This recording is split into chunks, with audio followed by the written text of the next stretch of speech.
interesting show on deck. I'm just reading, actually, that apparently Ava's decision to leave caught everyone off guard.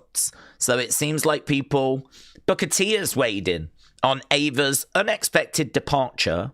She says, like many others, he was caught completely off guard. It was definitely out the blue. It's got a lot of layers that you can peel back and say, man, was it this or was it that? I left work last week and I didn't know anything about it. I didn't hear any rumours, and there weren't any rumblings about Ava maybe taking a step back. But then again, this business is unpredictable. You could be here today and gone tomorrow. I get it. I understand. I just didn't see this one coming. I suppose that's the nature of the business. So, that's interesting. So, it seems like this was not some information that was sort of shared around backstage a lot, and that everyone sort of knew it was going that way. It was a case that it caught a lot of other people off guard as well. Okay, so we've started a little bit earlier than usual. We're coming off Royal Rumble. I know it was a disappointing Royal Rumble. I know it was a Royal Rumble that did not do it for most people. That's okay. We're moving forwards. We've got quite an interesting show on deck tonight. Roman Reigns is now on the show.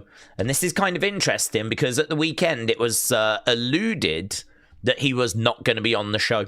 Actually, Triple H said he wasn't quite sure when we were going to see Roman next. So a lot of people were like, oh, so he's not around on Monday then. We're not going to get Roman on Monday.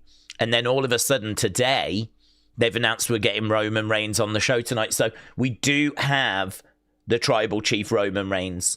He is going to be on the show tonight. Before I go to the breakdown, I want to just change the colours of this. I want to get it to a... We had a nice gold before. I don't know what colour's going to... Actually, I don't know if there's a better colour. We can do anything. We can... Should I go with that? Maybe just keep it like that for a little bit. Okay, there we go. We're playing around with the bunting. Let's go here. WWE. Bang. Let's go to the website. Let's see if we can do a preview. We can do anything. We can flip in, do anything. Here we go. Okay, so this is what's on the preview for tonight. Stephanie is going to battle Raquel in the Women's World Title Philadelphia Street Fight. So we've got that match coming up. So big championship match. Now, this could be quite interesting, actually, because we know that Liv has won the Royal Rumble. I don't think anyone is expecting her to target Jade. I mean, that is definitely not a match we're expecting. So this is where Liv fits into the picture. And the thing is, Liv Stephanie is definitely the direction of travel, right? That feels like the match. You've got the face, you got the heel. Stephanie, we're trying to build her as a champion. Definitely we want to showcase her at WrestleMania. So it doesn't make sense to really take the belt off her here. But where does Raquel fit into things? Because I think they would like Raquel to sort of be in this. We could absolutely be heading to a triple threat. We could absolutely be heading to Stephanie, Raquel, Liv, and actually on the road to WrestleMania, we're really going to dig into the Raquel-Liv situation. And they both end up being in a triple threat. Now, if that is what's going to happen, then do you actually, at some point, maybe not tonight, but do you actually put the belt on Raquel before WrestleMania? That way Raquel can't get out of being in the match. She's the champion. Liv can't get out of the match. She won the Rumble. And Stephanie is the one that feels wronged and, is in the match to try and get her belt back. So I could definitely see that being the direction of travel. With that being said, Does that mean Raquel has got a chance tonight? I think she does. I think she's got a chance. The other thing as well is WWE want to make Raw and SmackDown feel unpredictable, exciting. They know they need talking points. Changing the women's champion would be a talking point. So I think Stephanie goes into this as favourite. But for me, I'm like probably 70-30 Stephanie on this one. But I think there's a good chance that Raquel could get the victory because I think that sets up where we could go, which is a triple threat at WrestleMania. I haven't heard any word as to what that match actually is. No word as to what they plan on actually doing. Then we got Liv. She's going to celebrate her Rumble win. And we've got Roman. He is going to celebrate his Rumble win. So only the one match has been announced so far tonight, which is a little bit disappointing. So that's it. That's all we got. But at least we know we got Roman. That's going to be a big segment. Liv and, as we said, this women's title street fight. So certainly not down on that. Just wish there was maybe a little bit more that had been announced. Okay, let's jump into the chat. Brony said Stephanie's not had a good run at all. I wouldn't mind if they did go Raquel tonight. William, hello. Hope you're doing well. And Ant B. Ballin said it's a street fight, so Roxanne could help Raquel. That's true. That is true. Hasib said, Daze, for me, last year, what was lacking within Mania was the fact we had no dream matches. So I feel that this year, for Mania to be special, we have to go with Roman Punk. Going the other way would be a huge mistake. Well, that's the rumor. Roman Punk is what Dave Meltzer was saying is the direction that we're heading in. So it looks like that is... You're going to get your wish. So it looks like we're going to do that. And then on the other side, it looks like it's going to be Drew, Cody, which I don't know how people are feeling about that, to be honest. Drew, Cody being the other match.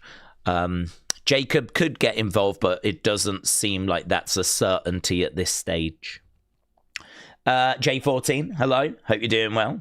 King Notorious said this should have been a PLE, in my opinion.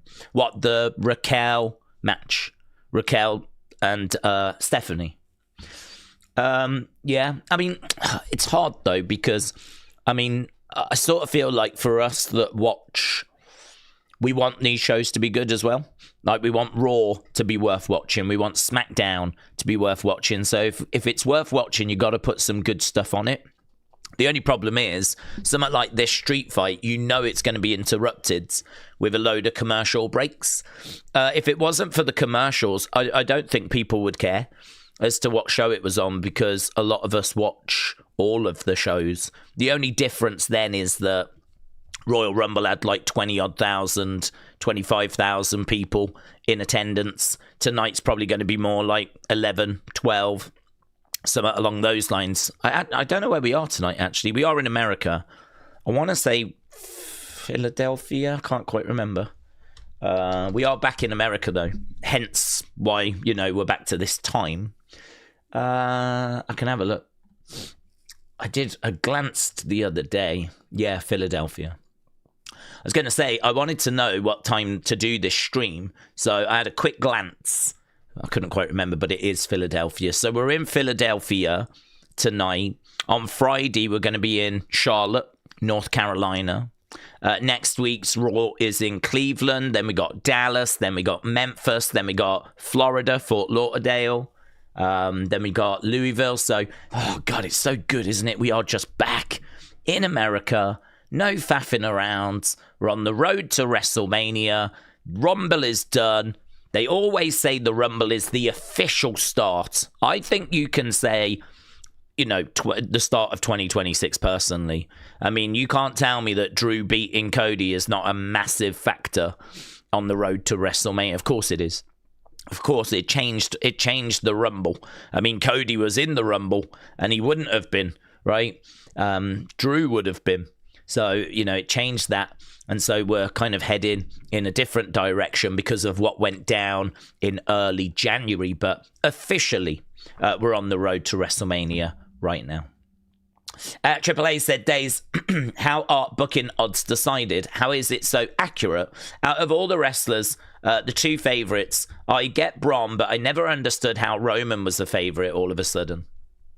So obviously, whoever sorts the odds out, the opening odds, they're kind of responsible. It's your job to be aware of what the rumours are. I mean, if you work like the headquarters of some of these big booking organizations, you obviously need to know what's being said, what the rumors are, and so you set the kind of opening odds accordingly. The thing with Roman is that he's been rumored going all the way back to the end of last year for being in the main event of WrestleMania.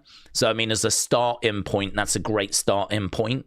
So I think last year we were talking Punk, Braun, Cody, Roman.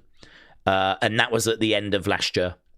So as we approach the Royal Rumble, you look at who the champions are, and whoever isn't the champion, you kind of look at the opponent and go, well, they must be one of the favourites for the Rumble. So if it was going to be Roman, Cody, and Cody was champion at the time, Roman has to be a favourite for the Rumble. And then on the other side, Punk was champion, so Braun has got to be a favourite for the Rumble. So as a starting point, you kind of start there. And then what you do is, like, to be honest, I would say the favourites are not the hardest ones to work out. It's more like, how do you decide the rest? How do you decide how much of a favourite Jacob is compared to Sammy, compared to blah, blah, blah, blah, blah. And the thing is that as people put money down, that's where that also changes the odds. So if a load of money starts coming in on Roman Reigns, you know, his odds will get shorter. And if less money comes in on Sammy, his odds will get bigger. And so, you know, the market kind of changes things as time goes by. So it's all to do with where the money's going. It's all to do with what the rumors are. Setting the favorites at the start is quite easy because of, you know, the rumors that are out there for WrestleMania. We kind of tend to get WrestleMania rumors at the end of the year before, so it kind of just went the way that we sort of thought. But this is why I said I learnt this lesson a long time ago, and that is don't fight the favorites when it comes to the Rumble. Don't fight the favorites, because it just always seems to be them. It always seems to be one of the favorites. Jay, I can't remember seriously where he was. I'd have to go back and look at what we were talking about at the time. But Jay was, I don't know if he was like the top favorite, but I'm sure even Jay was like in the top 3 or 4. I mean, he might not have been number 1, but he was still right up there. Number 1 might have been John Cena last year. But either way, Jay was still in the running. But yeah, year after year after year, it tends to be one of those kind of top 2, top 3 names that gets it. So yeah, I suppose, like, you know, it's like most things. I had someone get in touch and they said that they really tried to kind of stay away from rumors and spoilers and stuff, and they enjoyed the Rumble because they didn't know about Powerhouse Hobbs coming over. So that was a big surprise. They didn't know, like, that Chad Gable was ready to return. And you can sort of understand what they're saying. You can sort of understand that, like, it is true that a lot of these things that were surprises weren't surprising because we had already been told they were going to happen.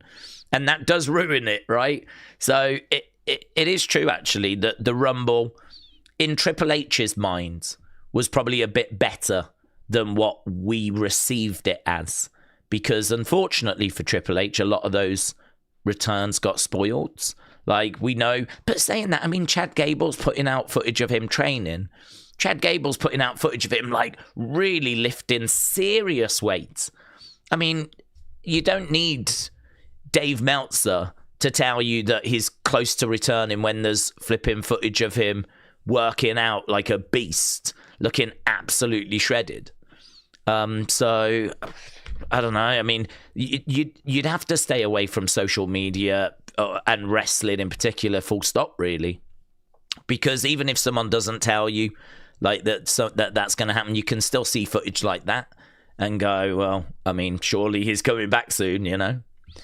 So yeah, I agree with some of the points that sometimes when it comes to the Rumble we can sort of ruin it for ourselves, but there is no escaping the fact, and I would not want to sort of dress this up as being something it isn't. There's no escaping the fact the biggest surprise that we got was Brie Bella, and if I'd have said that to anyone last year, I said, the Rumble in 2026, the biggest surprise you're going to get, other than Powerhouse Hobbs, and I don't know if you know who that is, he's like a mid-card guy from AEW, right? Probably shouldn't have debuted in the Rumble, to be honest, considering the lack of reaction that he received. But the biggest surprise we're going to get is going to be Brie Bella. Brie Bella's going to be in the Rumble, and that's the biggest surprise. Hand on heart, would we say that was acceptable? Because I don't think we would. No offense to Brie Bella, but she's like one half of the Bellas. I mean, she had a little kind of run as a solo competitor, but she's kind of just one half of the Bellas, really. And so I don't think that for most wrestling fans, 99% of wrestling fans, that would be good enough. And it's just really surprising. I know I'm just repeating myself, but might as well just get it out the way now. It's just really surprising that WWE and Triple H and WWE Creative can sit down, can look at that list, both lists, the women and the men, and think to themselves, that is good enough. It's just really surprising. I know there are little surprises in there. I know that you've got like Tiffany returning, but again, I don't really need Dave Meltzer to tell me that Tiffany's going to come back. That's pretty obvious. We're about to get to WrestleMania and she's not injured. She was in promotional material for the Royal Rumble. So, she was actually over there kind of helping promote the Royal Rumble. So, I mean, that was no great surprise. So, I don't know. I mean, the biggest surprise you had was probably Powerhouse Hobbs for the guys, and it was Brie Bella for the girls. And that was it. So, apart from Chad and Tiffany, yeah, I mean, it just was nowhere near what fans were hoping for. So, but there is maybe a little bit in people saying, well, you just ruin it for yourselves and whatever. Probably, it probably was more surprising for those that did stay away from spoilers room, but I still don't think it was good enough personally. So, hope that answers it anyway, AAA. Brony said, a Gunther-Roman feud needs to happen at some point. A monster heel against a monster face. It would work great. I think that's what they're trying to build. Well, I can't say it's Gunther-Roman in particular, but certainly Gunther being up there against those big names, like Cody, like Roman, those kind of, we've already done the CM Punk match, but yeah, those big baby faces, that's what you're trying to build Gunther for. So I'm sure we'll get it. Ronnie, shout out to you, but Triple H is crazy. I thought it was funny how he can call out American fans, but when the Saudi fans call him a bold fraud, he ignores it. His soul is worth a price, clearly, says Ronnie. Yeah, I think it was kind of eye-opening, wasn't it? I mean, those Saudi fans, I've got to say, respect to them in the sense of they made their voices heard. I mean, you would think that those Saudi fans would just be very grateful to have WWE come over, and you would think that they would, there's this kind of misconception that they don't know, like, wrestling. And I think that comes from the fact that when we were first starting to go over, a lot of the stuff we were hearing was like from the royal family and from the executives that they wanted Yokozuna, they wanted Ultimate Warrior to be in like this greatest Royal Rumble. And this is, long time ago, like well before the pandemic. And of course, they're both dead.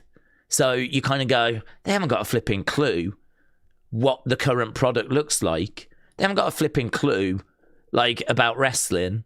when they're just requesting names from flipping the 1990s, right? So you kind of go, what the hell's this? So, and then you look at the front row, you've got these rich people on their phones, and some of the crowd reactions are a bit muted, but I think there's been a lot of work done over there. I think they've probably increased their programming over there. I think they've also been putting on shows on a regular basis over there now. So, of course, that's helped. And so I think, we've got to the point quite a few years ago now where there's a real fan base that know their stuff, right? I heard Dave I think it was Dave and Brian having a little moan about the fact that certain people were coming out and they weren't getting any reaction. And they were having a bit of a moan about Powerhouse Hobbs, whatever. I don't blame them for that. I mean, I think that it's a crowd that probably watch a lot of Raw and SmackDown. You can't really have a go at them if they don't know who NXT stars are. You can't really have a go at them if they don't know who Powerhouse Hobbs is, right? Someone coming in from AEW. I mean, I think you've got to be reasonable and you've got to say, okay, as long as they can react to, the Raw and the SmackDown stars, I think that's more than acceptable. NXT is WWE's developmental. I don't know where it's shown in Saudi Arabia. I mean, maybe they do have access to that as well. But I think, like most places, most fans just want to watch Raw, SmackDown. They want to see Jay, Roman. They want to see Cody. They want to see the big stars, right? They want to see the big names. So, if they're not, engaged with NXT, I can't say I particularly blame them. I love NXT, but, whatever.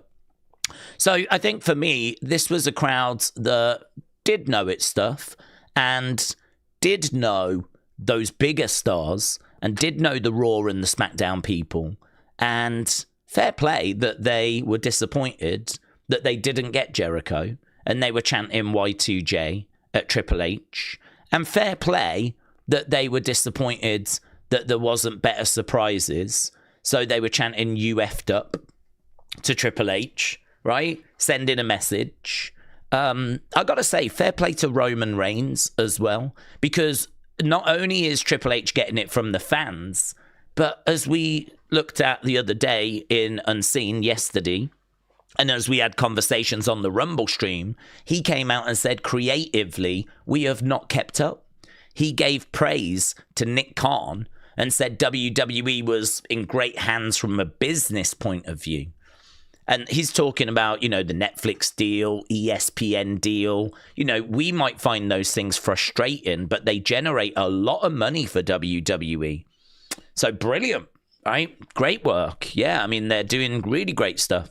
So, Nick Khan, business-wise, the bottom line, how much money is being generated. I think he, TKO are very happy with that. It's ratings that are slipping. And it's the product quality that is slipping. It's the creativity that is slipping. And fair play to Roman for also coming out going, we have not kept up. We've wasted 2 years. Creatively, we've not been at the races. And fair play to Roman Reigns for coming out and saying exactly what the fans have been saying throughout all of 2025. Right, he's come back now at the start of 2026, saying that people did point out actually that when Liv won the Rumble, there was a picture of her with Triple H, but there was no picture of Roman with Triple H. So I don't know if there's a bit of tension there. And actually, it would be great to build some tension there. Even if it's just a storyline, it would be great to build a little bit of tension there. That could be really interesting. I don't think they're doing that. I'm not anticipating them doing that. But honestly, Roman came out with those comments, and online everyone was like, yeah, well, thank you. Thank you for joining our party. Yeah. Thank you for being the voice of the voiceless. I thought it was meant to be CM Punk, but it turns out it's Roman Reigns. So there we go. I mean, us fans, we do have a voice, but it's a very, very quiet one. It only gets loud if we're all united and we're on the same page. And that's why I say fair play to the Saudi fans. They were not happy with what they got. They were chanting, you effed up. They were chanting, we want Vince.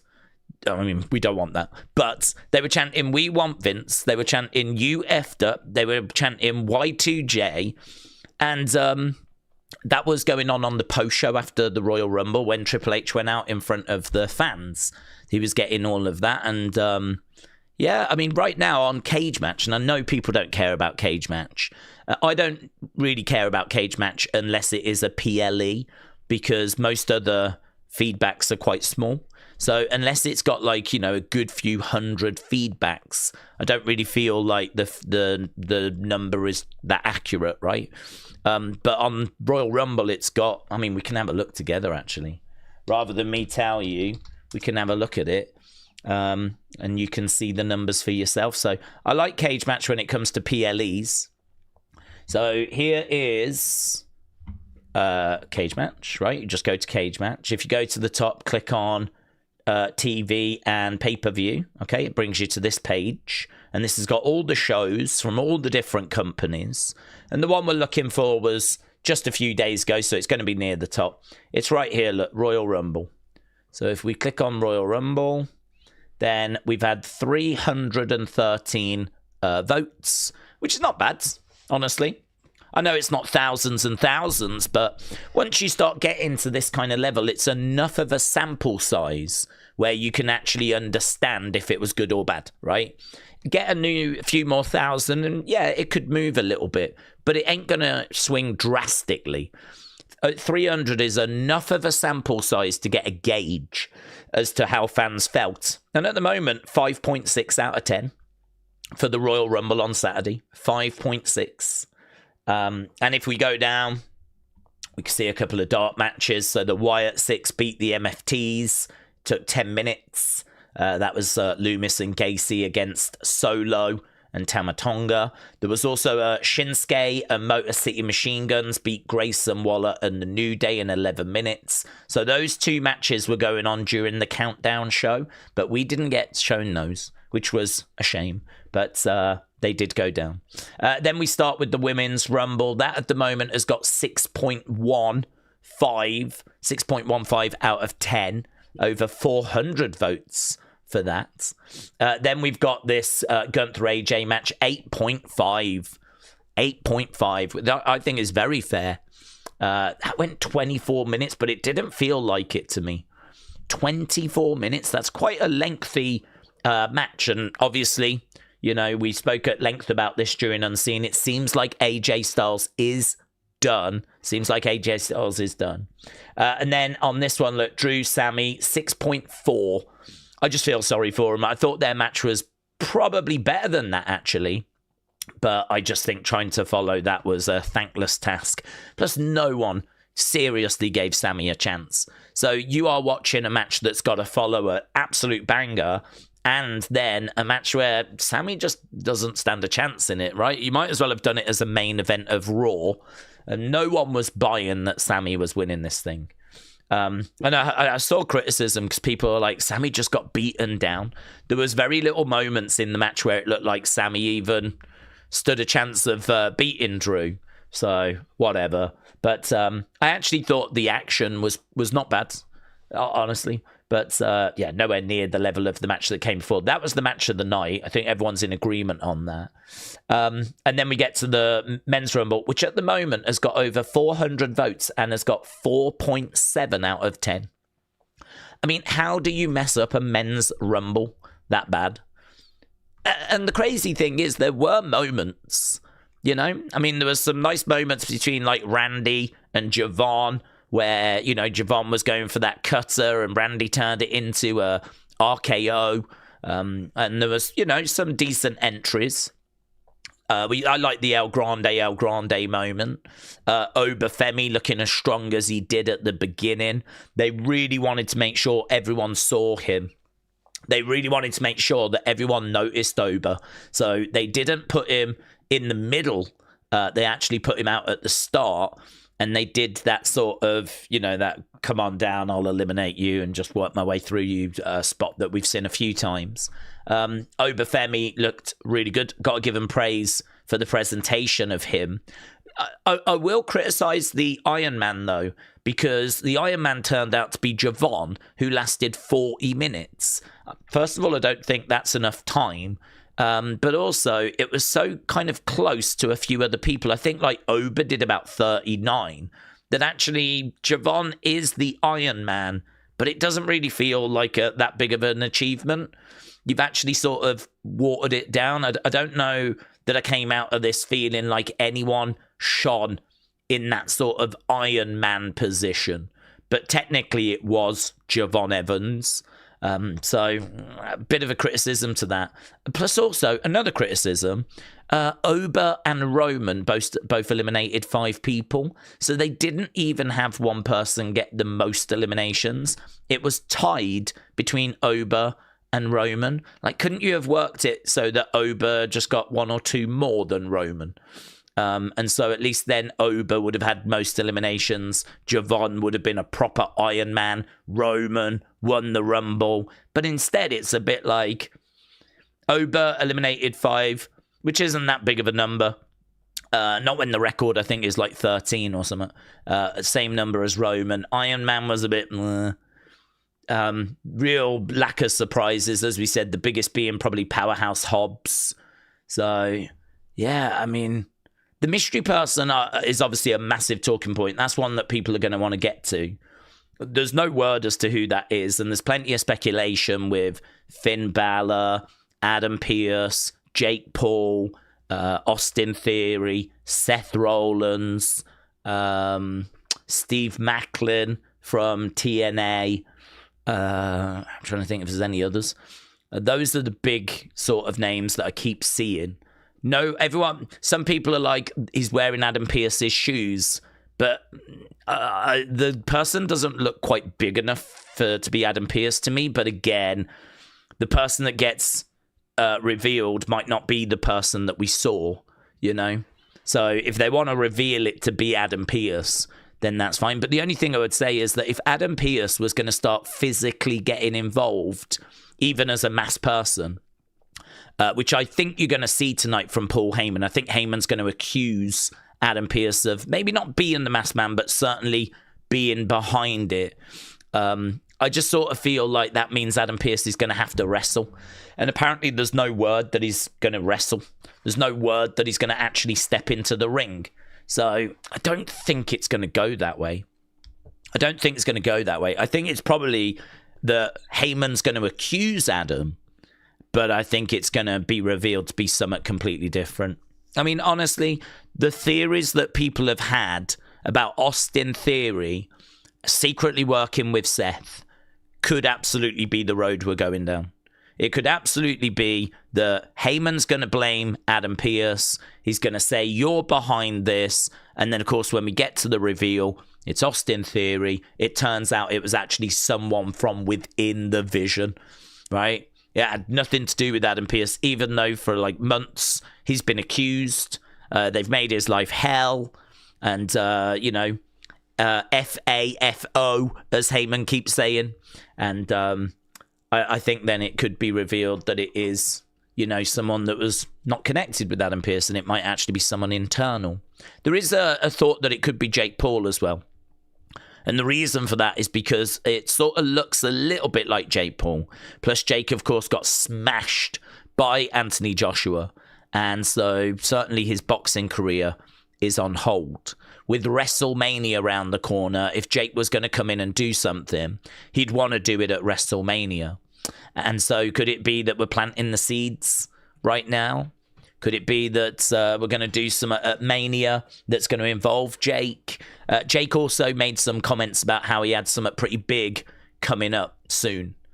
Could it be this? I mean, it could be anything, couldn't it? It could be a new business that he wants to start. I mean, again, it's really hard. There's no words anywhere as to who it actually is. There's no words as to who was even under the mask. I mean, if they said it was just some backstage person, right, then at least we would know not to read too much into who it was. Because if it's just someone backstage, that would say to me that when it's time for the reveal, it's going to be someone different, right? Which is quite annoying for fans. but they do that. They do sometimes get someone just to, wear the mask and wear the hood and everything. And then when it's time for the reveal, you might remember we went through that recently with Austin Theory. The second time we saw that masked person, they seemed to be thinner than when we saw them at Survivor Series. And then that prompted a whole, are there two mystery people? Because this mystery person seems thinner, doesn't seem to be as big. I think the truth is that probably the person that was under the hoodie that time might not have been Austin Theory and was someone completely different. So, but the reveal was that it was Theory and that there wasn't a second mystery person, unless this is them, but I don't believe so. So yeah, lots to talk about, hence why we started a little bit earlier today, just half an hour earlier, so we could get our teeth into a few things. Okay, Daryl said they should have given Oba like 14 eliminations.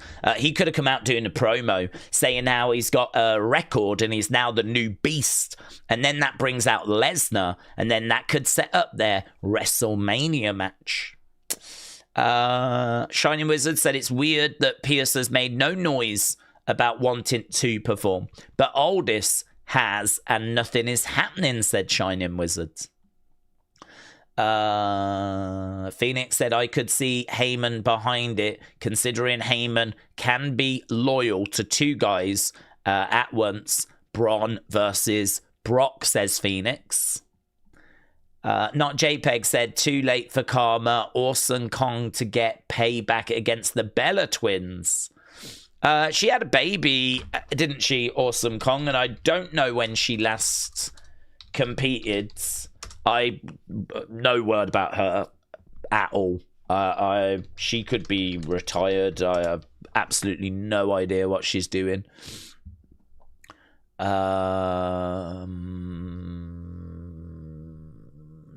have a look. Awesome Kong.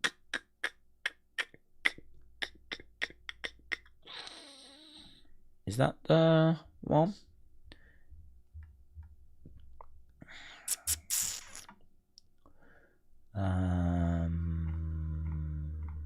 Well, if this is the right one, it says she's not competed since 2023. Yeah, I think this is the right one. Not competed since 2023.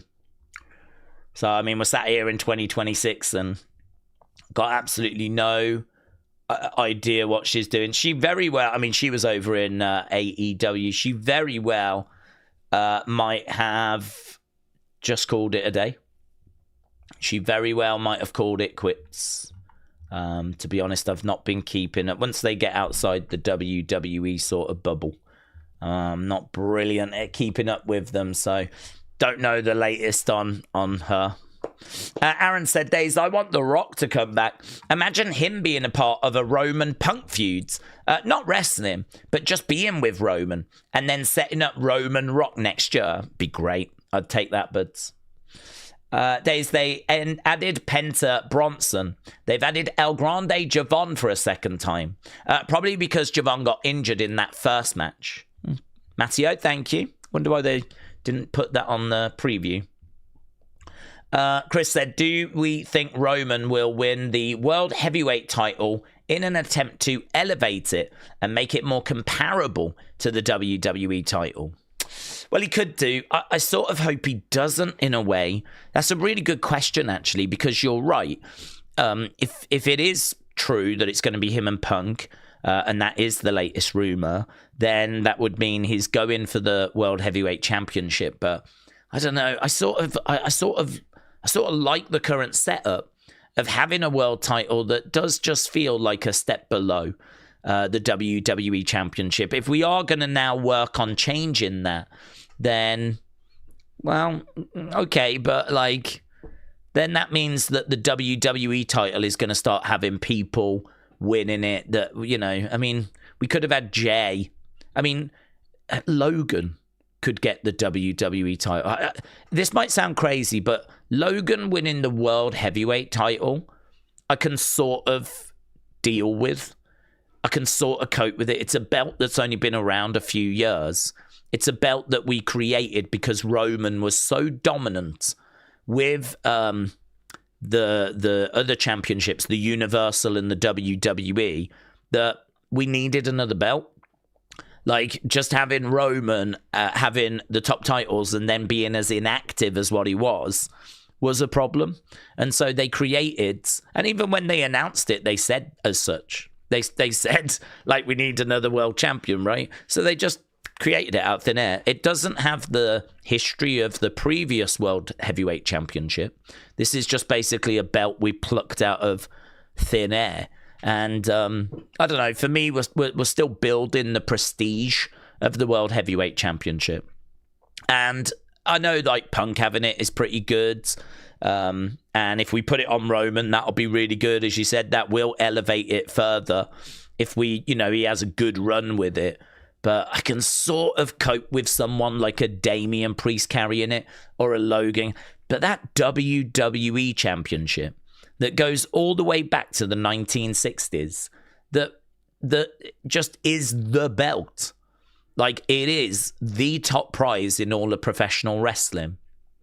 I mean, you can debate as to whether, it used to be the NWA title or whatever, right? But it's undeniable that for me, it's undeniable that the top prize is the WWE Championship. WWE is the biggest pro wrestling company. This title has been ever present since the early 60s. To me, it's the belt. It's like, if you've got that, you are the guy. Right now, Drew is the guy. Before him, it was Cody. Before him, it was Roman. Before him, it was Brock. I mean, for me, these are just the biggest names. I don't really want to see, us taking chances on people with the WWE Championship, which is why, for me, I'm okay for that World Heavyweight title just being that step down. You're still a world champion.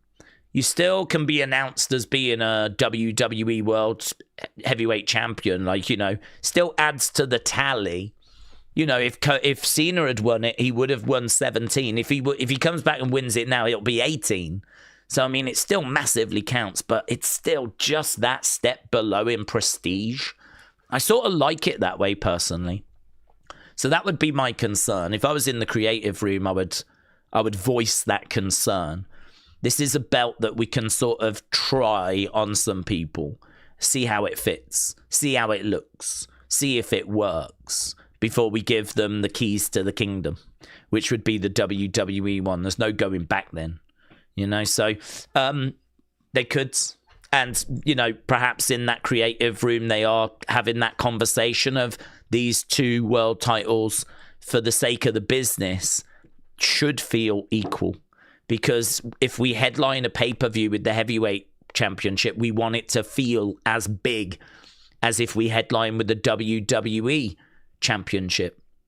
I mean, I could see that argument, but I still stand by what I've said. And that is that, for me, I would much rather this belt feel just that step down. I don't think there's a problem with that. But, yeah, I mean, he's got to have a great chance, hasn't he? CM Punk Roman. He's got to have a great chance. The only thing I'll say, though, is that after WrestleMania, he doesn't tend to stick around. So would WWE be tempted to actually keep it on Punk? Because if they keep it on Punk, at least they've got a champion that can defend. A lot of criticism for Roman winning the Rumble, more than I was expecting, actually. I don't mind Roman winning because he is such a big star that I think you are sending a message to the casual fans of this is going to be good. I think a message has been sent out, like, you don't want to miss the road to WrestleMania, because Roman is going to be a key part of it. He's going to be a key player. And you sort of expect as much that he will. But, Roman going for a championship, Roman trying to win a belt again, that will really resonate. You've got to think about those kids in countries around the world that love acknowledging and dressing up as Roman, and kind of doing Superman punches and spears, like all the manner. Like, he is such a big star that, like, he gets, people love just dressing up as him and acting as him and acknowledging. I mean, you see people having their weddings, flipping grooms coming down the aisle as all the guests are being forced to acknowledge. Do you know what I mean? Like, it's just a different level. He's the biggest star. So by sending that message out around the world to hardcore fans, casual fans, people in flipping Timbuktu, right, that don't get a chance to watch wrestling that much but catch it once in a while, like, the top guy is back and he's going for a championship, and it does feel like a big message to send. So yeah, I'm not down on it for that reason, but I do understand the concerns, which are, we don't want to go back to a part-time champion. And I think the concerns are very valid this time, because before we had the bloodline. So the bloodline could be doing Roman's work whilst he wasn't around. We had Heyman, we had Sammy, we had the Usos, we had Solo. You know, Roman could set them a task, go away, and then come back to see if they've completed that task. We don't have that now. If Roman goes away, there's no one around to kind of talk about him, cheerlead him, do tasks. We are missing a bloodline. So the absence is probably going to be felt even greater this time around. So apparently there was like 15,000 likes for Roman winning, 13,000 dislikes. So, I mean, it does seem like there was a pushback there. To be honest, I'm not too sure who people wanted. Again, I have to stress, I don't mind Roman winning. I think it's a big message to send. It's your top star. He's going to go for a big championship. But yeah, I'm not sure. I mean, would LA Knight have been better received? Would that have been the right direction to have gone in? I just don't think they see him as being that level. I really don't. I don't think they see him as being that level. But yeah, you know, it went the way we went into it thinking it was either Braun or Roman, and it turned out to be Roman. So I can't say it was like a massive shock. Will, shout out to you. Will said, how is everyone? Well, I don't know, but I hope everyone is well. I hope you're well, Will, and ready for the show we've got tonight, which should be good. Obviously, we are on the road to WrestleMania. We are coming out of the Royal Rumble, so lots to get excited about. Hope you're well. Mackenzie said, could Heyman manage Royce Keys? He could. I don't know how thin you want to spread Heyman. I mean, I think he's got his work cut out of him with the vision. I don't know where Royce Keys is going. Haven't heard what brand he's going to. So without that, I mean, if he's going to go on to SmackDown, that's going to make things challenging. Could you bring him into the vision? You probably could. It's probably room. I don't think I would. I don't know. I mean, for me, I'd put him in NXT. I really would. I think this is a guy that was a mid-card at best in AEW. And, I mean, I look at Ricky Saints. I look at Ethan Page. I look at Lexis King. You know, they've come in and gone to NXT. I don't quite understand why someone that I don't really regard as being bigger than Ricky Saints, Ricky Starks. I don't regard Powerhouse Hobbs being bigger. I mean, physically he's bigger, but star power-wise, I don't regard him as being bigger. I don't really understand why we're going the direction we're going, but clearly WWE, maybe because of his size, want to move quicker with him. And they want to seemingly get him in the Rumble, get him going, you know, on the main roster. I don't quite get it. Perhaps I need to see more of Powerhouse. Perhaps he's better than what I am thinking. I mean, it's been many, many years since I watched Powerhouse Hobbs. But to me, he just screams NXT. He just screams it. I would absolutely put him in NXT. But they, until we know where he's going, it's hard to say. But I think he's going to struggle on his own. I mean, he's going to have to do promos on his own. He's going to have singles matches. I mean, that's a weight to carry. That's a heavy weight to carry, to just go straight to the main roster. I mean, you need some serious experience in order to pull that off, because no offense, but like, I think Motor City Machine Guns have struggled. I think Rey Fenix has struggled. I think Penta has done a great job. Penta's been the biggest success. But is it unfair to say that Jade Cargill has struggled as well? I don't know if that going straight to the main roster has really worked out that well for too many people. So it's just, I feel like going to NXT has got this kind of reputation as being developmental, and like it's sort of, I don't know, disrespectful to send people there, and I don't really get that. I mean, the NXT that I grew up watching is where Finn Balor got sent to, and it's where Asuka got sent to, and they knew how to wrestle. It's not about learning how to wrestle. It's about actually getting the right presentation, understanding how WWE works, fine-tuning any areas that need fine-tuning, and building up excitement, because people will get to see you in NXT, and then we will start to get excited about, man, can you imagine when they're ready to hit the main roster? And you start coming up with like dream matches in your mind. Man, when Powerhouse Hobbs comes up, it's going to be so good. He can take on Ober. He can do that. We haven't got time to kind of get excited. Instead, we're just putting him straight into the deep end. And he's just going to, it's sink or swim in it. And I have no idea if he's going to swim. And I have no idea if WWE know if he's going to swim. So I think we need to see first as to where it is that he ends up going. If you have Heyman with him, it might be spreading Heyman a little bit thin. Because I think Heyman's got more than enough on his plate trying to get Bron Breakker. You know, that is a big project. Bron Breakker has got this potential, right? We can all see the potential, but we can also see that when he comes out, the aura isn't quite there. I certainly don't freak out when Bron Breakker comes down, and I don't think many of you lot do. So how do we get that music to hit and for us to feel, oh my God, here comes a badass, right? That is what they're trying to do, and that is a big project. I don't know if Heyman needs another on his plate in Powerhouse Hobbs. So could do, though. We'll have to wait and see. I really don't know what the plans are for him, but he does just scream NXT to me. Tristan said Roman should not pick Punk. He said it was the loser's belt, the B-show title. If he picks Punk, that would be him going back on what he said. Roman Drew should happen, or Roman Cody, said Tristan. Yeah, it's a good point.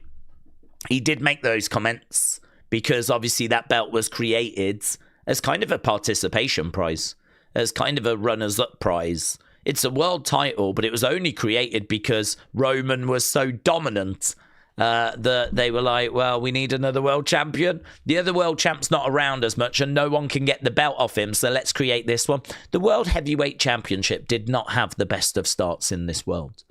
And it's going to take, you know, a little bit to kind of build up the prestige.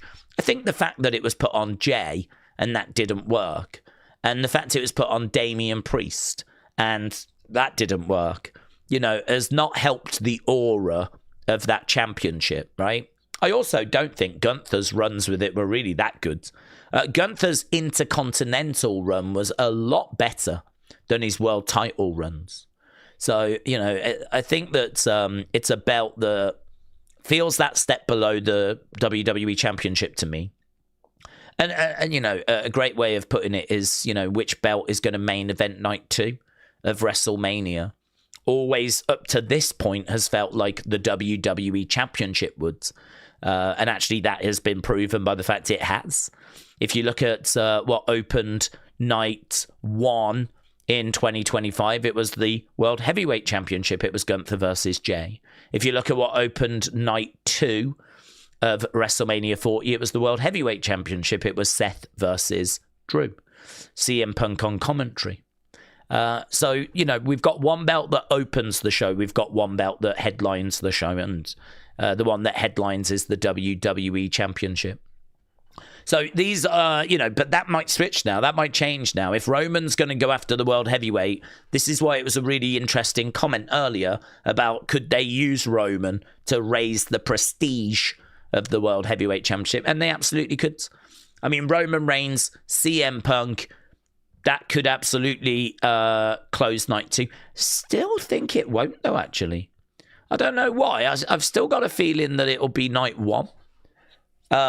But it could. It could do night 2.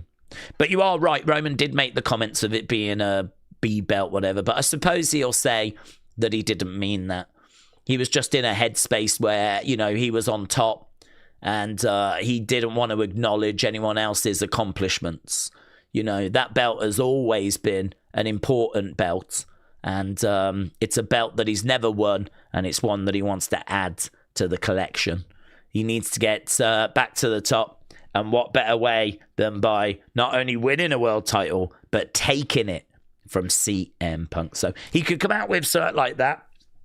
I think it probably should be addressed because there'll be lots of people that do remember those comments. You are correct.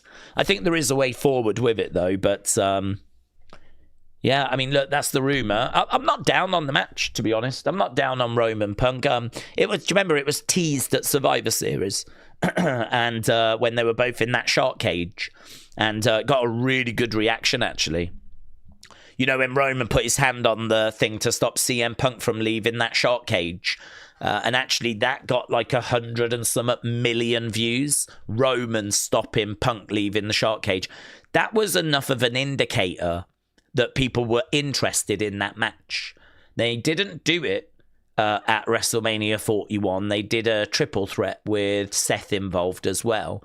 So actually just doing the singles match now, I can see the logic behind it. And I think, was it Asib said it's regarded as a bit of a dream match as a result. So I'm not down on it. I'm not. It's not a match that It's funny, I don't feel like I particularly need it as a singles match. I don't know why. Perhaps the triple threat kind of, I don't know, served its purpose. Perhaps I sort of feel like I kind of got it to a degree last year. But I'm not down on the singles match. It's fine. But yeah, it's interesting you make that point because he did make those comments. Robbie said the Roman hate is forced. Shout out to Pixel and to you, says Robbie. Maybe. I don't know. I can only comment on what I read. And there was plenty of people in the opinions video after the Rumble that said they weren't looking for Roman to get the win. And that's not the direction they wanted to go. And, of course, a sizable amount of dislikes, reportedly. So, is it forced? I don't know. I do think there is a valid argument, though, about him being part-time. I think a lot of it is more him being part-time than anything else. I don't think it's particularly about Roman himself. I think it's just his schedule and the fact that he's not around and people don't really want to go back to a world champion that doesn't defend that often and isn't around, and people don't really want to go back to that. That's what I'm detecting. Whether that's forced or not, I'm not sure. I can only go back to what I said before, and that is that I personally don't mind that too much because I think he is the biggest star.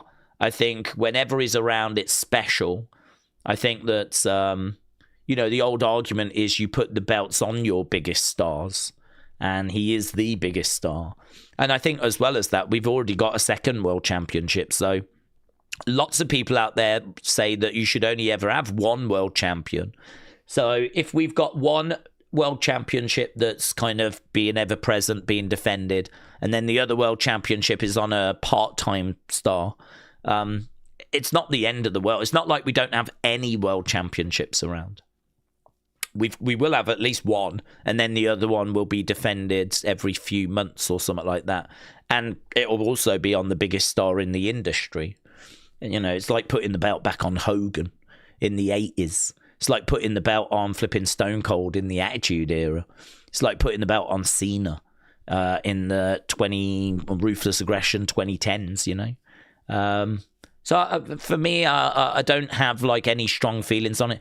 But equally, if Roman was to not win and it stay with Punk, that would be okay for me as well.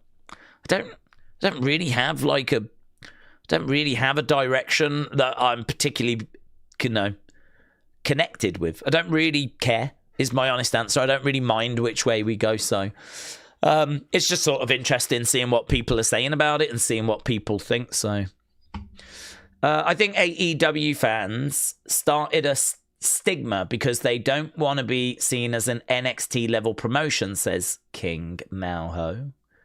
Mania may be mid, said Tool, because not enough talent are truly over. WWE desperately need to build new megastars who are remain over. Yeah, that's true actually, Tool. There was a talking point coming out of the Rumble. I think it was Brian Alvarez that was saying that, they need to figure out why some of these stars have just not connected. There was too many that came out and got next to no reaction. Like your Dragon Lee types, You can actually go down and look at a good chunk of the names in both the men and the women's that came out to fairly muted reactions. And I know that a lot of people want to sort of blame the Saudi fans for that and go, it's the Saudi fans, they just don't know wrestling. I don't think that's true. I think that actually you're doing not only the Saudi fans a bit of a disservice, but actually you're giving creative way too much credit. There is a lot of talent that is just not over. There is a lot of talent that, if we're going to be honest, we just don't care about. And that's not the talent's fault, right? That's not the talent's fault. It's just that there has been, in 2025, a lack of meaningful storylines, a lack of character development. There's been a lack of kind of digging into who these people are, why we should care about them, interesting stories. A lot of these people just faff around in feuds that just feel like they're filler, and we don't really care about them. And as a result, we don't care about the characters involved in those stories. And so, you can bring these people out. You can bring out, and I mean, how am I meant to react to Ivy Nile? She lost to Maxine Dupree. Do you know what I mean? Like, what am I meant to do there? I mean, if you're Ivy Nile, you are dead in the water. What the hell is she meant to do? I mean, she is meant to be a girl that we've watched that's all about training, hard work, putting that graft in. She was in, like, Diamond Mine in NXT.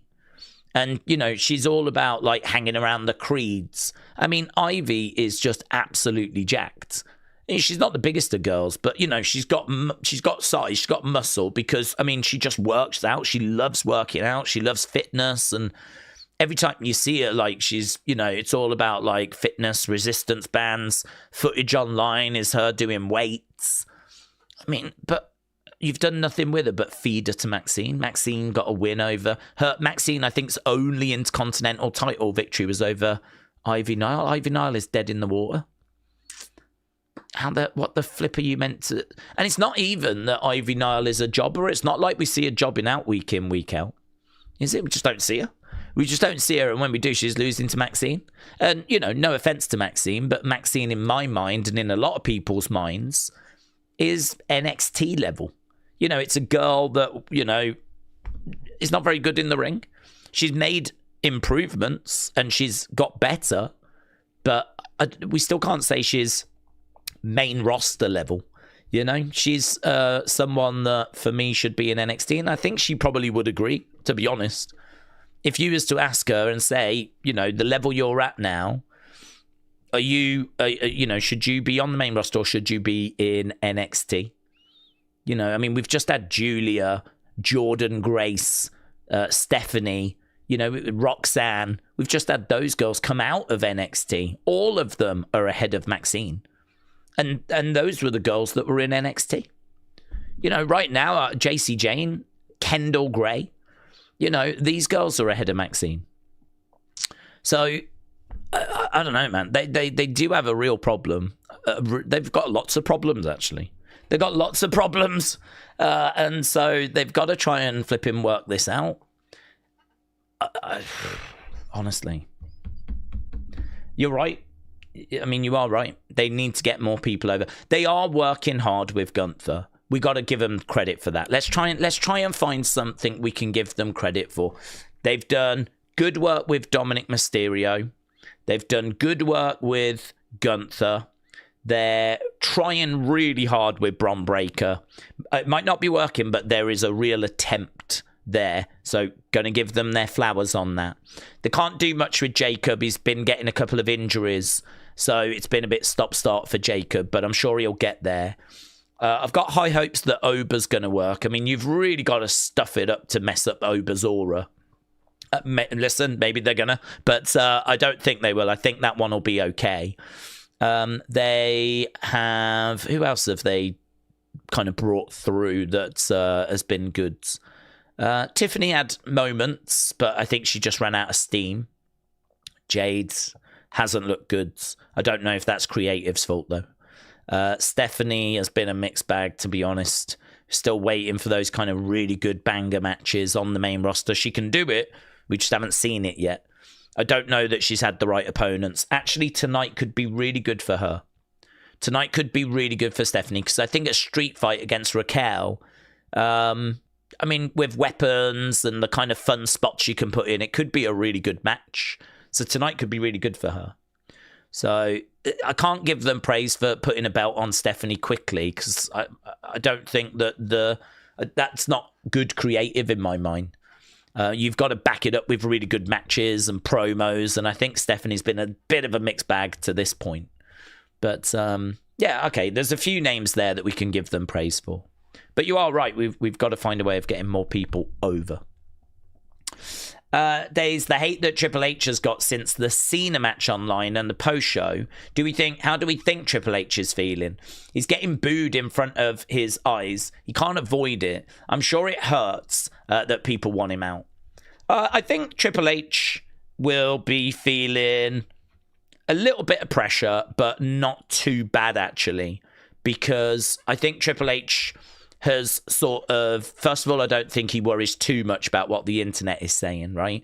I think for him, he's more interested in viewership. He's more interested in merch sales. He'll be sitting down with Nick Khan, looking at numbers, looking at ticket sales, looking at SmackDown views, looking at stuff like that, right? Obviously, online comments and whatever, and what the fans are chanting, you know, that will obviously resonate. I'm not saying that he's just going to be completely oblivious to that. Of course he won't. And you can't be oblivious to what the fans were chanting at the post-show, right? So, you know, he will very much have received a message that, you know, it wasn't good enough.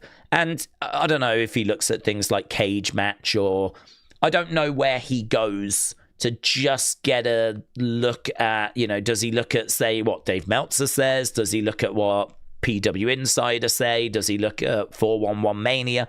I don't know where he goes to kind of get a snapshot as to, right, what was the feedback, you know? What was being said over there. Perhaps they get all of them. Perhaps they have 20 different publications that kind of review shows.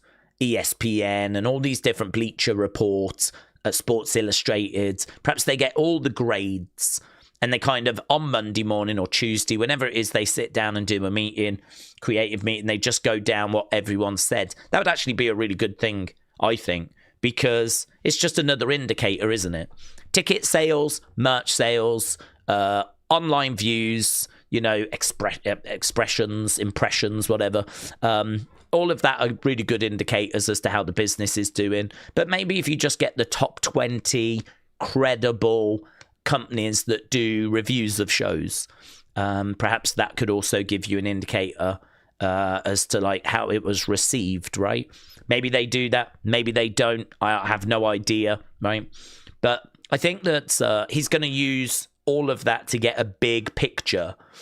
So really, it's going to depend what comes out of that big picture as to how he's going to feel. I think, you know, comments from the live crowd are going to resonate. But I think if we're going to be honest, there's always going to be heat online, because we've just gone with Roman Reigns being the winner. He's the biggest star in the company. He's one of the biggest stars in the history of WWE. And I am seeing mixed reaction to it, right? And that is not me being biased. Well, because I don't care, right? I've already said I don't mind Roman winning. I said it before and I'll say it now. I don't mind Roman winning.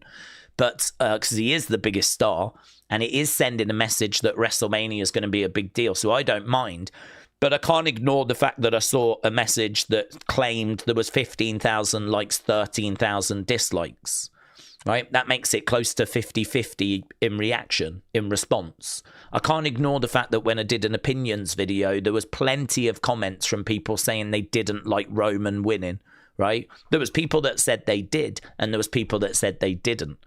And I think the truth is, whoever you go with, whatever you book, there is always going to be backlash to it, because we all have our own WrestleMania card, people we want to push, dream matches. But my dream match ain't your dream match. My WrestleMania card ain't your WrestleMania card. My Rumble winners ain't your Rumble winners. The stories I would tell ain't the stories you would tell. And exactly the same with you and someone else on the channel, and someone else on the channel, and someone else on the channel. We've all got different ideas.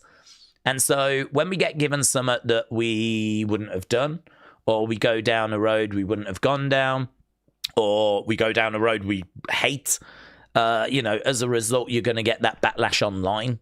So I think I think Triple H is probably old enough, wise enough, mature enough to recognize that basically social media is just going to be a never-ending criticism. I mean, if you worked in creative, if I worked in creative, I would accept that. I would understand that.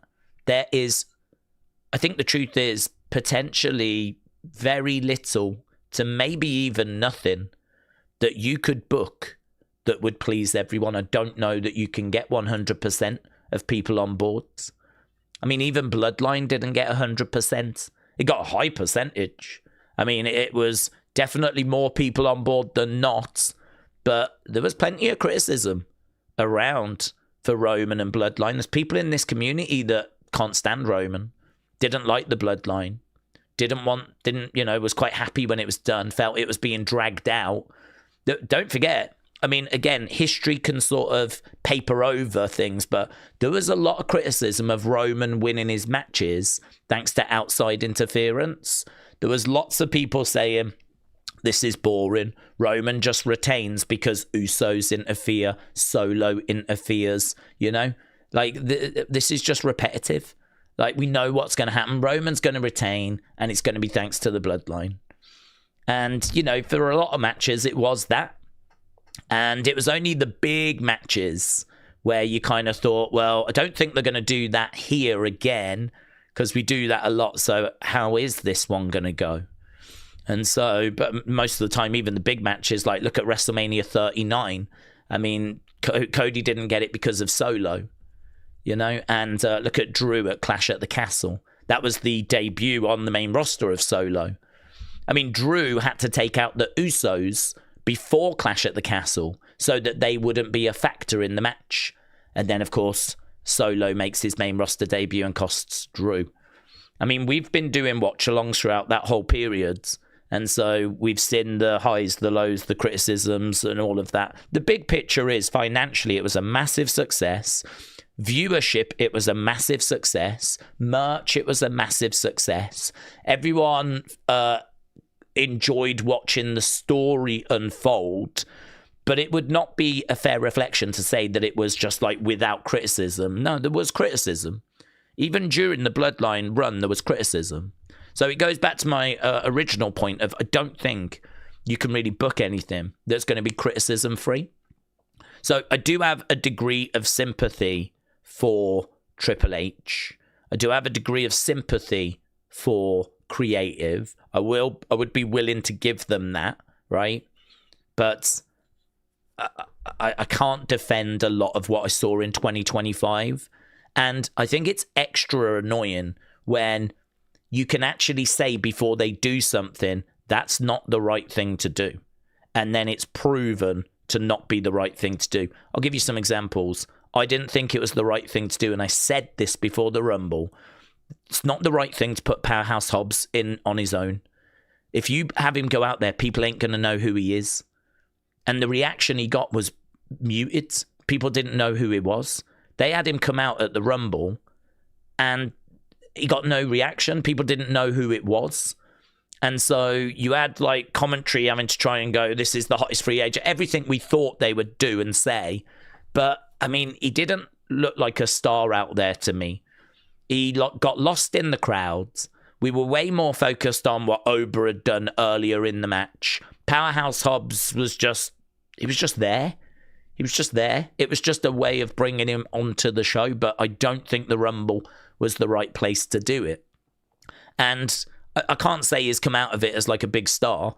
I mean, obviously he's in the company now, so we're going to look forward to seeing, okay, he's here, what's he going to do, where's he going to go? But that didn't feel like the right landing spot. We were even talking about him potentially being Jericho's bodyguard or, you know, working with Jericho's prospect. Obviously, there was no Jericho, so they couldn't go that way. But was that the right way to bring him in? I still don't think so. Again, if we was to look at those Rumble cards, I could have told you, you could have told me, that's not good enough. Before we even got to the Rumble, we could have looked at those cards and gone, that ain't gonna land. You need to give Jeff Hardy a call. If nothing else, go and call Jeff Hardy and have Jeff Hardy come out at number 30, because that ain't it. That ain't good enough. And so I could have told you that before. If you'd have shown me those two lineups, the 30 names, I could have told you that wouldn't have worked. You could have done the same. And so you look at that and you go, we know this. Look at John Cena's heel turn. Before that happened, we were like, no, you can't do that. You can't have John Cena. You've missed the boat. You can't have him turn heel. This is the final year. He's going around the world. He's doing Europe and going to Saudi and, you know, going all over America, Canada, whatever. He's going around the world saying goodbye. He's going to places for the last time ever. People are spending money to say thank you, John. Thanks for everything you've done, mate. I've really loved watching you. All the best in your retirement. That's what people, you know, they want to buy the merch, they want to applaud him, they want to cheer him. That's our guy, man. Thanks for all the memories. You're going to turn him heel so that he goes to these places for the final time, and people are what? Meant to boo. They're meant to buy tickets to see this guy for the last time, and you want them to boo, and you think that's a good idea. It ain't going to work. And it didn't work. And you go...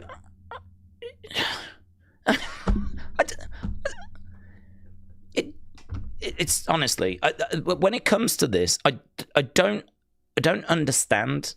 Like, I genuinely don't understand how. I do sometimes question if it's me. I do sometimes question and go, are they operating at a higher level than me?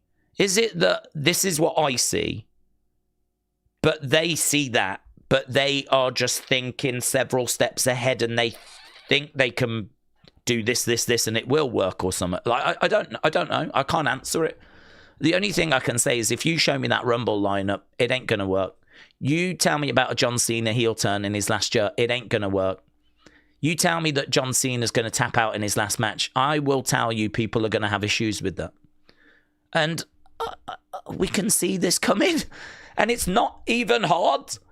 Like, you don't need me. I've been watching wrestling since the 90s. You don't need me. There might be like some 8-year-old that's streaming somewhere that's doing watch-alongs, right? Just starting out, right? Fancy giving it a go. Fair play to them, right? They can tell you this. If you logically think it through, if you just use your brain and think about it and just talk about it and go, is that a good idea? And just play it out in your mind, you can get to the same answer. And you don't even need to have watched wrestling that long. Like, this is just so not difficult. Not hard. So frustrating. And they consistently are dropping the ball on these things. And it's not hard stuff. So I don't want to, I don't want to get twisted with creative. I do want to say, I feel a bit sorry for them, because you do look and go, well, what can they book that would be well received, right? What can they do that people would applaud? But when they are making the mistakes they are making, when they are making such obvious errors that you can see coming a mile away, you just go, I can't defend that. I can't defend that. And seemingly neither can Roman Reigns. This is not us just being critical because you think you're better than them. I don't think I'm better than them, right? I'm sure I'd make loads of mistakes if I was in creative. I'm sure I'd make different mistakes if I was in creative, right? This isn't a conversation about are we better. This is a conversation about why are they getting the big obvious stuff wrong. And that is apparent to seemingly everyone in this community that was very critical of 2025, but it's also very apparent to Roman Reigns, who has come out and also criticized creative as well. So, I mean, look, what I'll say is 2026 has shown some green shoots, and it does feel like on the shows earlier this year, there were things we were seeing that deserved praise, and we gave praise. But, you know, I went into that Rumble really optimistic. I'm just being honest. I said beforehand, I'm really optimistic. I'm optimistic because I was seeing some green shoots in January. I was seeing some stuff like, you know, we were going backstage with the Vision more. And I thought that Adam Pearce, Paul Heyman story was really good. And actually, it was probably the best thing we've done with the Vision. Bron Breakker getting suspended and Adam putting his hands on Bron first. And then someone calling Adam, which is still very interesting. Who called Adam Pearce? I mean, that's actually a mystery, which we haven't spoke about yet because we're kind of focused a bit more on the mystery man now, right? But there is still the phone call situation. So we were doing that and like, oh, okay, that's good. That's interesting. I'm here for that, right? We did the title change, which was very well received. Drew beating Cody. People enjoyed that. And got the belt off Cody, made the road to WrestleMania more interesting. We did that early January. We got the belt off Maxine back onto Becky. Yeah, I was a fan of that. And so we made that little switch as well. And so, you know, we're in a situation where there was a few like little shoots, green shoots, and you go, this is better. It's better. I'm happy to say this is better. And you think like there's been changes to the creative team. So they've moved a few things around, right, since last year. And you go, okay, so they've made some changes and it's resulting in some little green shoots. So heading into the Rumble, a Saudi Rumble where they've spent money. I mean, don't forget, they've spent money. So you've got to, you know what the Saudis are ideally looking for. They're looking for big talking points, nostalgia. I mean, some people were saying this could be the best Rumble ever, because there's Saudi money behind it and they are going to want the full Rumble experience. I mean, the Royal Rumble is so simple, yeah? It is special. It is a once-a-year show where you bring out your biggest surprises, right? That's it. It's not complicated. You just bring out big surprises. That's what the Rumble is. Right? If we want to see the main roster battling away in the ring, right, we could do a battle royal. We could do a 30-person battle royal. But the reason why we count down, like, you know, all the way 5, 4, 3, 2, who is it? Who is it? Right? It's not that we're necessarily waiting for, you know, Tiffany Stratton, or we're necessarily waiting for Rhea Ripley. I mean, it's nice when they come out, but to be honest, we expect them to come out at some point. So when they come out, you go, right, here we go, Rhea's joining. And it's like, you're not screaming the house down. It's no great surprise. They announce a load of them in advance. So you know the big names are going to be in it. That's not really what the Rumble is. Like, the Rumble is we count down and, oh my God, Edge is back. You know? That's the Rumble. That's what people are looking for. And if you think different, I'm sorry, you're wrong. People are looking for those moments. When we talk about great Rumble moments, we are talking about those major returns. AJ Styles in 2016, right, was an amazing moment. And you can't tell me Powerhouse Hobbs is on that level, right? AJ Styles finally, after all the years of being in TNA and New Japan, they brought him in to WWE in the Rumble, and it was a true Rumble moment. Obviously, probably the gold standard is Edge in 2020. That was absolutely amazing.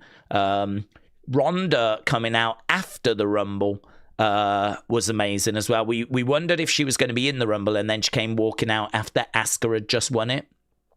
And I love that moment. I thought that was an amazing moment as well. So really, the Rumble is really simple. You need that big major surprise. And yeah, I'm sure it is hard, but that's the job, isn't it? That's the job. Do you know what? Being a heart surgeon is hard. That's the job. Well, the job here is when you get to a Rumble, you better have something juicy up your sleeve. You better have something good. And the fans were thinking Jericho going in, hoping. I mean, there was no expectation. We all know about the AEW roster page thing, right? With that being covered and spoken about. But as we said, you can easily change that. If Jericho comes walking out, AEW just immediately move him to their alumni section. That's it. It's not, you know what I mean? It's not hard. So, I mean, that was never enough of a reason to think that he was not going to show. And actually, you know, did WWE come out and go, oh, just so you know, there's not going to be any Jericho? You know, he's still with it. Like, you know, did anyone come out? There are so many leaks about who's going to be in the Rumble. So many leaks. So many leaks about WrestleMania. How did WWE not leak it out that Jericho was not going to be in? If Triple H knew that Jericho wasn't in the Rumble, why didn't he get that information out to the dirt sheets? They could easily do that. WWE sources have indicated Chris Jericho is not going to be in the Royal Rumble. Easy. That's where you can use dirt sheets to your advantage. Do you know why they didn't? Because they wanted you to watch. And they wanted you to hope. And they wanted you to tune in and find out. You can say and criticize like fans for building it up in their minds. But WWE did absolutely nothing to dissuade fans from thinking that there was a chance. They did nothing to stop fans thinking that. And they absolutely could have. They absolutely could have leaked information to Meltzer, PW Insider, WrestleVotes, Sean Rossap. Easily could have got word out. Sources indicate Jericho is not going to be in the room, and that never happened. And they could have done it, but they didn't do it because they wanted you to watch. Well, guess what? We did watch, and there was a lot of disappointment. Because if you knew you didn't have Jericho, why didn't you have a good replacement? Why didn't you have a surprise? Even Jeff Hardy. You know, he's in TNA. He's a legend. People love him. We haven't seen him in a long time. Why didn't you go and get him? Now, maybe he's injured. I don't know, right? I'm just throwing a name out there, right? But they didn't do any of that. Number 30 was Gunther. And, you know, we kind of... If you look at the last names that all come out, they're all just WWE stars. They're all just people we expected. Orton, Gunther. I think Roman was like 25, 26. So, I mean, look, we're moaning, we're complaining. I know, I don't want to do it. But the frustration that people are feeling out there, I really understand. I do understand. And I went into that Rumble thinking there's a good chance this could be an 8-2-5. I'm seeing the green shoots, and I really believe that they are on the right track now.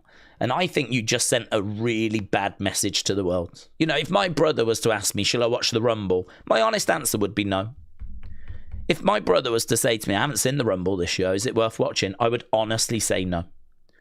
Because what moments should he care about watching? He doesn't even know who Bron Breakker is.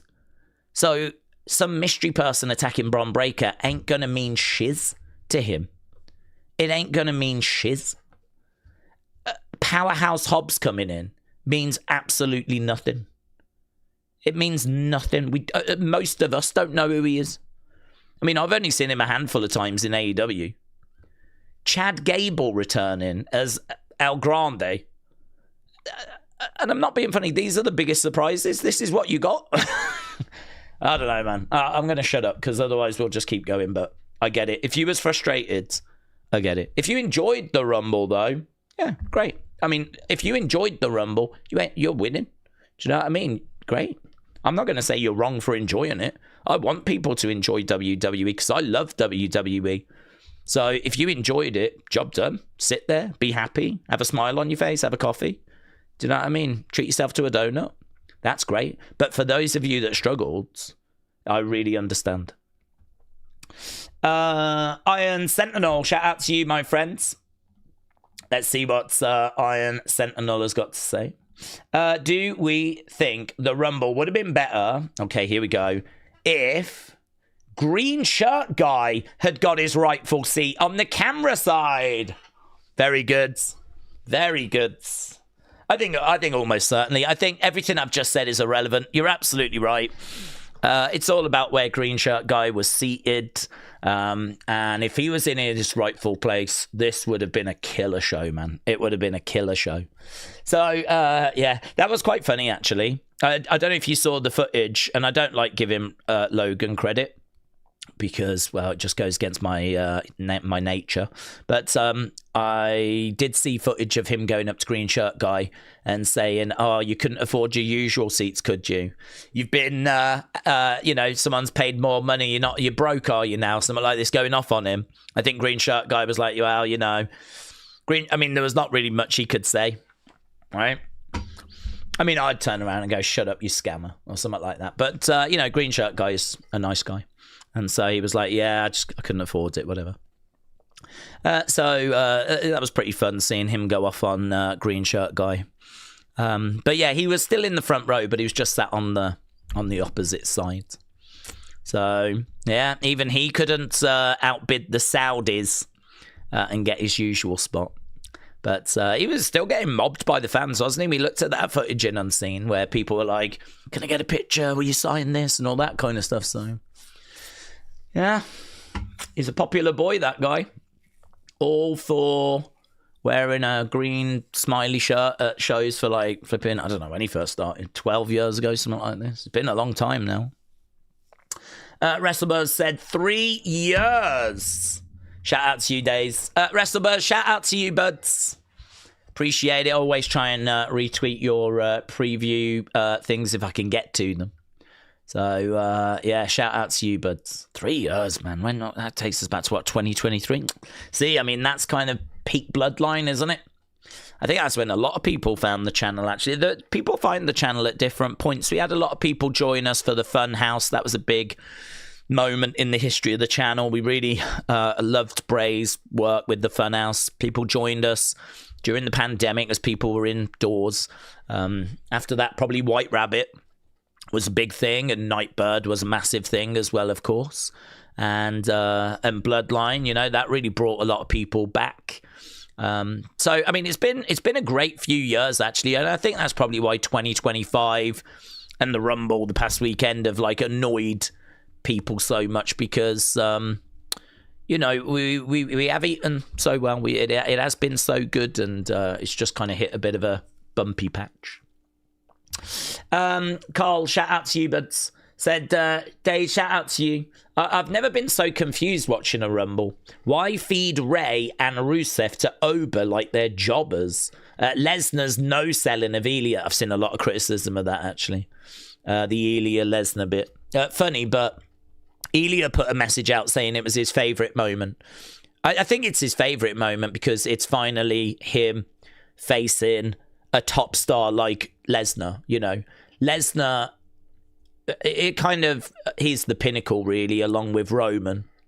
So the fact that Ilya got to get in there and he was chopping away at Brock, I mean, you know, you got to remember Ilya's been wrestling in like WXW and NXT UK in front of like tiny crowds, no crowds during the pandemic. But even when the BT Studios had a crowd, it was still a tiny crowd.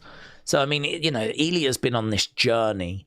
So to get to where he got to, which was in front of 25,000 in a completely different country, Saudi Arabia, in this purpose-built stadium in the Royal Rumble, and he's chopping away on Brock Lesnar. I mean, you can understand why that moment means a lot to him. It symbolizes, you know, his journey and like where he is now.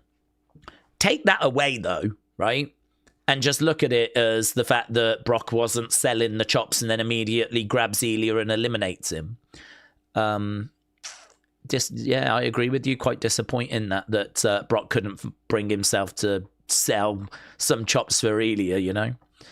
So, yeah, I agree. That one, I would say divided opinion, but was quite heavily criticised. Lesnar eliminated during yeeting. Yeah, a lot of people wondered if that was a mistake. A lot of people wondered if there was some botches that were in there. Carl said, I hope Raw turns things round. I think that there was quite a bit of potential botching and mistakes. Or I think if even Triple H is going to be honest, there's some stuff in there that he would change.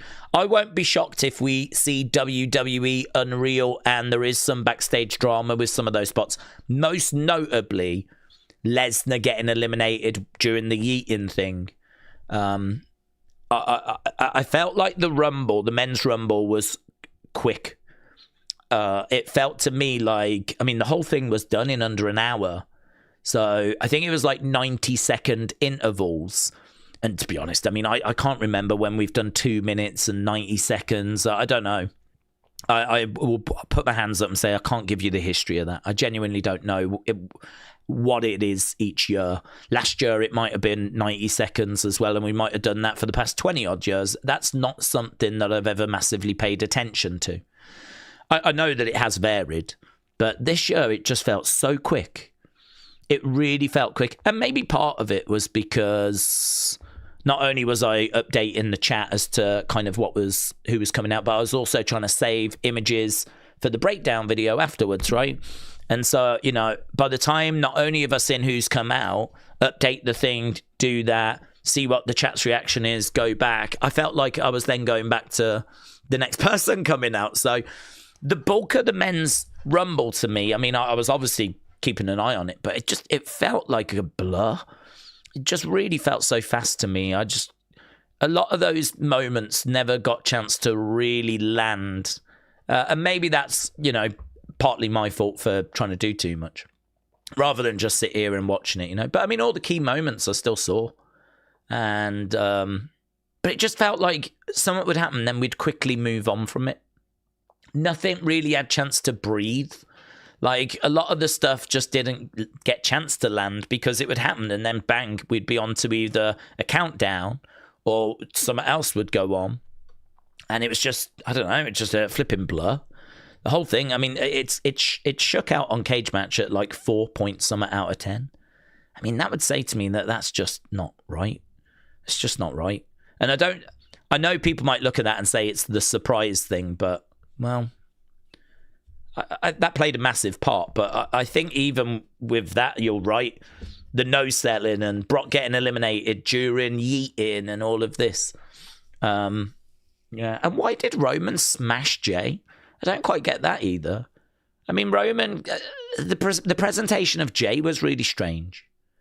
Roman got in there. They're bloods. Why would he go in and smash Jay? And then they work together. Roman getting in, going, shall we run it back? And then Jay going, yeah, and Roman smashing. Like, if you're annoyed with Jay doing that, his family, you're in a Rumble, his bloods, you'd have a word, wouldn't you? Wouldn't you go, dude, you're looking like a right donkey. Stop it. You wouldn't punch him in the face, would you? Maybe they're just a weird family. I don't know. Perhaps, do you know what? Perhaps none of it matters. How about that? Perhaps none of this matters. And we should just watch it, and we should just then stop watching it until it comes back on again, and then we watch it again. And perhaps this works better in 2025 if we just don't talk about it, we just don't think about it.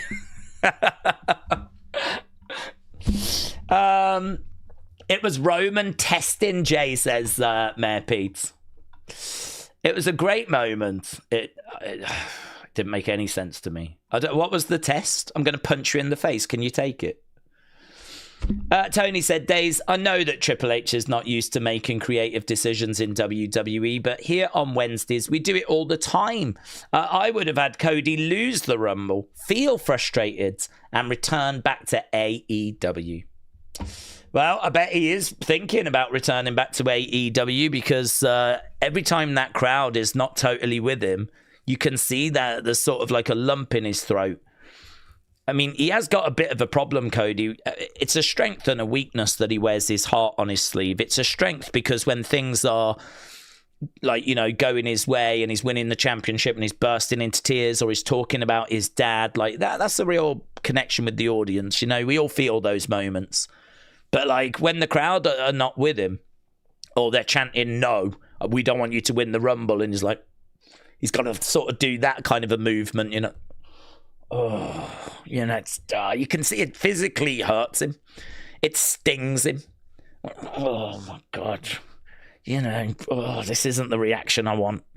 And you can feel, you can see that it's just, it hurts. It just hurts. So I do think, you know, that they thought, what we'll do, right, is the crowds, there's a bit of a backlash online. People are saying that you're a bit vanilla and they're not feeling the title run. So how about we just take the belt off you, put it on Drew for a bit? And I could honestly believe they thought that was going to be good enough.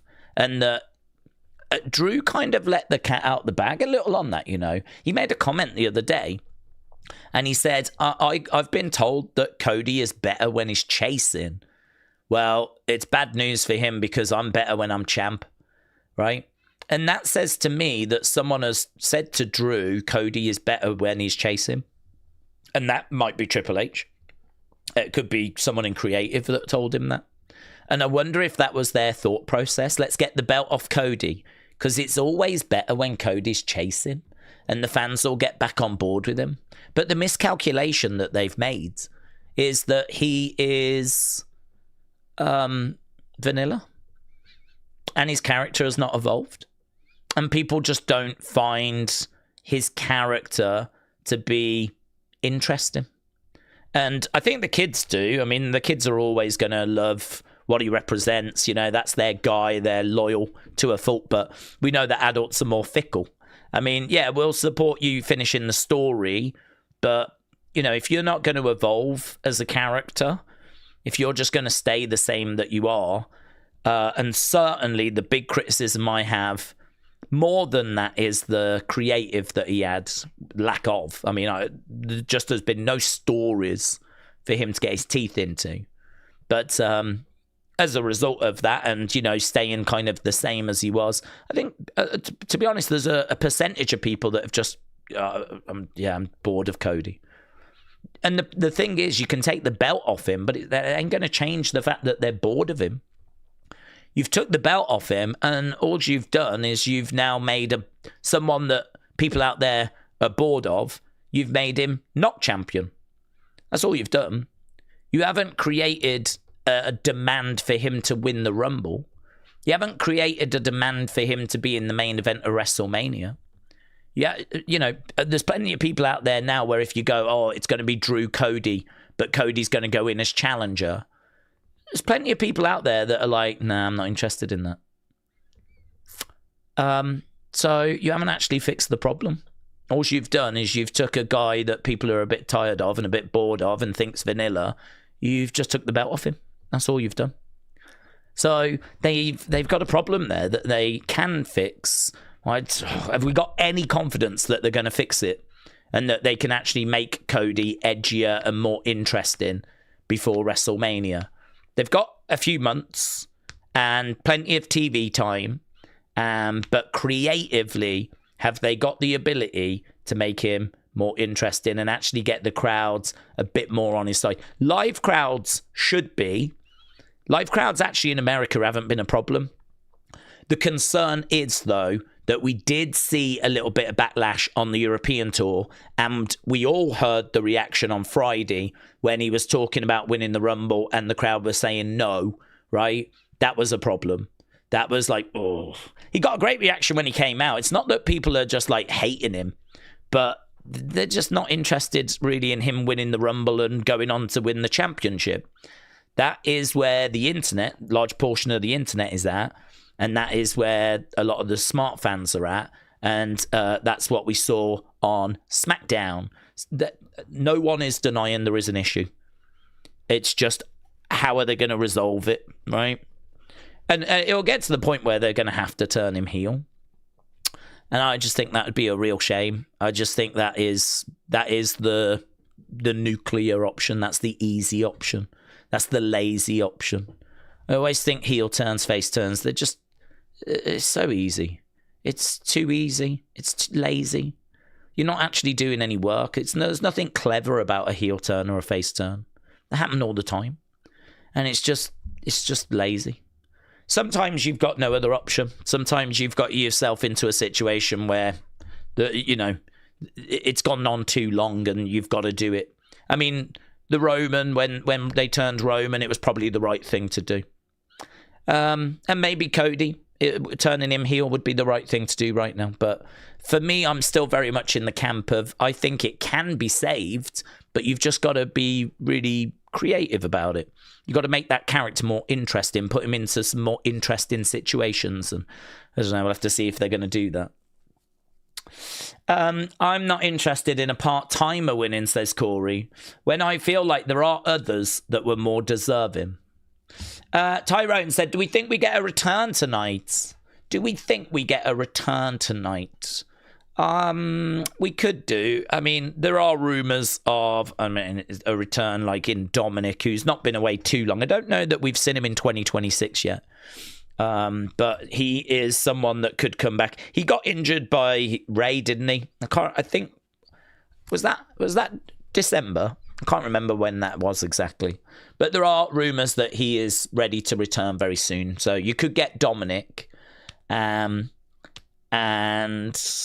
yeah, I don't know. I'm not really... For me, if you was to bring someone back tonight and it would be someone good, I'd be a bit confused as to why you didn't put him in the Rumble. Considering both Rumbles would have benefited by having a surprise. A bigger surprise than Brie Bella. So, I don't know. I mean, look, they could bring Bianca out, but there's no word about that. Don't know what's happening with her, actually. Don't know what the situation is there. I would still like to think she's possible for WrestleMania, but perhaps she just was not ready. Or perhaps she comes out tonight and they just felt they had enough. Perhaps they looked at those Rumble lineups, they're like, wow, we are spoiling them here. We are giving them so much. If anything, let's save a little bit back, shall we? Yeah. So, who knows? Perhaps we get Jericho tonight. Perhaps tonight is where we get Chris Jericho, because they already felt like they spoiled us at the Royal Rumble, and they didn't want to go too crazy. So, but I can't say I've heard any rumours outside of, say, Dominic, who's meant to be back sometime very soon. King Yeti, shout out to you. Says 3 years almost. King Yeti, amazing, my friend. Such an amazing supporter. I massively appreciate the support. King Yeti has done more for the members side of this channel than I have. So, I mean, just, yeah, amazing. I really appreciate all the support.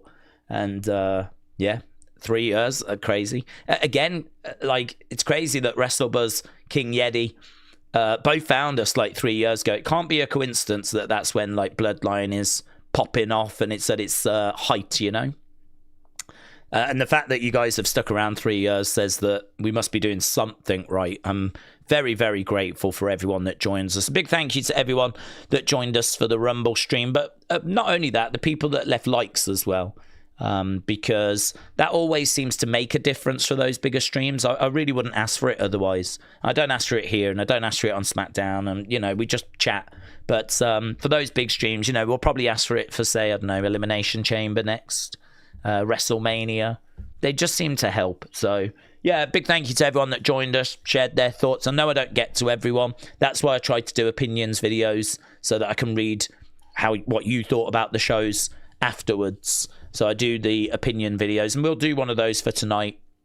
Obviously we'll do the breakdown tonight as well, which I haven't set up yet actually, so I'll have to try and quickly do that after Raw. But we will do a breakdown for tonight's show. We will do an opinions video, and Obviously, we're back tomorrow as well. Big NXT tomorrow, actually. Going to crown a new NXT champion. There's the ladder match. It should be really good. Actually, that's going to be a big show. So we'll be back tomorrow with starting a couple of hours before. And for those of you that got gifted memberships over the weekend, we got our first member stream of the week tomorrow as well. So we'll be doing that from 10, which is 5 Eastern, just on the channel. It goes for an hour. And then we'll be going straight into the NXT stream. Normally, we're about 5-10 minutes late for the NXT stream. I am going to try and be on time. Obviously, it's a big NXT, so want to try and be on time this week. So, yeah, lots coming up. So, King Yeti, WrestleBuzz, thank you. Tristan, thank you, my friends. Really appreciate it. Tristan firing in a very kind donation. Tristan said, I agree with you on the Cody situation. That's why Roman should win the WWE title from Drew or chase Drew. It takes Cody out of the scene till SummerSlam or Mania 43. It could also set up Rock Roman for Mania as a possibility. Well, yeah, I think, though, I'm just going to go back to the point I made before, and that is keeping Cody out the way is not enough. I really think you could keep Cody out the picture till SummerSlam. If you have not evolved the character, all you've done is you've just took someone that people find to be quite vanilla, quite uninteresting, not edgy enough. All you've done is you've just moved that person out of the picture, and then you're going to bring them back later in the year.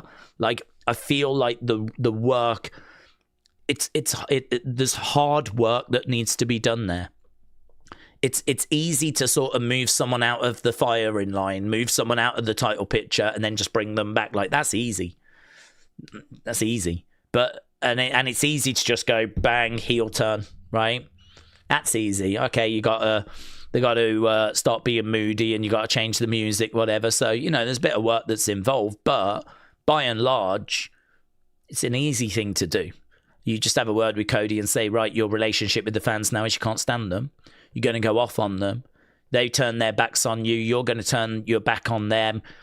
Cut promos along that theme. If you see any signs for American Nightmare, snatch them, rip them up. Have a go at the crowd in your promos. Don't go OTT with it. Keep your focus on, what it is you want to achieve. But just make it very clear you're not there for them now. And it's honestly, it's easy. It's lazy. That's easy work. So I think the hard work, the hardest path to go down is the one where you have to evolve this character. That's the hard path to go down because it's not guaranteed to succeed. And not only that, but you've also got to come up with some really interesting creative. But if I'm Triple H, it's that hard path that I'm going to constantly be setting the creative team because I want them to not take the easy way out all the time, because the easy way out is it can be boring and predictable. So I want to challenge them, and I want them to come up with stories, and I want my creative team to be creative. That's what I would want, not just taking the easy way out all the time. So I would challenge them with that, and I would tell them, we ain't turning him. We ain't turning him. So you better get that in your mind. I expect the fans to be back on side with Cody as a babyface, and it is your job to do it. And I would set that as a challenge. How you would go about that, we would have to brainstorm. We'd have to chuck some ideas around, right? I mean, it's going to be a challenge, but that is the challenge that I would set the creative team. So. I don't know that you can just move him out the way and bring him back at SummerSlam without doing that work. So that would be my concern. But in regards to, should he be around the title picture at WrestleMania? Depends, doesn't it? It depends what they do. I mean, if they turn him heel, then, that might change things and people might be a bit more engaged. And that could be enough to make people want to see him in the title picture. Maybe this time it's heel Cody against babyface Roman, and you get into that match, but it's a completely different dynamic. If you do that, then maybe you could find a way of doing it. If you are wanting to focus on some other people, then maybe moving him out the way is the right thing. So Yeah, I don't know. I hear you, though, Tristan. I hear you. You're saying move him out the way, do whatever, but just move him out the way. We bring him back at SummerSlam. Instead, you would much rather Roman go after Drew and do Roman Drew, setting up maybe Roman Rock. I think Roman Rock is probably going to go down next year. I mean, the word is that the Saudis have offered The Rock the largest amount of money that anyone has been offered for a wrestling match in like wrestling history. I don't know what that number is. No reports on that number. But I could believe that. I could believe the Saudis want that WrestleMania to be the biggest deal possible. They're not messing around, the Saudis. The Saudis don't mess around. They have got so much money that they expect the absolute best. I mean, I don't know what the Saudis would have thought of Rumble. I mean, if the Saudi fans were chanting, "You effed up, we want Vince." I mean, if the people that actually pay for the shows were to hear that and it get back to them, you know, this is where it could be uncomfortable for Triple H. Ain't worried about online, but Triple H certainly could be worried if the higher ups caught wind that the fans weren't thrilled with the show, because the Saudis spend a lot of money. They spend a lot of money. This was not just another normal Royal Rumble. This was a Rumble that had serious investment behind it. Serious money got paid. They built a whole stadium just for this show. I mean, they had all these props in the fan zones on the outside. This was meant to be... The Saudis want people to tune into these shows and love them. And the Saudis want it to be a case where you watch one of these shows and you go, "I gotta go. I don't care about if it's in Saudi. I have got to go," because those shows are too good to miss. Like, they are just flipping.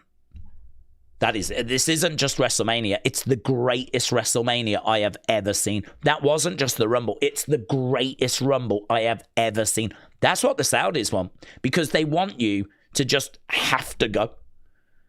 So, yeah, it is a big problem that the fans afterwards were chanting what they were chanting. It is a big problem that the show was not as well received as what WWE would have liked.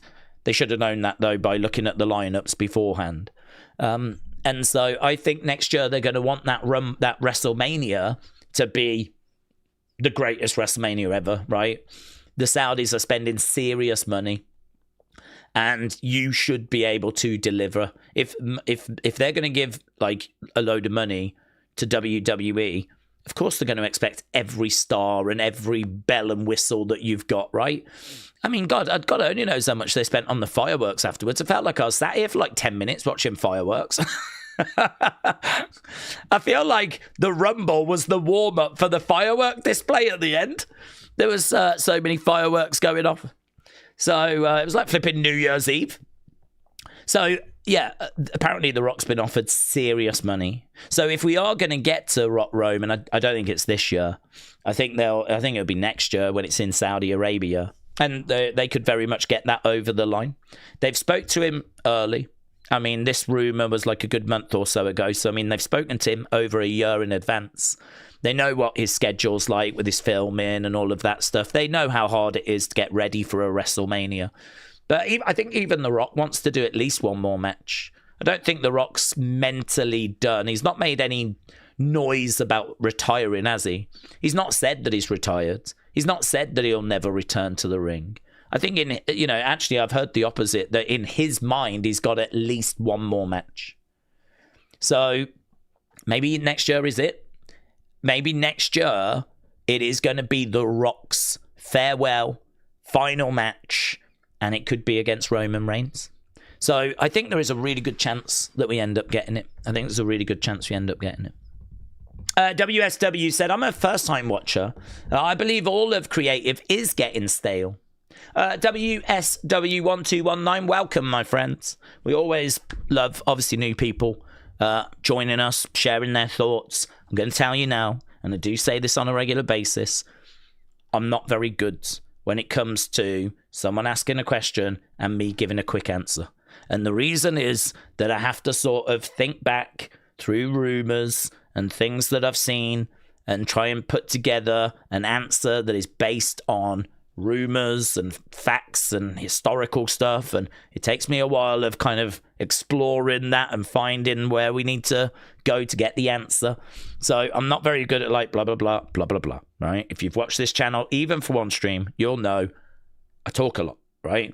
So I've said before that whilst we're exploring answers and we're talking and we're digging into stuff, like, I hope there's conversations happening in the chat amongst people. I hope you guys are chatting amongst yourselves and having good conversations, and really digging into topics. And it might even be subjects completely different to what we're talking about. That make no difference to me. You know, this being a place where people can hang and talk about wrestling and, you know, really get stuck into stuff, you know, really kind of get their teeth into things. I love doing that. I love doing that. That to me is kind of what wrestling has morphed into. Back in the day, it used to be more about just rooting for your favorites. But actually, when you know a lot of the rumors as to where we're going, it does make it a little bit tricky to do that because you sort of have a good idea where we're heading, you know? I mean, it's kind of hard to sort of root for Jacob to win a Rumble when Roman was still in it, because Roman was a heavy favorite. So, you know, had Roman have been eliminated, that would have been massive. I mean, Braun being eliminated so early was big news because he was also one of the favorites. But whilst Roman was there, it felt like it was his to lose. So it does kind of make it hard to kind of sit here and go, come on, Jacob, you know.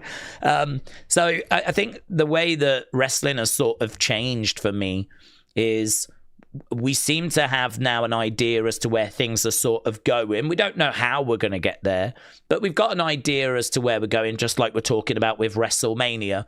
You know, word has come out, Roman versus Punk, Cody versus Drew, maybe Jacob gets involved in that match. That's the kind of main events at the moment, but it's like, how are we going to get to those? What's the stories going to be? And so, you know, we kind of watch for those reasons. So for me, it's wrestling has sort of changed a little bit the way that I watch it. I still love it just as much as I always have. But now we're a bit more analytical, of course. Triple H has said, I wish people would be fans and stop being critics. And the problem you've got with that, Triple H, is that wrestling has come out and told the world that it isn't real. And has come out and destroyed kayfabe, right? And you've leaned into that. You know, you have wrestlers going on Chris Van Vliet revealing secrets from behind the scenes. You have Undertaker and Stephanie McMahon and Cody doing podcasts where they reveal secrets from behind the scenes, right? You've got people going out there like ruining the illusion. And then, of course, on top of all of that, you've got WWE Unreal, right? And people bash that over the head. But the point I've made is that there's kayfabe died long before WWE Unreal came out. There's long ago been documentaries that showed you behind the scenes. You can find stuff on the WWE network, right, that shows you behind the scenes. You can go back to like 2015 and look at Breaking Ground, which is where they're doing showing you inside the performance center, where they're actually teaching the recruits in the PC how to become superstars and teaching them how to do promos and going through moves in the ring. And, you know, that was kind of showing you behind the scenes. And we've done that throughout all the decades, like documentaries showing you the 24 hours for Kevin Owens at WrestleMania 33 or whatever, right? And it shows you him behind the scenes and him in Gorilla. And so we've throughout a long period of time now been showing you behind the scenes. And the thing is, if you're going to do that, if you're going to make it obvious that this is all scripted and, you know, all that kind of stuff, and you're going to ruin that sort of illusion, then, well, people are going to watch what they're being served, and they are going to be critical of it because we know that this could have gone a different way. We know that someone somewhere decided this was the right thing to do. And if we don't agree with it, what do you expect us to do? Do you expect us to just sit here and go, well, I don't agree with that? Do you expect us to sit here and go, oh, Sammy, why couldn't you beat Drew? Oh, gods.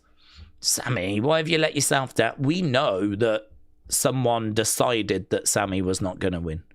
So, of course, people are going to be critical of that decision if they wanted Sammy to win. If they really wanted Sammy to beat Drew and someone in creative decided no, Triple H decided no, it ain't Sammy that's going to get the... People are going to be like, why have they done that? Why have they decided this was Sammy's time? I mean, it wasn't. I'm just using it as an example. But the cat's out the bag. Do you know what I mean? You can't sit there and say to people, stop being critics, when you've created an environment that breeds critics. And that's on you, isn't it? That's on you. There weren't critics around in the 90s. Well, there was, but not as many as there are now, because most of us were watching and, you know, we weren't criticizing it because we weren't thinking the way that we think now. The relationship that the viewer has with pro wrestling has changed. And it's changed for many, many reasons. Internet, social media, the rise of the dirt sheets, making them more visible. But also WWE has not helped the conversation with some of the content they've been putting out over the recent decades. So, and certainly not the content they're putting out now. You can't put out things like Unreal and podcasts that expose the business and then be bemused as to why people are kind of being critical of creative, you know? Can't have your cake and eat it. So, WSW, you're not alone in thinking that creative has gone a bit stale. Roman Reigns also feels like creative has gone a bit stale. But I will say, just again to try and put a positive spin on it, that it did feel to me like there were some green shoots that were showing themselves. I think actually, if you look at what we've been scoring these shows in 2026, there was a little improvement there. There has been a flicker in 2026 of some better creative. And so I don't know what you see tonight. I really, if someone was to ask me what score do you think tonight's going to be, I don't know. If I'm a guessing man, I'm going to go 7. And the reason why I would go 7 is because I don't want to go higher than that because we know creative are very inconsistent, right? There's been shows this year that have worked. There's been shows this year that have not. Sometimes we're in the 7s. Sometimes we're in the 6s. We've been in the 5s occasionally as well out of 10. And again, I'm going to point you back to the cage match score for the Royal Rumble being a 5.6, which was only Saturday, and was a massive show that will have had a lot of build, a lot of conversation going into it, and that's what they delivered. So I'm sort of going into Raw going, I don't know what to expect. Do I expect the worst? I certainly can't go in expecting the best, can I? So should I kind of be in the middle but go more optimistic? Should I go like 6.5? But actually, let's add a bit of optimism and go 7. That's kind of where I am. That's what I'm thinking. But this could be anything. This could be 5.5. It could be a flipping disaster. Could be like bad wrestling, segments that we don't care about, storylines not really moving forwards, no big talking points. It could be that. We've seen that.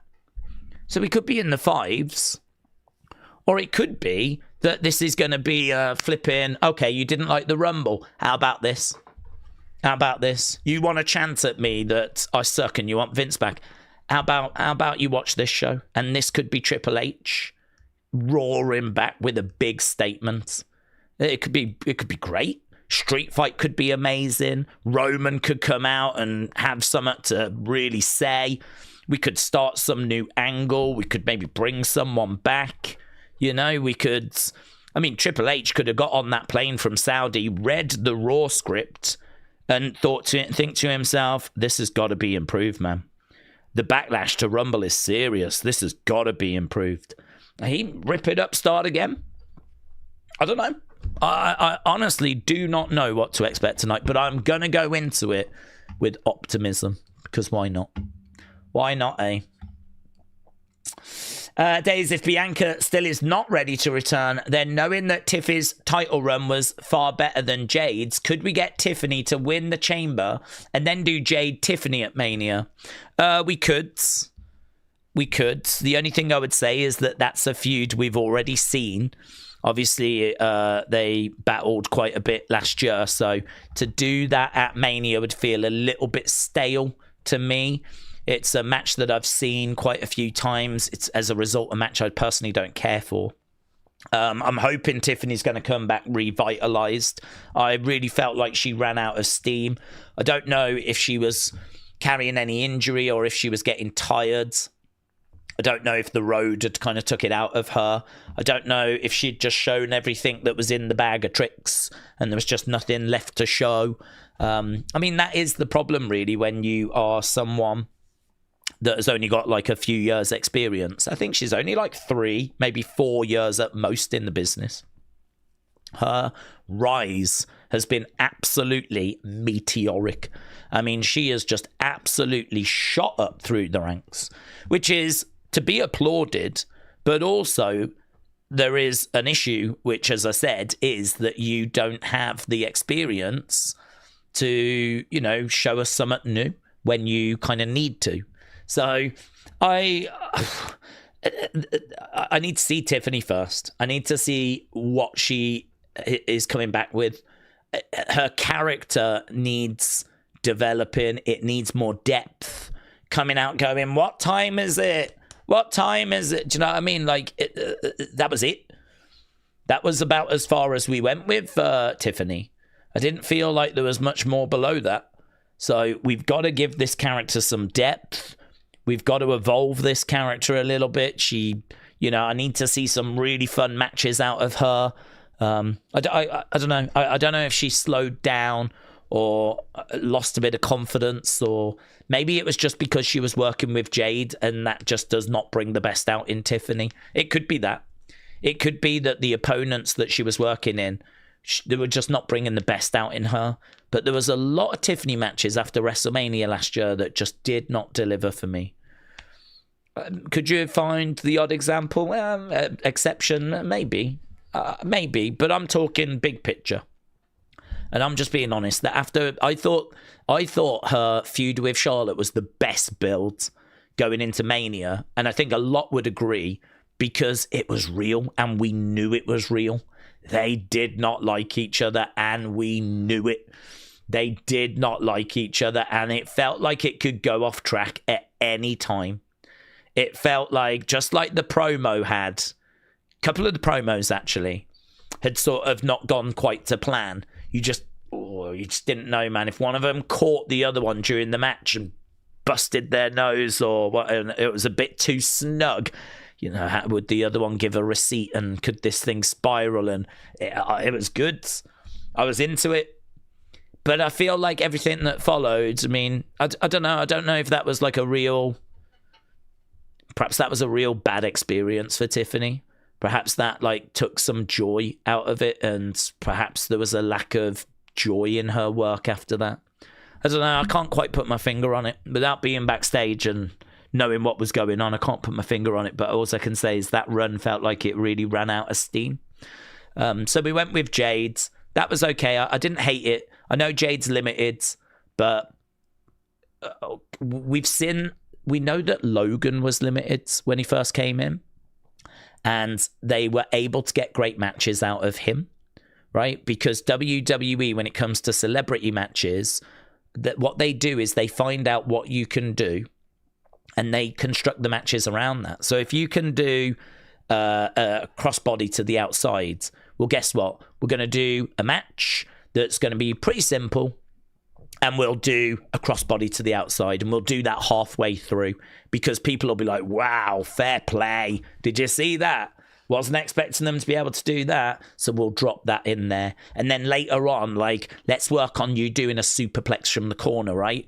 What we'll do is we'll do a spot where you do a superplex, and we'll drop that in about 3/4 of the way in the match. So not only have you like done a little bit of like just normal wrestling, standard stuff, you know, you're in a hold headlock, you get up, a couple of back elbows, you go against the ropes, clothesline, you know, you kind of just do standard stuff, right? But then you've done your crossbody, you do your superplex, and, you know, we just drop these things in. And obviously your opponent will do some eye-catching stuff as well. And we'll keep it short. But the end result is people will come out of it going, that was better than I expected. You know, that was pretty good, man. And then everyone runs around going, I can't believe he's a really good wrestler. Can you believe it? I didn't expect him to do that. He's actually really good. Whereas, you know, a lot of us that kind of know go, Jesus Christ. It is easy to fool the public, right? It is easy to persuade the public of something being good when it actually isn't. The amount of people that were buying into Ronda Rousey being a really good professional wrestler following her WrestleMania match at WrestleMania 34. You know, everyone was like, this is the best we've ever seen. This is the best celebrity match we've ever seen. That, I mean, like, it got 4 Summit Stars from Meltzer, that match. I think was probably the best match from WrestleMania 34 was the Triple H Stephanie against Kurt Angle Ronda Rousey. That match got really well received. And then, of course, you make Ronda full-time and you put her out there just in matches on her own, flipping atrocious. I mean, all of a sudden, you know, she's exposed. She doesn't have that support structure around her. And all of a sudden you see actually what the true standard is, right? And so the reason I had a bit of optimism for Jade is just book her like you do the celebs. It's simple. She doesn't need to have loads of matches. She needs to defend that belt every 30 days. So make sure she does that. And when she has her match, treat her like a celebrity, showcase what she can do, keep the matches relatively short so they don't outstay their welcome, and, you know, kind of book them that way.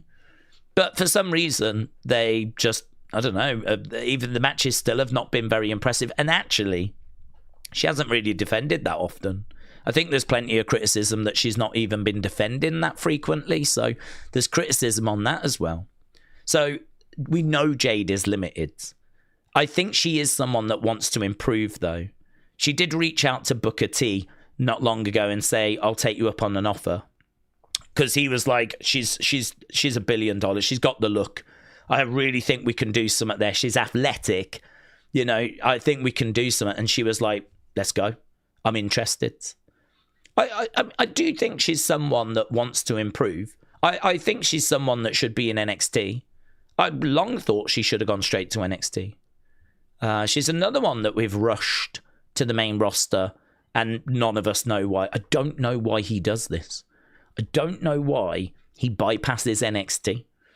When he used to run NXT, and you'd imagine that if anyone knows the value of NXT, if anyone knows how good NXT can be for talent, not just talent that don't know anything, but talent that are just coming into the company, you know, if anyone knows, it would be Triple H. So why is it that he keeps bringing people in and putting them straight on the main roster? Is it that he just thinks to himself, well, I used to work in NXT, I can train them up? I don't know. Clearly, Jade was not main roster ready. I got my concerns over Powerhouse Hobbs. Obviously, we know Maxine is in that same boat as well. No shade to her. I got no issue with her as a person.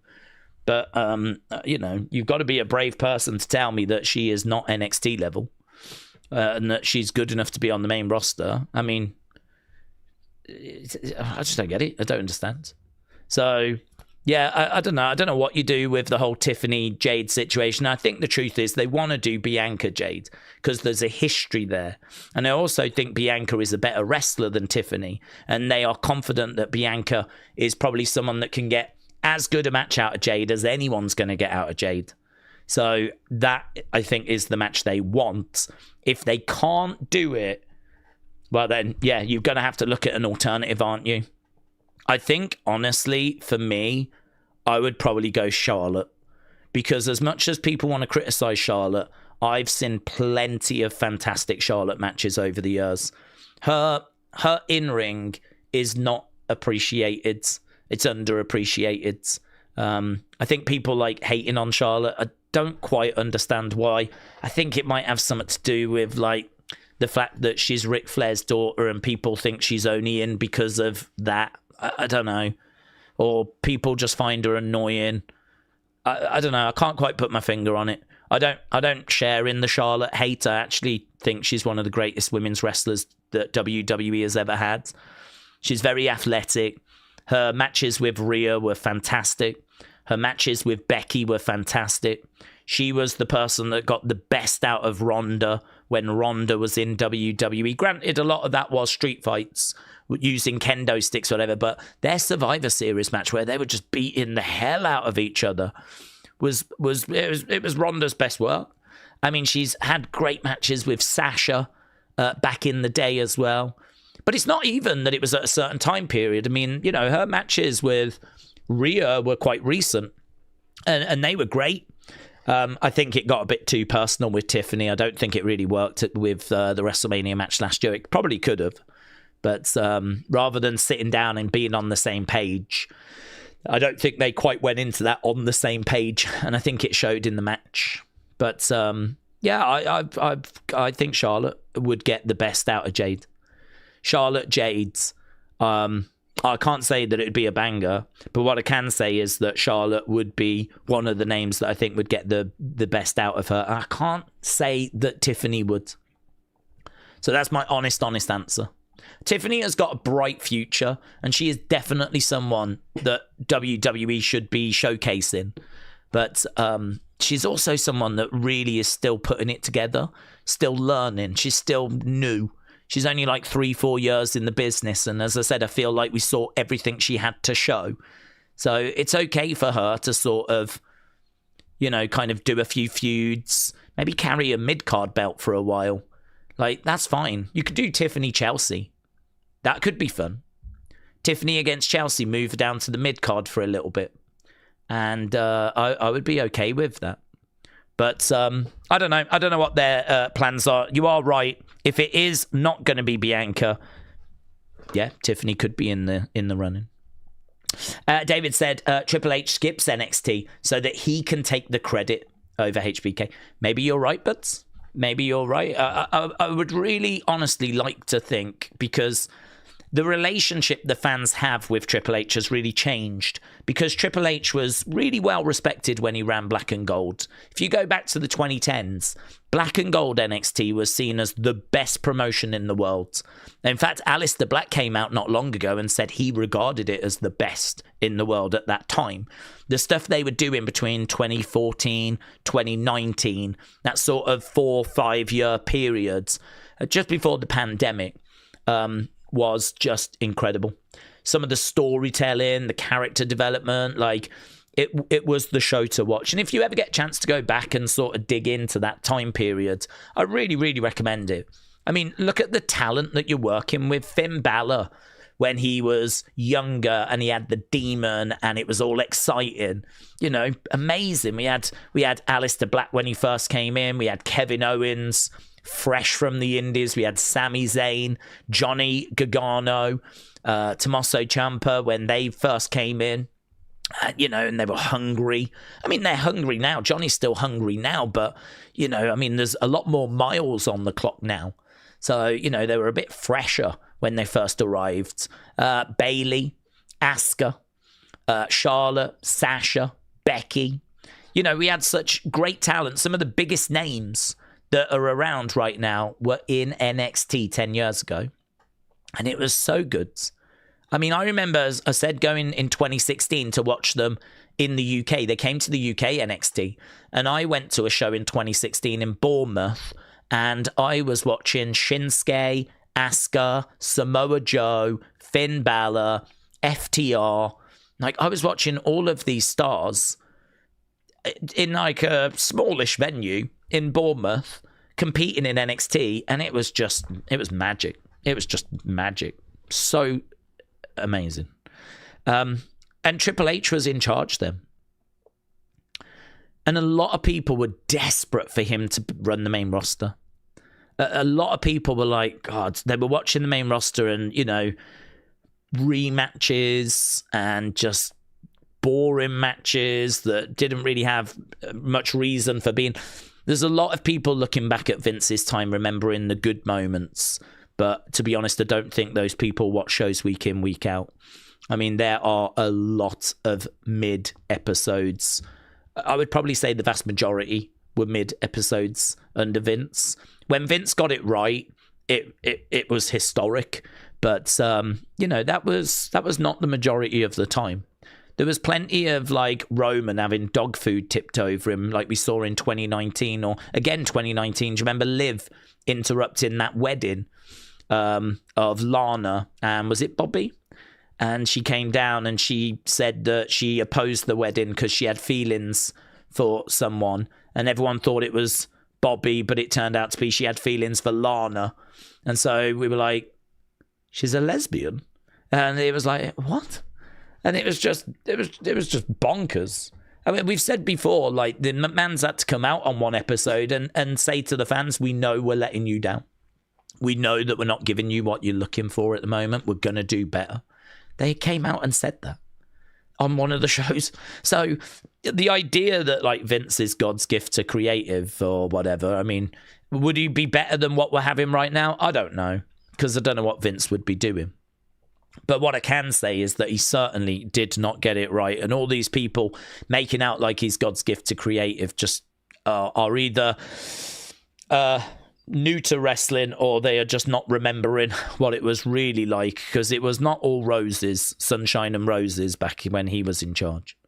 But, you know, as a result, people were looking at NXT, which was much better than the main roster back then. And they were like, man, can you imagine when Triple H is running this thing? It's going to be so good.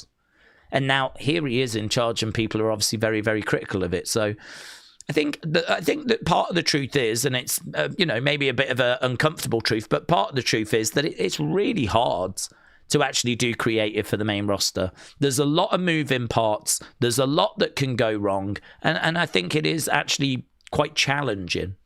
So I don't want to like lay into Triple H too much. I mean, I'm quite happy to say that he's got stuff wrong in 2025. I'm quite happy to say that he got, you know, the Rumble wrong, whatever.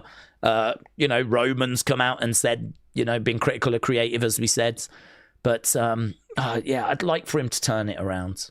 I would like for Triple H to get us back to where we were. We know that 2023, 2024 was really well received. So you could be right, David. You could be right. It could be that he thinks, I ran NXT. I can do something with these guys straight away. Let me take them. They'll be fine. I know, like, you know, that I can walk them through whatever. But honestly, for me, I think the truth is that a lot of that talent could benefit by going to NXT first. Because NXT isn't just here's how you do a headlock. Here's how you know, it's not that. Asuka came into NXT. When Drew McIntyre came back, he came back through NXT. Shinsuke Nakamura came in and went to NXT, and he'd been IWGP Heavyweight Champion, right? So he went into NXT. Asuka was one of the best female wrestlers in the world. They put her, Io Sky, arguably the best performer on the main roster. She came through NXT. And she was one of the best women's wrestlers in the world. When she went to NXT, it ain't about teaching them how to wrestle. It's not always about that. It's about getting them in, getting them settled, and getting fans like used to them, finding the right presentation, getting them up to speed with, you know, this is how the company works. These are the expectations. We need you to work the hard cam. You know, have a look. Do we need to work on promos? Do we need a bit of work on certain areas? We've got a whole performance center where we can do that. Not only that, having people of that caliber working with the recruits is brilliant. It's great. It's great for them. So they're helping others as well. Keep them in there 6 months, 12 months, whatever. Hopefully get them ready for the main roster. Then bang, up they go, you know. So, yeah, it is a bit crazy, but I'm sure he's got his reasons. WS Dub said Shawn Michaels' creative is a lot better than Triple H's, says WS Dub. I think a lot of people would agree with you on that right now. But the point I would make is that people said that back in the day when Triple H was in charge of NXT. They said it was much better than Vince's. So, okay, we've got Bron Breakker here. I will get to these comments. But we're actually starting straight away with Bron Breakker coming down. I thought they were going to do a Rumble video package, but Bron Breakker is here, and he is angry, and we are starting this show hot. Bron Breakker is rightfully livid. He's going to have something to say, isn't he? He got eliminated from the Rumble in 10 seconds. Corey Graves says, do what you got to do. Yeah, he's gone up to Corey and he said, do you want to do something? And Corey's like, no. Do you want to do something? No, no. Michael's like, no. Braun tips over the commentary table. I thought he might say a few words, but we are starting Raw hot. He is livid. Do what you got to do, says Michael. I think he does want a microphone. Dude, you needed to be quicker there. That dude needed to be quicker. Whoever that mystery person is, they have got Braun all kinds of riled up here. Oh, he's blaming Pierce. Okay, the Vision have come out. Maybe they didn't know that Braun was going to do this. Yeah, look, the Vision are here. Heyman's here. Heyman looks disheveled, actually. His tie looks a little loose. Yeah, they're trying to calm him down. They're trying to calm him down.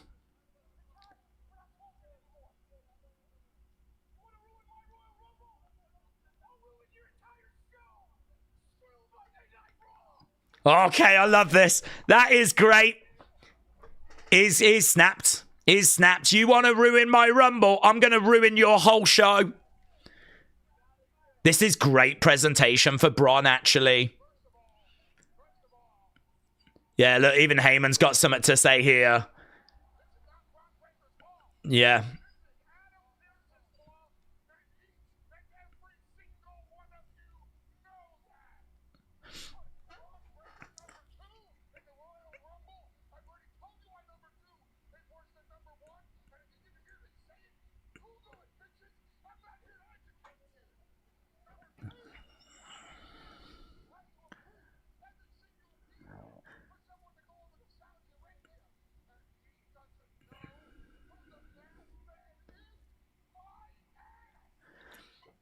Mate, this is such a good start. This could set up a really interesting episode of Raw. Braun staring at Heyman now. He wants him to come out. Yeah. This is good. This is good. You get your sorry ass out to my ring right now.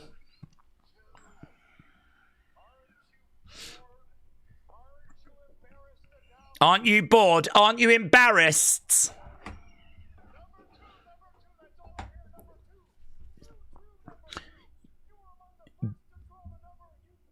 You pulled out number 2.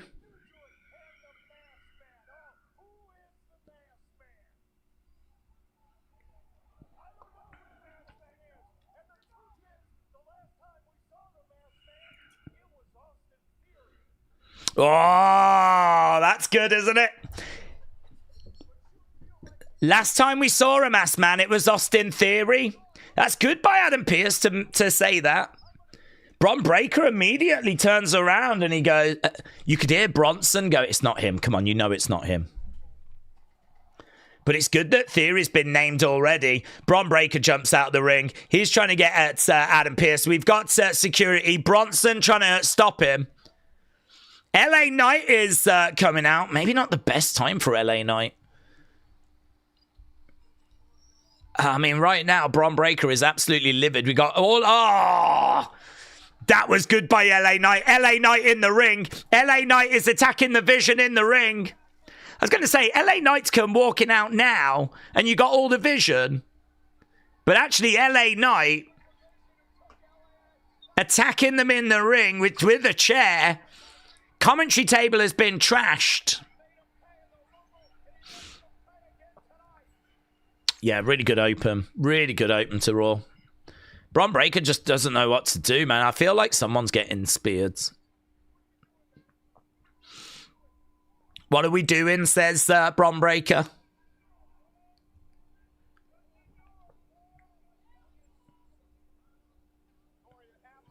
It is really true, actually. I mean, it's right for Bron Breakker to be upset with Paul Heyman because Heyman's like the wise man, the oracle. He's meant to be the experienced voice that can guide Bron Breakker through the minefield that is WWE. Well, he ain't guided him very well at the moment, is he? I mean, right now, Bron Breakker is, coming out in a Rumble at number 2 and getting murked before he even gets a chance to get going. Like, I think it's perfectly acceptable for Bron Breakker to turn around to Heyman and go, what are we doing, man? What are we doing? This was not the dream. This was not the plan. This is not the way this is meant to be playing out. Really like that open. I think it's very, I was just fully expecting a Rumble promo package. This is what we got. Someone's music hitting, probably the Vision, maybe Roman, bring them down. But actually to do it that way, yeah, bit of energy, bit of excitement. I'm here for it. Doc Holliday said it's time to load up this episode of Monday Night Raw. I'm going to load up with peanut butter. Daze looking super cute, Doc Holliday. Shout out to you, my friend. Well, so far so good. So far so good. I think. I don't know what people's reactions are, but I certainly think that could have been worse.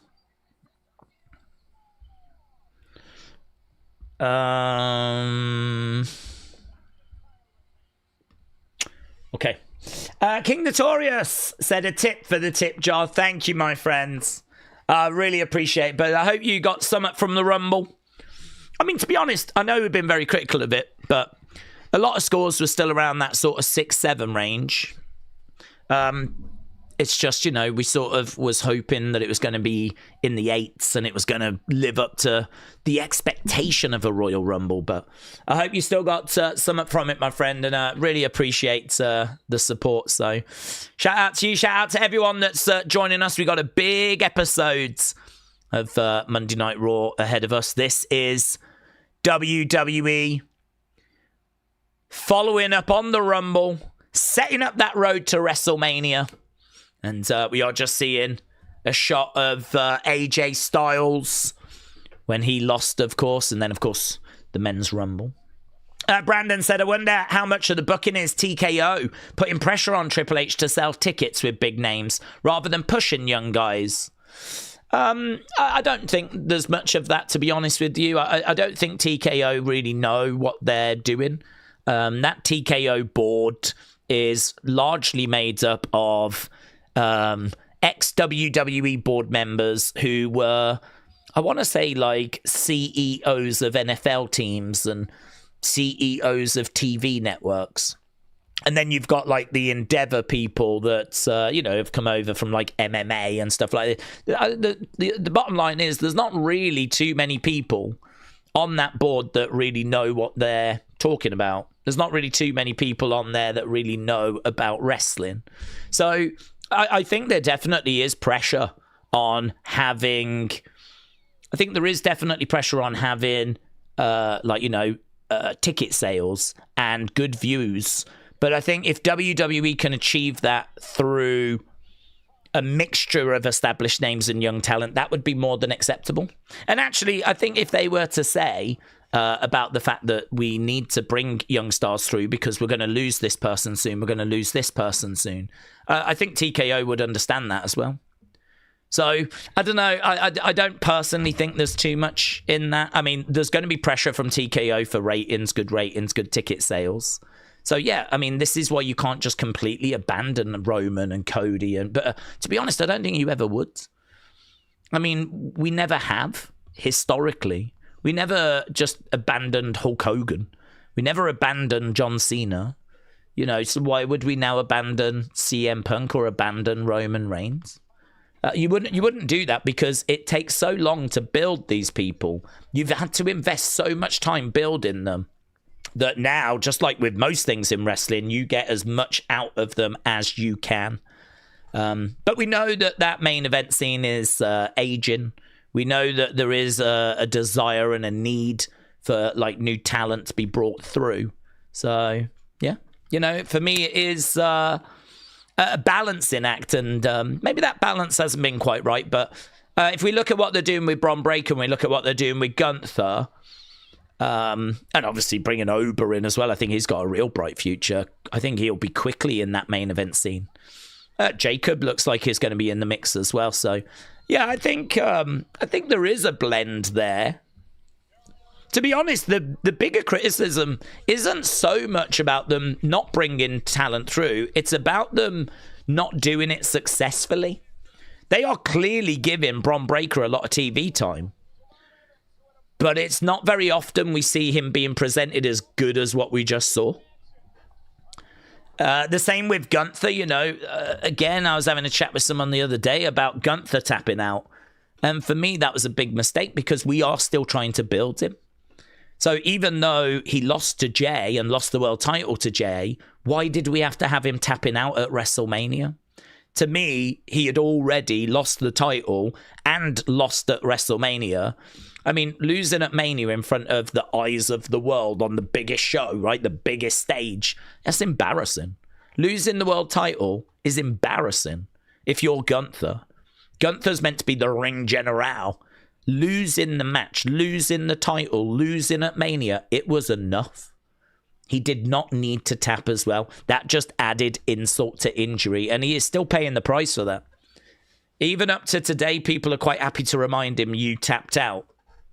The only thing is that because he has retired John and now seemingly retired AJ, at least we've managed to build his aura back up again. At least now when he comes out, he's getting like loud boos and you know someone significant has arrived. But, I mean, it took some big things to get that back. Most notably, retiring John Cena, which is why, for me, him being John Cena's final opponent was the right call. Because he needed this after the way that he'd been booked. He lost at flipping WrestleMania. And don't forget, he lost at SummerSlam as well. He lost to CM Punk. He lost on 2 of the biggest shows of the year. So, like, he needed something to kind of, you know, build him up. And retiring John, I mean, I don't think retiring Goldberg in 2025 meant a great deal, to be honest.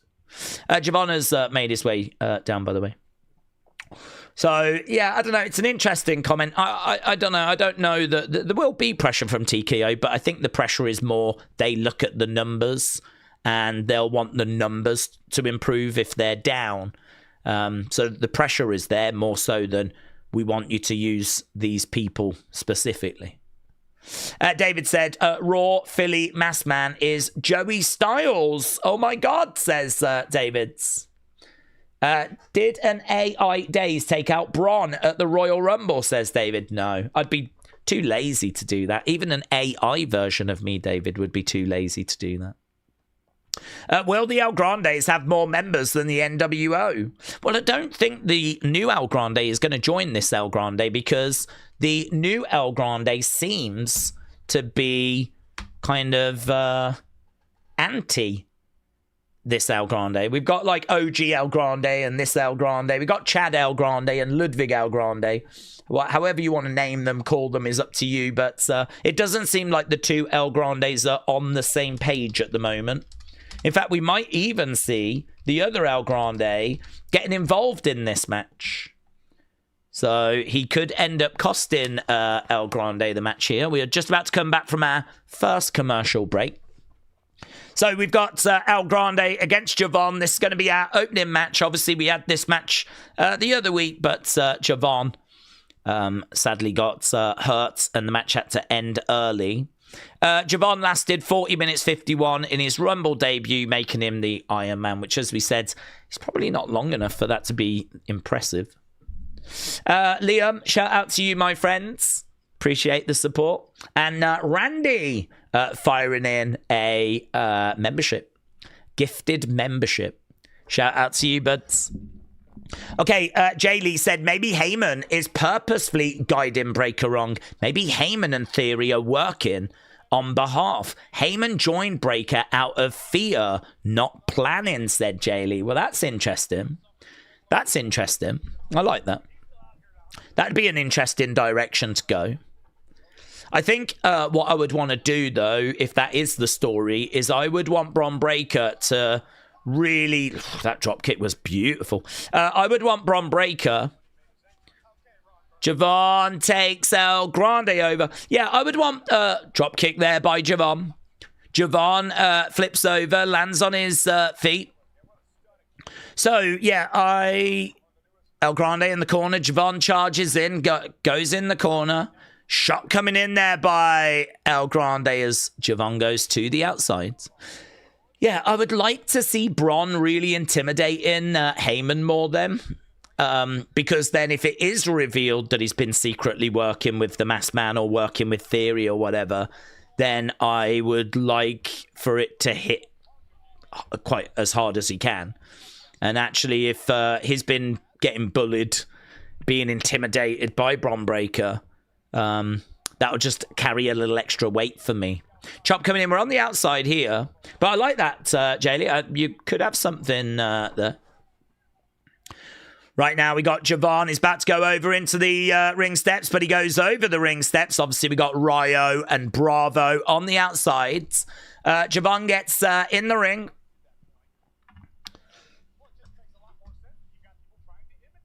Looking for a big forearm shot. Javon against the ropes as El Grande comes over. Whoa, look at Javon. Big air there by Javon. Big air. And I think we're about to go over to commercial break. Oh, no. Staying with the action. That's normally a commercial spot. Right now we got Ryo grabbing the leg of Javon. Yeah. Right now, grabbing a hold of Ryo. He's trying to get the mask off here, Javon, but El Grande makes the save.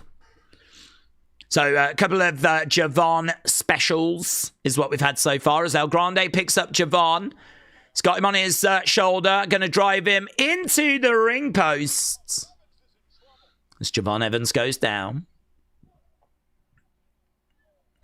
I'm expecting Roman and Punk to have a segment tonight, but we can't forget that Balor attacked Punk last week. We're going to need some progression over that feud and why Finn did that, says Brony. Yep, good point. Good point. Daze, are we going to see the Masked Man reveal himself tonight, said Jen. No. I think this is going to be a long-term story. I would not expect that to conclude tonight. That'd be way too quick. I mean, if you think about, you know, the Masked Man in Survivor Series, I can't remember when he got revealed, but it was a good few weeks later. This one might even go longer, to be honest. I mean, let's just say it is Theory. I mean, they're going to want to have this play out where people are speculating it's this person, that person. Oh, okay, well, after this week's show, I've changed my mind. I think it could be this person or blah, blah, blah, blah, blah. I mean, I'd imagine there might be a little bit more between Bron and Theory backstage after Adam Pearce came out and made that. I'm really pleased he did that, actually, because, I mean, it is true. The last time there was a masked person, it was Austin Theory. So, I mean, it's right for Adam Pearce to come out and go, have you thought about your friend? I mean, it would be a bit weird, actually, if he didn't do that. So, you know, Bron probably should question Theory. Where was you? Imagine, though, if Heyman says it can't be him. He was backstage with me at the time. I think there's a good chunk of people thinking it is Theory. But what if Heyman reveals it can't be? So, you know, we've got all these twists and turns that we can kind of go down.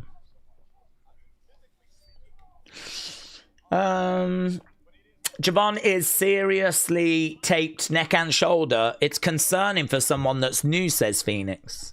I suppose that's the concern with what he does, isn't it? You know, what he does is so impressive, high-flying, athletic. I mean, it really is putting his body through stuff. Shots coming in there by El Grande.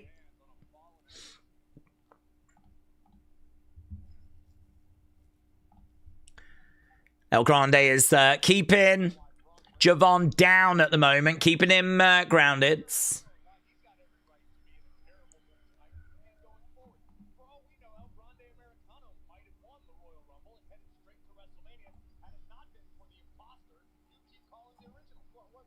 Okay, so Corey is like, how do we know that El Grande wouldn't have won the Rumble if it wasn't for that imposter that you keep calling the original? This is why Roman shouldn't have won, said Kelly. He doesn't show. There are harder working and more deserving guys. Well, he is meant to be on the show tonight, though.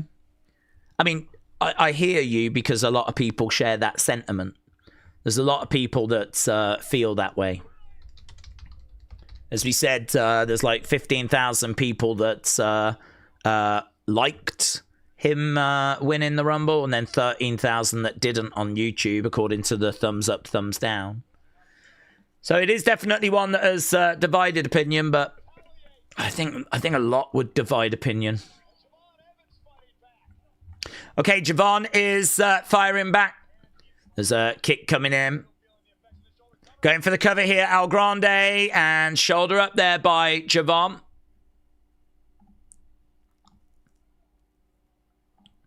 Okay, so Javon is down at the moment as we're coming back from commercial break.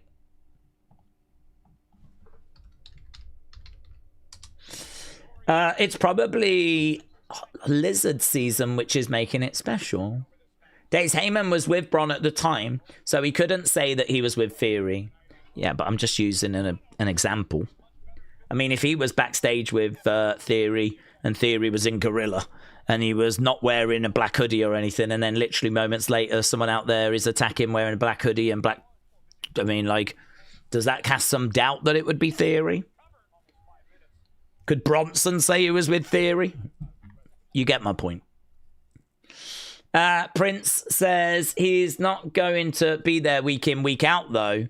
The people that want that, they are the problem. We need to get new faces. It's a new face that should have won, says Prince Polanco. Prince Polanco, shout out to you. JCB World said Theory is going to betray Breaker and the Vision to say that he was working with Seth all along. Slap coming in there by El Grande. Shot coming in there by Javon. Chop by Javon. Javon coming back into this match, driving El Grande back. Triple A said, I dislike Big Dog Roman, but I love Tribal Chief. Don't we think Roman should realize that he should show up, especially for a WrestleMania build, even now that he's won the Rumble? Well, to be honest with you, I think it's really difficult because Roman is someone that I think has put a lot of work in to WWE. You know, I mean, if a WWE career, I don't know the average lifespan, but if we use Hulkamania, right? I mean, Hogan's one of the biggest stars in the history of wrestling, or we use Stone Cold, right? I mean, neither of those went 10 years. I mean, if you think about Stone Cold's, you know, I mean, what are we looking at? I mean, he was the ringmaster, but I don't know. Are we looking at like 96 through to 2003? I mean, his last match before Kevin Owens was WrestleMania 19, which was 2003. And in like, you know, mid-90s, he was ringmaster. So, I mean, that is about 7 years. That was a sick kick there by Javon, by the way. Javon charging over. Big forearm shot. So Stone Cold's about 7 years. Hogan comes in 84 and is gone by 93. So he does 9 years. So, I mean, if you think that Roman debuted 2012 with the Shields, I mean, we're at a point now where he's like 14 years in. I mean, he's considerably past kind of, I would imagine, what the average lifespan would be for a superstar. I mean, of course, you know, Undertaker, Edge, you know, you got long-serving people. I mean, you don't have to work hard to find Miz's and stuff like that. I get it, right? But the point I'm making is that he's been a top star. He's been a top star for a long time. He's done a lot. You can't say that he hasn't contributed. He's done a lot. He's done a lot of full-time work as well. And he's got to the point now where he's a massive star and he wants that work-life balance. You know, if Family Guy. I mean, he wants to spend time with his kids and his family. I get it. Honestly, I get the fact that he wants to contribute to wrestling, but he wants to be there for his family as well. So I think it's hard. I mean, maybe if he's going to be champ, and maybe for WrestleMania season, he could do something special. Knees in the back. It's a nice hold, this. So perhaps for WrestleMania, he could turn up the appearances. If he's going to be a champion, he could turn up the appearances, maybe until he loses the belt. But I'm not gonna criticize him for not being around all the time. I think he's paid his dues. I think he is special. I think he is an attraction. The problem you've got is that how do you actually use him and book him? Because if you make him champ, then yeah, he sort of needs to be around, doesn't he? But that belt only needs to be defended every 30 days. I don't have an expectation it's defended any more than that. That's the old rough rule of thumb, so as long as we were hitting that benchmark, I'd be okay with him being champ. Javon climbing up. El Grande down. Look at that. Like a coast-to-coast. 1, 2. Went all the way across the ring. It's been some nice moments in this match, you know. They are doing some good work together.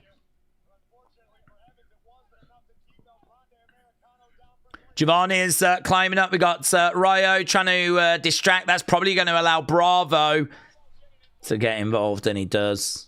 Javon goes down, spills in the ring. This could be a... oh, hello. Is getting that metal plate. Is being handed over, but now here comes the original El Grande. Here he is, the original El Grande. So Ryo and Bravo, they don't know what to do. The referee has spotted the metal plate. Here's Javon. Bang. Big knee. Javon going for the cutter. OG cutter lands. El Grande down. 1, 2, 3. Javon Evans picks up the win. And it is as expected, thanks to a slight distraction from the OG El Grande. And that is a problem that El Grande has got.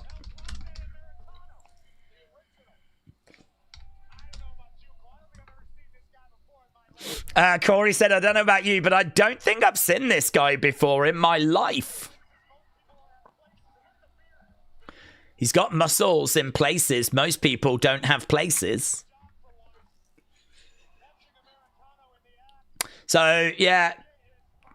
Amazing work there. Get your votes in for what you thought about that match.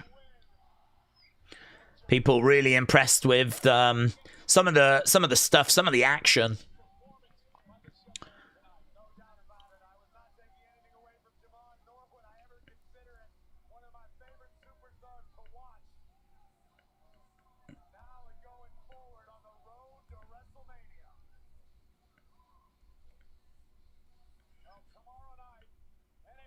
Oh, we're talking about NXT. There's a shot of Orlando. Love this place. I believe that's International Drive, actually, that road.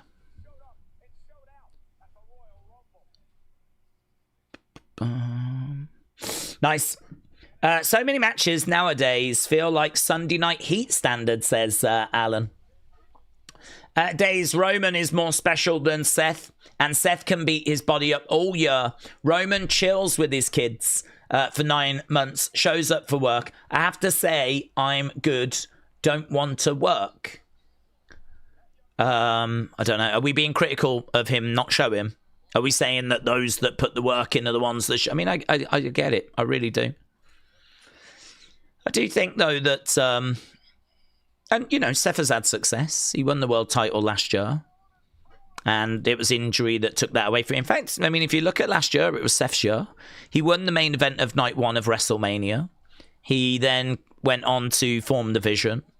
He then did the Won Money in the Bank, did the Ruse of the Century, cashed in at SummerSlam. I mean, he had a fantastic year last year. But, I mean, I get it. I understand people saying that they're not interested, but... I mean, Roman Reigns is the biggest star in this company. He is. This is a company that's built on star power, and no one has greater star power than Roman Reigns.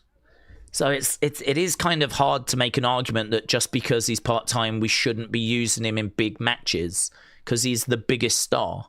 He's the guy that gets the biggest reactions. When he comes out at the Rumble, I mean, the fans are chanting OTC. And they're desperate to see him. So, yeah, I don't know. It's a differing of opinion, isn't it? Those that say we shouldn't put belts on him or maybe use him in, like, high-profile matches or whatever because he's only part-time and he doesn't do the work that other people are doing. I do understand that. But I think the counter to that is that he's put the work in previously to become the star that he is now, and he is the biggest star. And so it's right for WWE to use him. It'd be crazy to not. He is the biggest star. He is, if you look at Google searches, he's number one by a distance. So it's like, he's got to be in big matches. He's the person people most want to see. When we were cooking a few years ago, it was because of him and the Bloodline. So I don't know. It's a different of opinion, that one. It's a tricky one. I mean, let's face facts. WWE want to use him, and they would love for him to be full-time, not part-time, permanent. They'd love for him to be around all the time. But the truth is, he's got so much negotiating power now. He's not going to do that. So, yeah. But also, if you don't use him and he feels like he's not being valued, there's nothing stopping him just leaving and going to Hollywood. Jimmy's back, by the way. We got Jimmy coming out, which is good to see him. That's probably a good sign for things.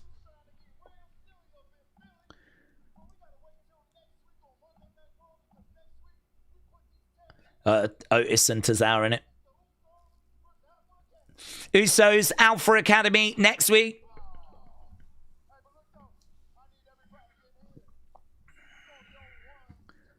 Throw your wands to the sky.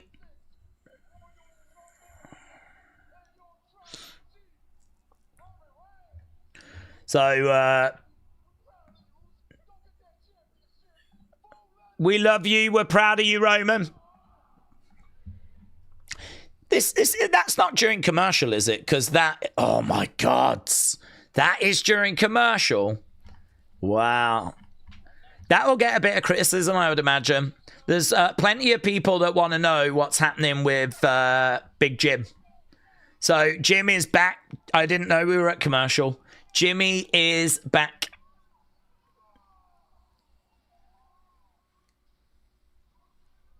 Which is great news.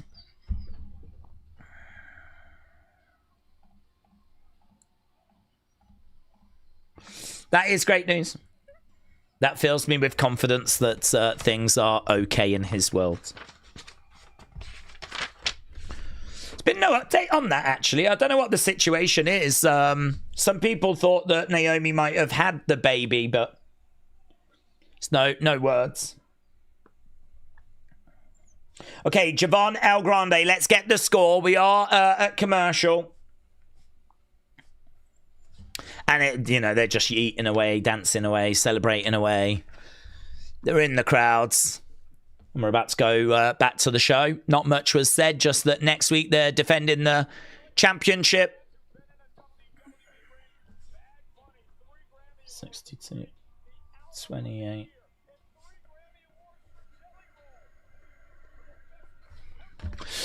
Yeah, I saw they did well. Bad Bunny and Jelly Roll winning big at the Grammy Awards.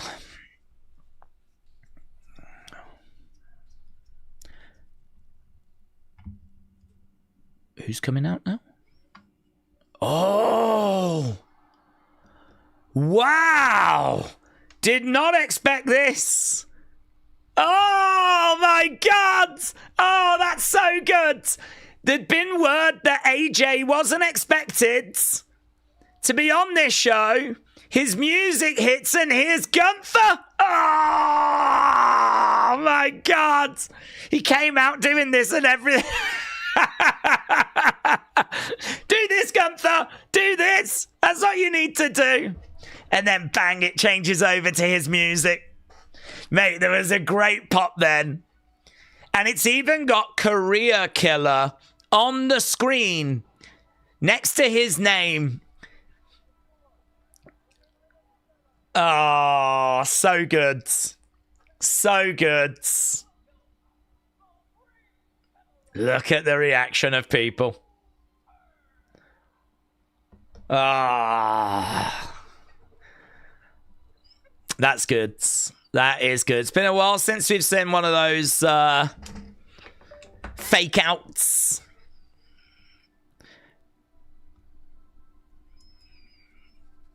I remember saying last year, actually, for the Rumble last year, I was like, man, could you imagine if Becky comes out to AJ Lee's theme? Because there was a lot of people for the Royal Rumble 2025 wondering if AJ was going to show up in the Rumble. And I was like, imagine if Becky comes out and it's she has AJ Lee's theme. They didn't do that. But those kind of fake out moments can be really, really fun.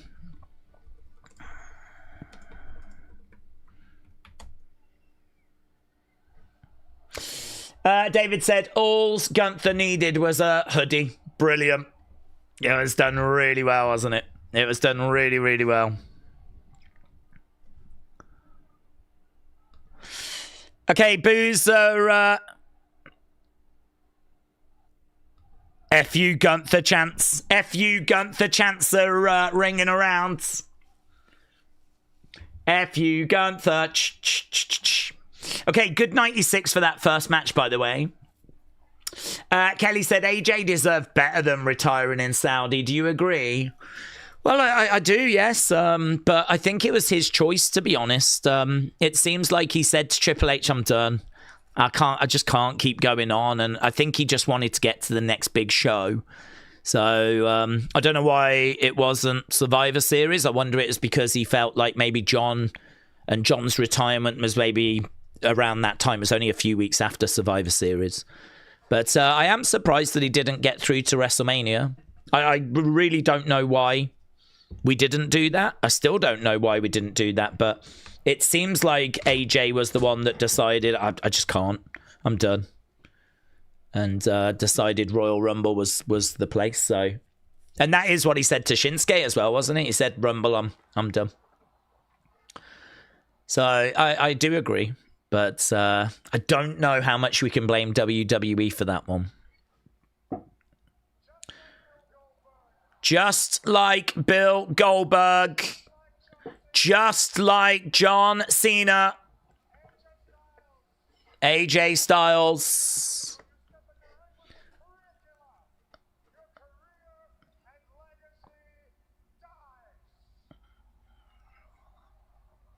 So they're leaning into this career killer thing, and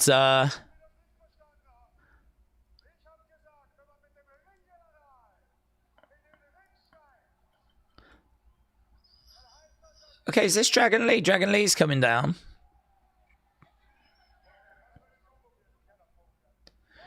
Okay, kick there by Dragon Lee. Dragon Lee kicks out at Gunther. So Gunther, I mean, he beat him clean. What's the issue? Dragon Lee, he beat him clean. Dragon Lee goes diving through the ropes. Okay, pop here for Dragon Lee. Gunther going into the ring posts. Drop kick there by Dragon Lee. Should we have Dragon Lee put his career on the line? If I'm Gunther, I'd be like, how about you put your career on the line? I'm feeling quite lucky at the moment. Dragon Lee charging over. Bang! Gets nailed there by Gunther. Got nailed by the ring bell. The ring Jenner bell. Right now, Gunther has got a sleeper holder applied. Down goes Dragon Lee. And he's getting choked the F out. Oh, you don't come down and break it up. Dragon Lee was the one that interrupted Gunther. He deserves this. F-A-F-O. Yeah? F-A-F-O. That's the way that WWE works in 2026. Put your career on the line, Dragon Lee. Put your career on the line. Gunther now grab it. Unmask him, Gunther. Unmask him. Imagine that. Yeah. Take the mask off. Take the mask off. Make him retire. Oh, my God. That's a bit brutal. Blimey now. Dragon Lee was on the outside of the ring. Gunther had him in a sleeper hold, and all of a sudden he just sort of like went limp, like he was being hung. There we go. Thankfully, we've cut back to him and he is alive.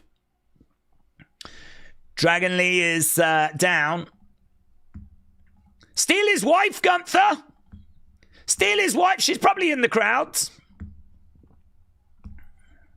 You think you can interrupt the ring general and just get away with it? Come on, mate. What's the point in beating all these people if you can't gloat about it? Do you know what I mean? Mate, if I retired Goldberg, AJ Styles, and John Cena, do you think I'm not coming to the ring and gloating about it? Blimey now. We all would. Yeah, Corey Graves is like, he earned those victories. I agree. Michael Cole applauds Dragon Lee. Michael Cole probably also wets the bed, though. Liam, shout out to you, my friends. Said, do we think that they've lost a bit of faith in Braun as they were building him as the next world champion, but he's not even in the title picture? I don't know. I don't know if they've lost a bit of faith or if, like, it's just a case that it's maybe hasn't caught fire the way that they... I don't think they've lost faith. I think they're just trying to... get him where he needs to get to, and they've tried a few things and it's not worked. So, I mean, it's one of those where you just have to play it by ear, really. I suppose my answer would be no. I don't think they've lost faith in him at all. I think they still see him as a multiple-time world champion, multiple-time WrestleMania main eventer, but it's just, how do we get there? I mean, do you put the belt on him and just, do you know what I mean, force it down people's throats? And if they don't like it, we don't care. Is a heel. Deal with it. If you don't like it, good. If you want to see someone beat him, good. I mean, maybe they do that. But that's not the path they've taken. Instead, we're going this way. And this is quite interesting. Here's Heyman, actually. He says to Pierce, you're going to book a match tonight. It's Braun versus LA Knight. That's the match you're going to book. And you... Please... Sir? Can't do it.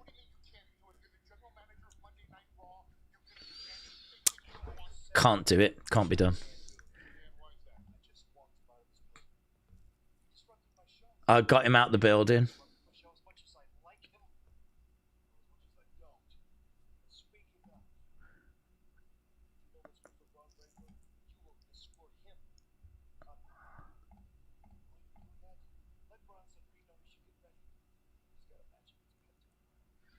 Okay, Bronson Reed Penta. LA Knight has been escorted out the building.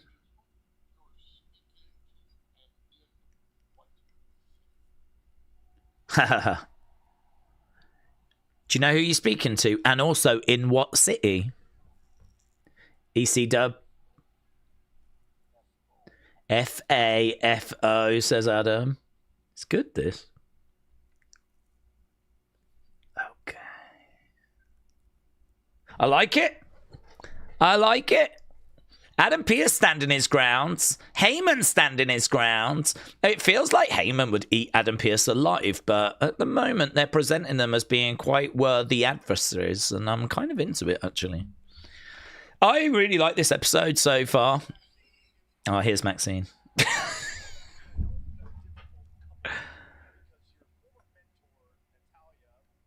Wow, this is during commercial break, I think.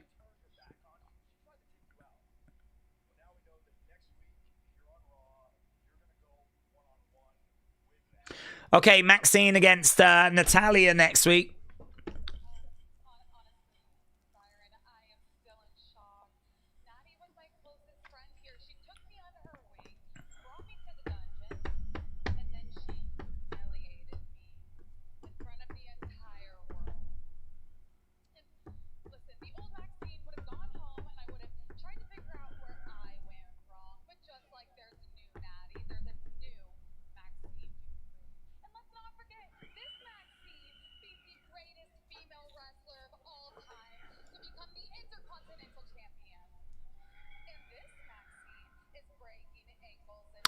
Okay, she said, just like there's a new Natty, there's a new Maxine.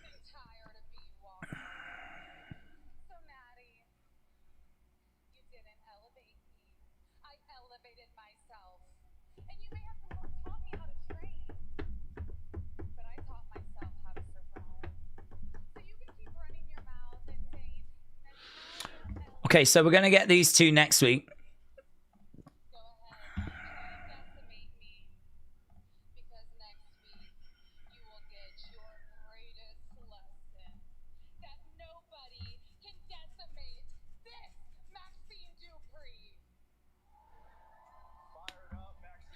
Okay. Shout out Daze said, AB WWE fan. Do we think Roman... Is this the Viking Raiders? Blimey now. I ain't seen these in ages. The Viking Raiders or the War Raiders, whatever name they go by at this time of year.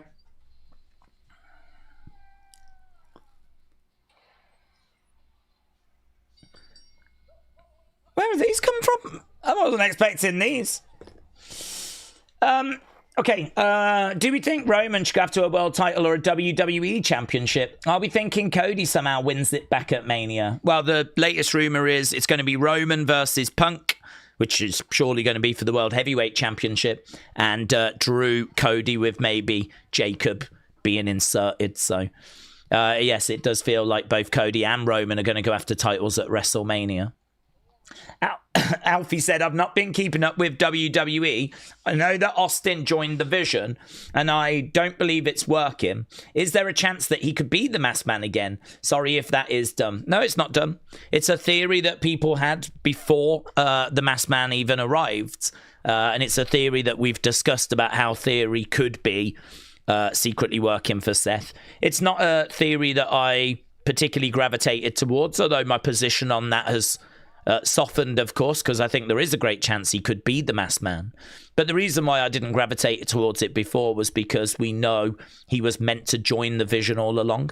He was meant to join the Vision at Survivor Series when Seth was in the group. So Theory joining the Vision is not shocking or surprising. It was always going to happen. But, yeah, do they take it a different way now and have him secretly working for Seth? There is Braun barging through the door. Was that Jacob sort of just hanging in the corridor? It looked a bit like Jacob. War Raiders are in the ring. I don't know who they're facing. I don't know who they've got. Are they Alpha Academy, maybe?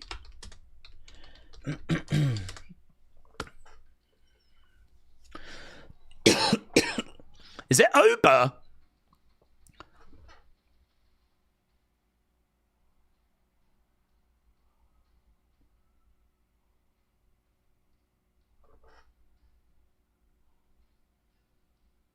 Are we jobbing out the War Raiders after not seeing them for so long?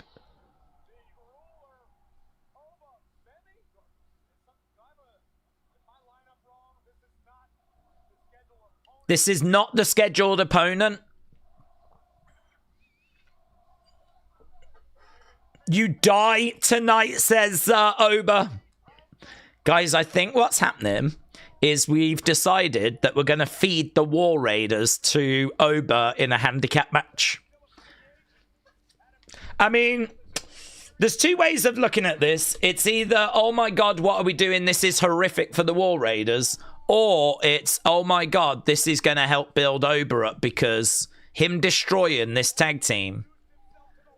Mate, this is going to be so badly received. I can already hear a lot of those kind of wrestling reviewers, Brian Alvarez, whatever, kind of really being down on the War Raiders.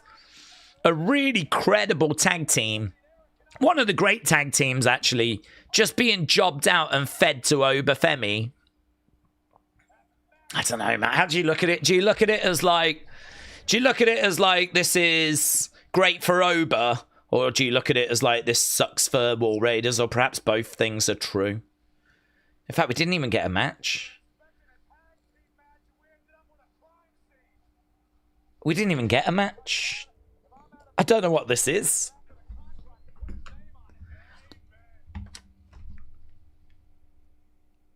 It's over.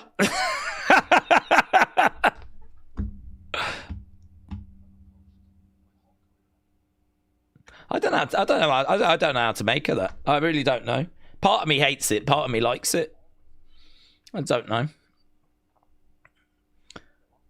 The part of me that likes Oba is like, yeah, let's have him come out and just destroy people. But then the part of me that likes War Raiders is like, oh, that sucks for them, doesn't it? We're hearing from Finn Balor here. Let's get a quick poll as to see how people felt about that. Did you like it? Did you not?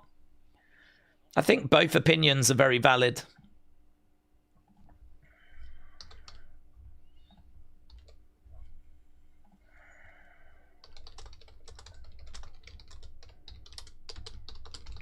Let's see what the community thinks. That'll give us a good idea what people are thinking. Okay, Finn Balor wants more. I want the World Heavyweight Championship.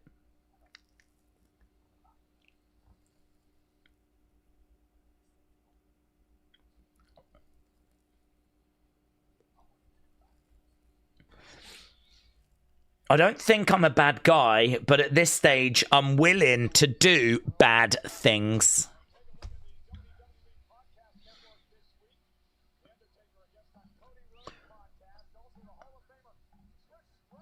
Okay, Undertaker on Cody, Cody on Undertaker, Trish on Stephanie, Little Yachty on Logan, and we are backstage with Nikki Ambry, the Bellas.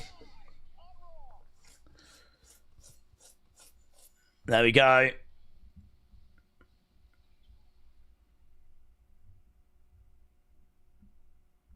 There we go. Right. Boo for the Bellas, said Lone Star friends. We are at commercial break right now. Where is my bad Bella Nikki? Why have we got smiling Nikki? I think she's probably babyface now that her sister's here. Isn't Nikki supposed to be heel? She's probably gone face. What with she was heel when she was going after the world title, but now that Bree's here, I could see this being a refresh, a reset if they want to make them a babyface team. I can't believe people like the Bellas, said Alex. That pop for Bree in the Rumble was bigger than her sister, says Serene. Well, it's because we hadn't seen. I don't think it's a review really of who the people prefer. It's just that we've seen a lot of Nikki recently. She's been feuding with Stephanie, but we hadn't seen Bree. So people were wondering where Bree was. And there was this stupid point that was doing the rounds online about, oh, I bet they're not bringing her in because of Daniel Bryan being in AEW. Now, I never believed that. I never bought into that personally. But, yeah, I think when she came out, there was a bigger reaction than I was expecting. I thought she'd get a nice reaction. It was a surprise. It was someone that we haven't seen in a long time. I actually couldn't tell you the last time Brie had been in WWE. In fact, we could go on Cage Match and have a look, see when her last match was. It's been a little while. Prima, ba, ba, ba, ba, ba, ba, ba, ba. When was Brie last in? But this is why she got the reaction she got, but it was still bigger than I thought. The last appearance for her was in the Royal Rumble 2022. Do you know the last time that she was in a match that was not a Royal Rumble? 2018. It's been 8 years since we've seen Brie Bella in a match. So there we go. I think that's why she got the reaction she got. So back in 2018, it was Ronda Rousey and the Bellas against the Riot Squad. Last time that Brie Bella was in a normal match that was not a Rumble was 2018, and she was teaming with Ronda, with Nikki, and they took on the Riot Squad: Liv Morgan, Ruby Riott, and Sarah Logan. That's crazy, isn't it? 2018. And then after that, Rumble 2022, Rumble 2026. That's it. So it's been 8 years since she's had her match. That's not a Rumble. Whew. This is probably going to be the last run for her, I would imagine. Matt Dog said, I like what they did with Oba, but not War Raiders. Yeah, I can agree with that, actually. I'm split on it. I think there will be criticism of it. Because War Raiders are a team that we just don't see, but... I mean, if you was going to build a Raw tag division, War Raiders would be one of your big teams. You know, they're not like Pretty Deadly or Alpha Academy, which is ironic because Alpha Academy have got a title shot next week. What world is this? We're living in a world where War Raiders are getting jobbed out to Oba and Alpha Academy are getting title opportunities. The flip. Okay, here's the Bellas. Oh my God, that woman's going to cry. She better cry. I tune in for moments and I want to see someone cry. Primo! My God, Tommy Toy Travels is going to be so excited. I remember him constantly on his channel going, Primo! Here they are, look, together. Oh my God, yes! Yes, Queen! Yes, Queen! We got Brie mode signs! Guys, no one told me Brie Bella was the most loved wrestler in the world. I thought it was like Roman Reigns. Turns out it's Brie Bella. I had no idea. I had no idea. It just feels right. The Bella twins are back, baby. Total Bellas. Total Bellas. Total Bellas. Philly. What's up?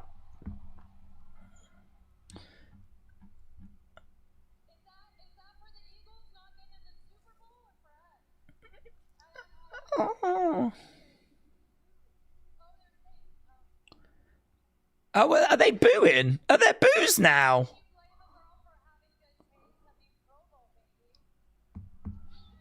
What the hell's going on? Are we happy or not?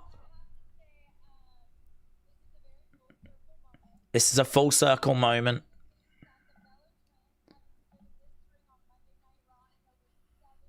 Seven years since they've been in the ring.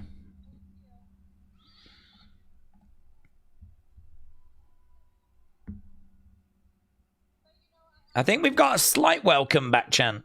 Okay, so that Oba thing, 65-35 is the way it split. 65% liked it, 35 not keen. So that's how it shakes out on the Oba moments. Okay, we got yes chants. She gives a little yes as well. I'm so happy to be back. I'm finally home.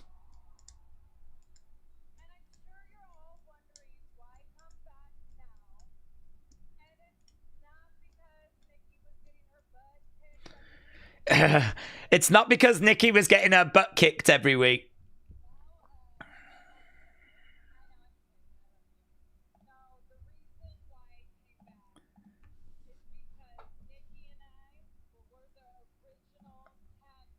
We were the original tag team. I mean, we did have Jumping Bomb Angels and Glamour Girls, but what? Okay, let's just go with it.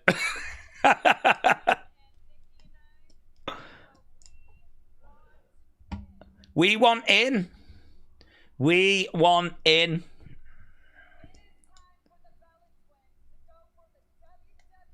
I'm not down on it.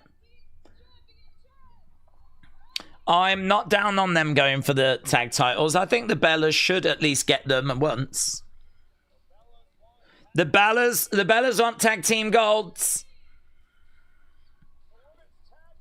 Guys, WrestleMania is going to be saved if the Bellas win the tag titles. That's it? That's it? We want in. We want the tag belts. I suppose there's not really too much else to say, is there? We're back, says Nikki. Data said they're making sure that we recognise Oba as a true beast. They're certainly doing that. Certainly doing that. Joe said they're saying Coop. She's dating a Philadelphia Eagles player called Cooper DeJean. Oh. Why did she just throw some shade then at the Eagles? Did she think they were saying boo and she was like, is that because the Eagles haven't made the Super Bowl or something? Because they're not in the Super Bowl, are they? It's Patriots and Seattle. So if she's dating a Eagles player, shouldn't she like be always nice about the Eagles? Shouldn't she have come out and said it should have been the Eagles? Do you think she misheard what they said? Do you think they were chanting Coop and she thought they were saying boo? Don't know. Okay, we've got Burke. Gosh, no, is that his name? Yeah. God, I'm shocked I remembered that. I've only ever seen this guy a couple of times in WWE. I don't even know if he's a comedian or a NASCAR driver. I can't remember. We've got Otis and we got Akira.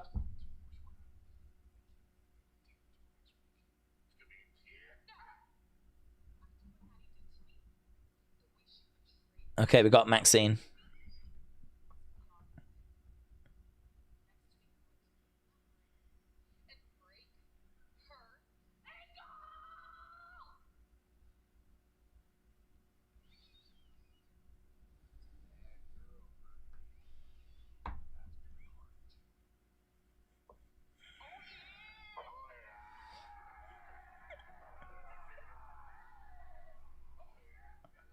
Oh, yeah! Penta. Penta's coming out. Oh, yeah! Right. Let me make sure I'm up to date with these. Cameron says, I don't know. I'm thinking Jimmy wasn't around due to multiple DUIs. That's why you couldn't go overseas and be in the Rumble. Maybe, but didn't he go over? Or maybe I'm misremembering it. Perhaps he didn't. I thought he'd gone over and then had to come back, but perhaps he never went over. So maybe there is something to that. I do remember, though, Jay coming out during one of the commercial breaks on one of the shows saying, Jimmy, Trinity, love you. And just part of that just made me wonder if there was something going on. So you could be correct, but I wouldn't rule out that there was a little family issue. In fact, I might even have heard there was a family issue. Now I'm starting to question whether on Unseen there was a little report of there being a family issue. Do I need to have a look? The family issue could be that he's got DUIs. But then hasn't Jay as well? I'm pretty sure Jay has. So if it was going to stop Jimmy, I think it would have stopped Jay. Yeah, I don't know, man. I'm thinking there might have been a pregnancy issue. David said, I want Valhalla.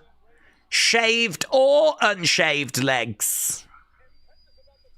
Fair play. And Dida said they are making sure we recognise Oba as a true threat. So, yeah, 65% of people liked it. 35% of people didn't. And I think you'll probably see that reflected in the wider fan base as well. Jay Lee said Trinity was put on bed rest. Oh, I have not seen that news. I have not seen that news. Well, again, seemingly the news is good. That she is in a good place. Otherwise, I'm sure Jimmy would not have been on the show and looking as happy as what he was. Okay, so Penta is in the ring. Do we know who Penta's facing? Is it Bronson?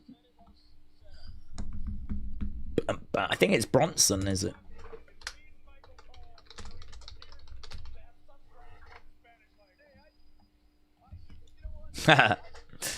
Michael Cole just said a couple of words in Spanish, and Corey Graves go, right, who in the truck is feeding Michael Cole Spanish words? So it makes it seem like he knows Spanish. And Michael's like, I think I'm the one that should be the lead announcer on AAA. Of course, that is Corey's job, and he does it very well. Penta. I wonder when Pat comes back what that's going to mean. Are we having another word with Corey? Sorry. You're just not famous enough.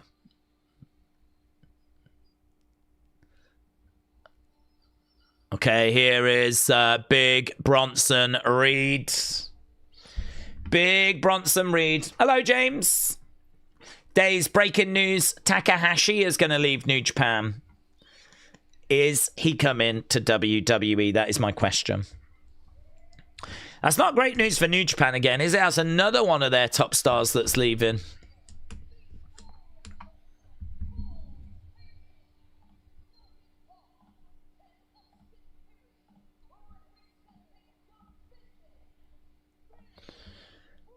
Okay, Big Bronson Reed's got spikes on his jacket. But in my mind, if you're not going to have spikes that rival Legion of Doom, don't bother.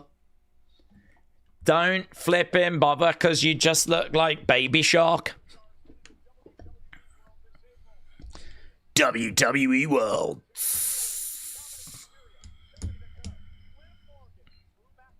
Oh, they're all going to be there.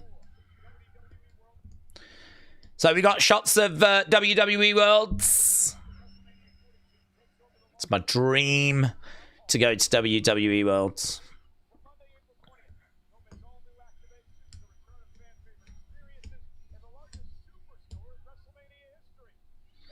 Largest superstore in WrestleMania history.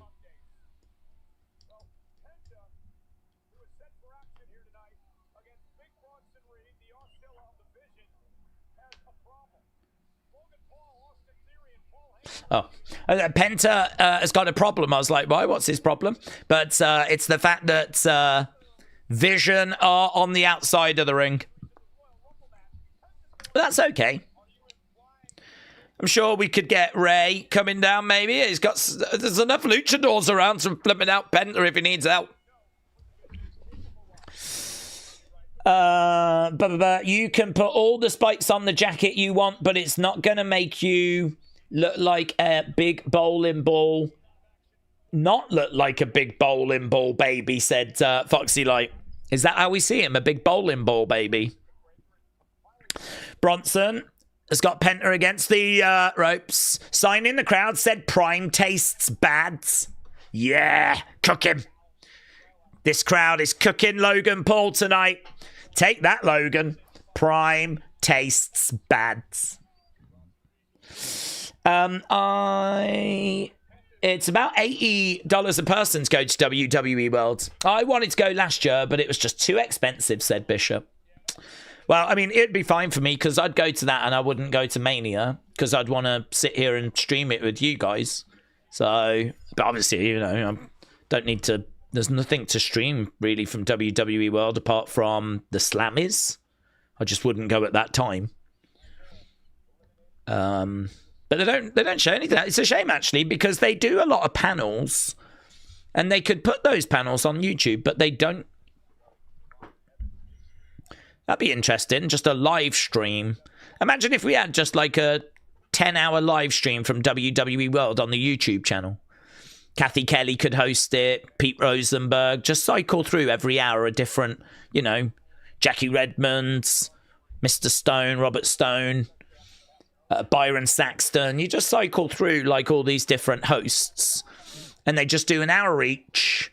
And they just kind of show you what's going down at WWE World. I would flipping love that. Let's have a look, shall we, at the exhibition area and see what memorabilia and items we've got from the warehouse that people can look at. Let's have a look at the Hall of Fame display. Let's check in with the meet and greets. Let's go over to the ring and watch some of the NXT matches that they've got on for people. Let's check in with Mattel, see what new items they're showing. Let's have a walk around the WWE Superstore. Let's grab a wrestler and do an interview. Let's go over to the stage and go to the panel show. if we have to, let's go over to Pat Show, right? Because I'm sure he's going to do a show there like he's done previous.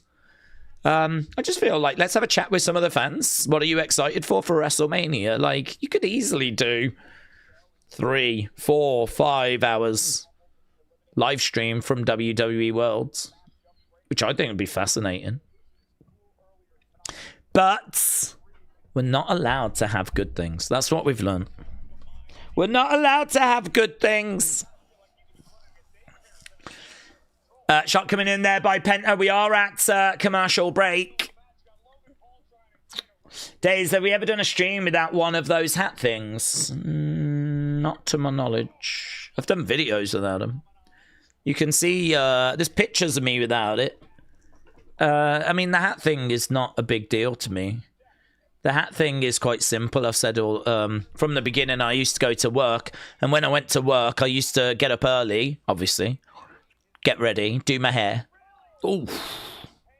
And then I'd be at work, and then when I'd come back, my hair would be, you know, not messy, but like not looking its sharpest. Not the kind of look that I'd necessarily want to do a video with. The way I used to have my hair was I used to get like gel, slick it back. It was shaved at the sides, and I'd have it kind of long and back on top, right? And it was just a style that I liked about 10 years ago. So I used to have to put a lot of product in, like really have it back, and then the sides were all shaved. And I liked it. I liked how it looked. But the problem is, throughout the day, it didn't look as sharp by the end. So rather than do my hair again, I just grabbed a hat. That was it. So it's funny, actually, whenever I've done like meet and greets with people, I don't tend to wear the hat, which is probably bad. I probably should. But the truth is that, like, I wake up, I do my hair, I go to the meet and greet thing, and then I meet people. I don't feel a need to wear a hat. I don't, do you know what I mean? But yeah, when it comes to the channel, it's just so easy to not even worry about my hair, not think about it. I don't need that as an extra distraction. I just literally grab the hat and chuck it on. So it's not like something that I'm like ashamed of my hair, or I bet it's bald underneath or anything like that. There's plenty of times where I've not wore it, but it's just, do you know, it's laziness. That's what it comes down to. It's laziness. It's just so easy to just go, that'll do. Big boot there by Big Bronson Reed as Penta goes down. Roman is going to come out and announce who he's going to face at WrestleMania and then get attacked by Finn Balor, said KCM. Mayor Pete said they do a lot of Evolve matches and NXT matches. There is a ring at WWE World, isn't there? And they do... They don't do like main roster people, to my knowledge. In fact, if you go on Cage Match, you can actually see the list of matches. I think we did that not long ago. And you're right, a lot of Evolved matches, NXT matches. Bronson to the outsides. Defcon said, we need a beanie. We need some Kieran Daze plushes. Imagine that. Imagine that. I do want to get some merch. It'd be pretty fun, wouldn't it? I've tried to do it before, but it's just a flipping nightmare. 1, 2, I think it's not laziness. It just comes down to trying to find time, to be honest. Right, Penta being hurled into the ring post. Just seeing a replay of that. David said Naomi causes Jade to lose her title in her first title defense. Dida said, show me Oba wiping out the Vision. Well, that would be interesting if they did that. I think they'd want to protect the Vision a little bit, though. I don't think they'd want to have the Vision getting murked by Oba. But that's why it's quite surprising that they sacrificed the War Raiders. That'll be where the criticism comes from. Of all the teams to sacrifice, you sacrifice the War Raiders. But as we said, 65-35. It's always good to get a snapshot of where people are with it. And that's where the community comes in really, really useful. Just gives us an idea as to how things are going to get received. Leg drop there by Bronson. So Theory, Logan, Heyman there, all round the one side, all round, all on camera. I'm surprised they're all standing next to each other, to be honest. Going for a pin, 2, shoulder up. If Austin was smart, he would hire someone to be a masked man while he was at ringside, said KCM. That's true. That's true. He's certainly not hurting for money, is he? Big elbow drop there by Big Bronson Reed. That had a lovely sound to it, impact-wise. That had a really satisfying noise as he dropped that elbow. Yeah, he got some good height on that. I like that elbow. I like that.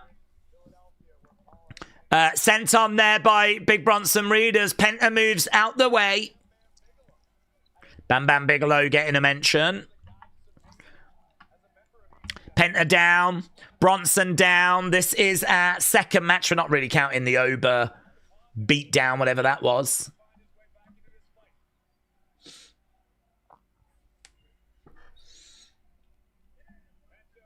Oh, chop coming in. And again there by Penta. Super kick. Penta, duck underneath. Ah, lovely. Kick to the back of the legs. Over against the ropes. Penta, bang! Bronson face first. Penta going over off that middle rope into a DDT. Lovely work there by Penta. Going for the cover. Bronson kicks out. It's just a 2 count. Heyman looking on with his arms on his hips. I mean, everything's going wrong for the Vision at the moment. And they were pretty close to losing this match as well. Alfie said, Daze, what's a dream match this year that could realistically happen? I'm thinking Ober Gunther would change my life for the better. I think dream match is really hard, to be honest with you. I mean, really, you'd want a big monster heel and you'd want a monster babyface. And I think we're struggling in both areas. I mean, the suggestion you gave is it'd be a great one. The only concern I would have would be, how do you book that? How do you book that? Because you've got Gunther who we're trying to build, and you've got Ober who we're trying to build, and if you smash them two together, you don't want a shenanigans finish in a dream match, do you? I mean, you're right, it's a dream match, but someone's going to have to take the L. And we would have to be okay with that. If Gunther won and Ober lost, people would be disappointed. Perhaps you'd have to go Ober win him. Perhaps Gunther's had a bit enough success recently where he can take a loss to Ober. But I don't know. I mean, trying to get to that is going to be tricky. That would be my only concern with that match. Is this the right year for Gunther to take an L to Ober? Kick coming in there by Penta as Theory goes down. I think, Hasib was saying a dream match for him is Roman CM Punk. It's not particularly for me. I don't know. I don't mind it.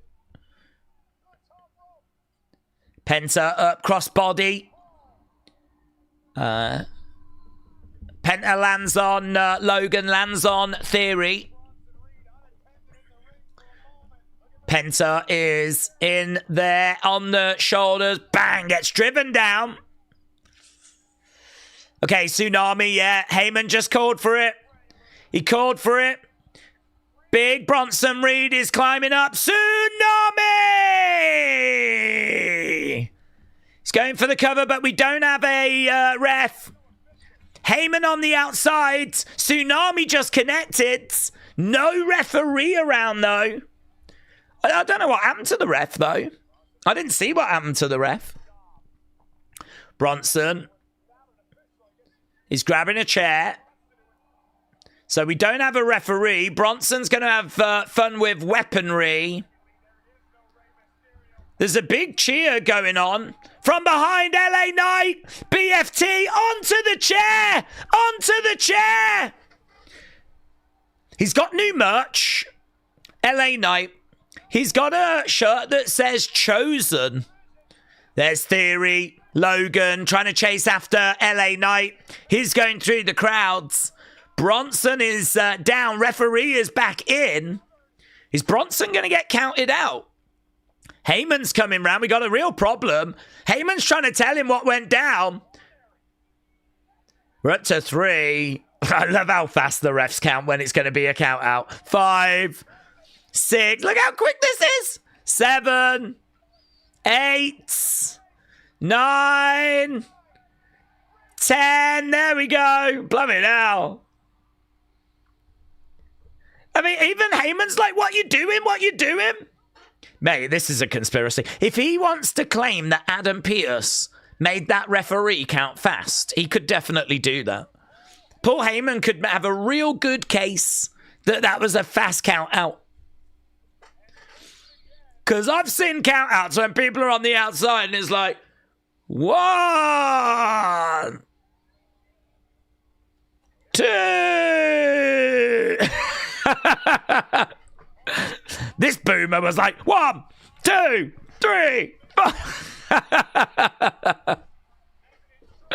Well, listen, it's going from bad to worse for the Vision. From bad to worse. Adam paid the ref. The fix is in. Actually, it'd be really good if they did use that. If they did actually make out. There is Penta. Dun, dun, dun. Okay, there is Stephanie. She's going to be in action tonight. Daze, I was watching WrestleMania 3 today. After hearing the crowd, it's crazy how over Hogan was back then. Who do we think is the equivalent of him today? Roman. Roman, definitely Roman. Roman is the biggest star we've got, one of the biggest stars of all time. I mean, when he comes out, everyone reacts massive. Everyone chants OTC. People are... I mean, the only reason that you might not get a bigger reaction today is not because we don't have a star of that magnitude, but it's because back in the day when Hogan would come out, everyone would cheer and be like, yeah. Now everyone goes...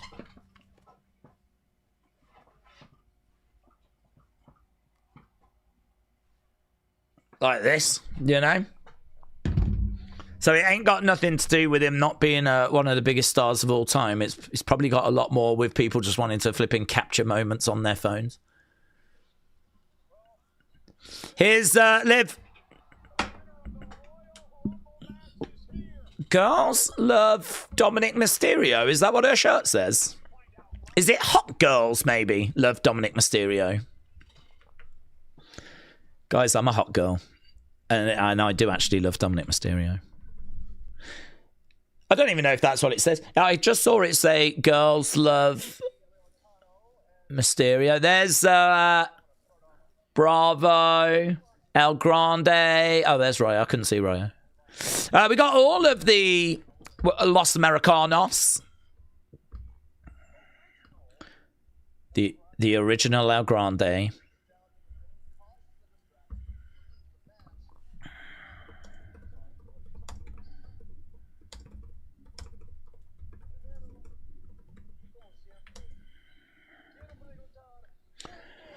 Time for You Deserve It, chance. And a love-in for the mega heel, Liv Morgan, says JB. Daze, it's all about Roman tonight, and that's good, says Brian. I'm glad that Daze is recognising Roman over Cody. Well, I've never said that Cody was a bigger star than Roman. I've never said that because I know the numbers don't back that up. But I like Cody. I'm a Cody fan. But the creative for him, as we've said all along, has sucked. And I'm happy to admit that there's been no evolution of his character. I'm not blind to the fact that people online have grown tired of that character as well.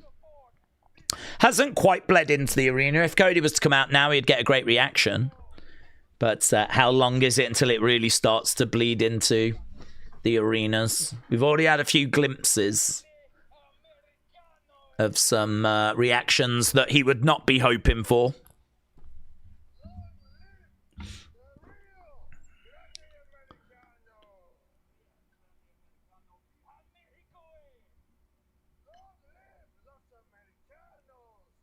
Okay, we're just hearing from Rayo and Bravo. I don't even know if we've heard of them before.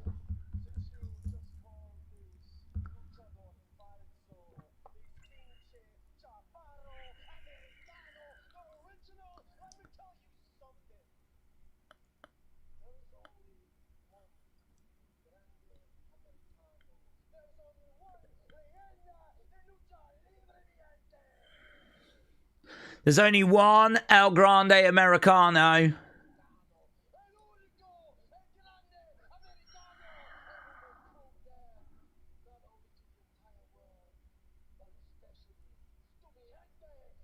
Okay. So we've heard of Los Americanos during commercial break. Punk Roman is the second biggest match that they could do right now. Only Roman Rock is bigger, says Randy. This storyline is... Oh, it's gone. Is effing shiz. It had to be said Opala. Opala, hello. The El Grande storyline. Yeah, I can believe that's not for everyone.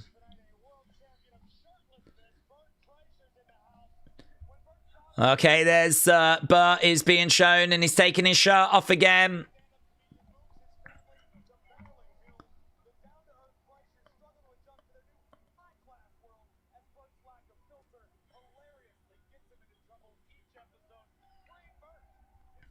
I couldn't quite read what that sign said in the background. I was trying to read that. Days, the people that have impressed me a lot in the Rumbles were Ober, Soul, Powerhouse, and Jericho. He was very impressive. Talking of impressive, here is Dirty Dominic Mysterio. Dirty Dom has made his way out. You haven't seen him in a little while. There were rumours that he was due back very soon, and potentially it was going to be tonight. Here he is. He got murked by his dad. His dad hurt him physically. Kept him out of action for a good few weeks. But he's back. He is back. So he had a slight shoulder injury. It was PW Insider that were reporting that Dominic could be back around very soon. We just didn't know if it was tonight 100% or not. But Dominic is here.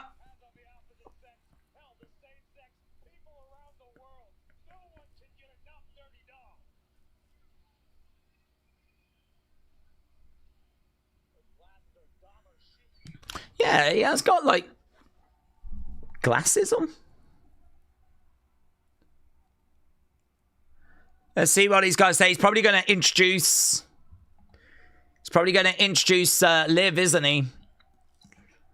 The 2026 Women's Royal Rumble winner.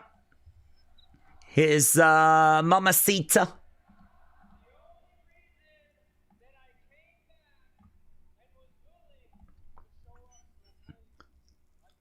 The only reason I came back and was willing to show up to a place like Philly is to celebrate.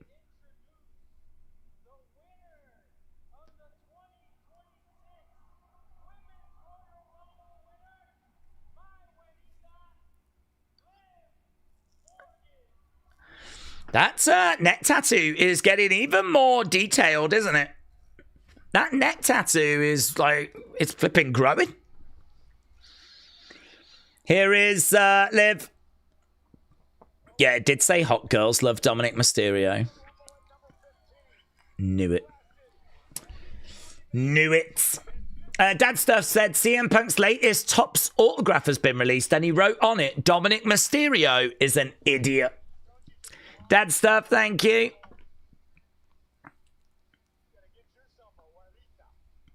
Here is Liv and Dom.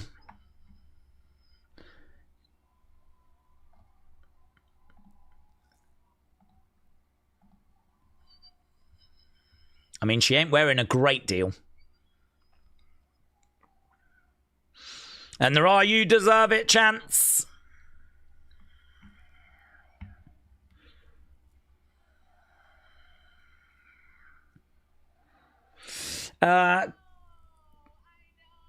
His neck tattoo wasn't complete, but now it is, says Sean.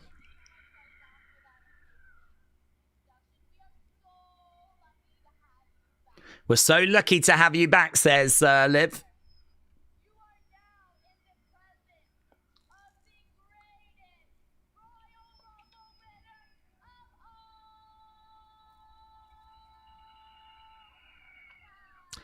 You're in the presence of the greatest Royal Rumble winner of all time, says Liv.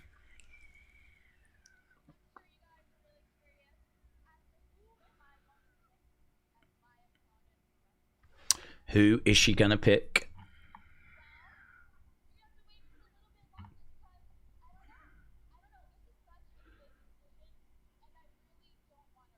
She doesn't want to rush the decision.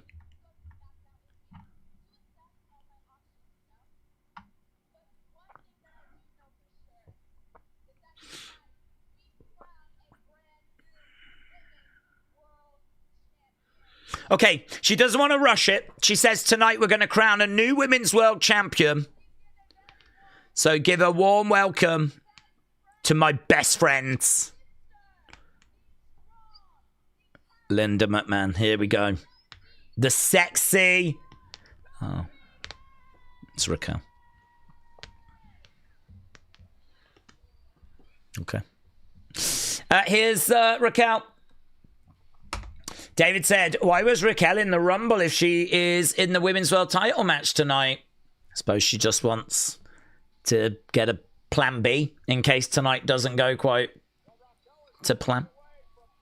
You could make an argument, though, that WWE shouldn't have allowed her, but to be honest, if I was in a title match and I didn't have the belt and I had an opportunity to get into the Rumble as well, you never know, do you? Never know how the title match, if it's going to go your way or not. I'd want to have that Rumble win in my back pocket if I could have it. So I'm not down on Raquel wanting to be in it. But you could make the argument, should WWE have allowed her to be in it?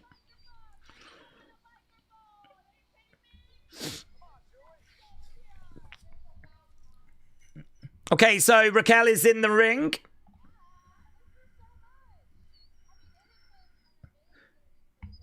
Yeah, don't forget, Liv.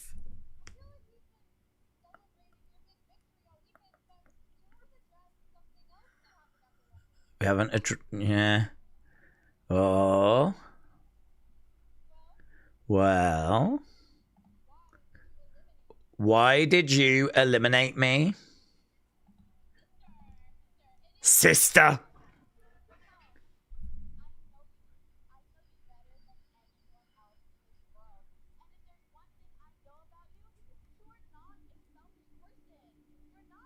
You're not a selfish person. You've got an opportunity, and now I've got an opportunity.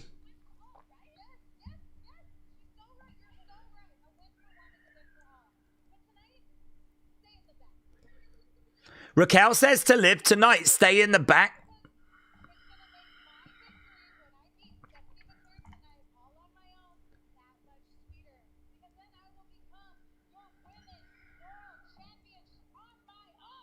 I'm going to do it on my own.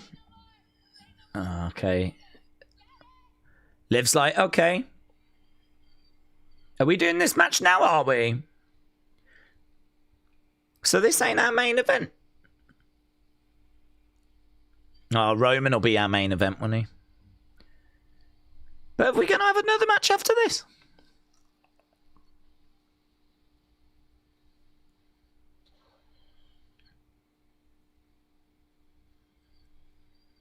I don't feel like we build these matches up enough, you know. This is for the Women's World Heavyweight Championship. This is the women's equivalent to the belt that CM Punk has. It just feels like another match. I mean, I don't feel like through the show we've been talking about how we got here, how long Stephanie's been champion for, how big of a challenge this is going to be. You could easily build this up to be bigger than, right, here's the match. Okay, Stephanie making her way down. Is that new music for Stephanie, by the way? Why have they changed the music? Oh, so it is. Well, there we go. I can't say that I loved what I heard. So we're doing the match now, and I don't think that new theme is that great, to be honest. It certainly, I didn't hear it and feel like, wow, that's amazing. To be honest, it was like background noise, and it was only when I listened like in, I was like, is that different? Okay, Stephanie has come over. She's holding up that championship. It is time then for our next match. So let's end the poll for the Bronson match. So Bronson versus Penta. You lot said was good 93. The in-ring is not doing it again tonight. How is it that these in-ring matches consistently are under-delivering? Is it just a lack of house shows that is actually hurting this more than we are considering? Because it is just consistent. Good 96, good 93 is what you lot have scored the two matches so far. Stephanie versus Raquel, women's championship, heavyweight championship on the line. Philly street fight. This could be good, honestly. This, I'm not down on this match. Could be good. I don't think we get a new champion, but we'll see what the community thinks. New champion. WrestleMania advert on at the moment as we have gone to commercial break. WrestleMania.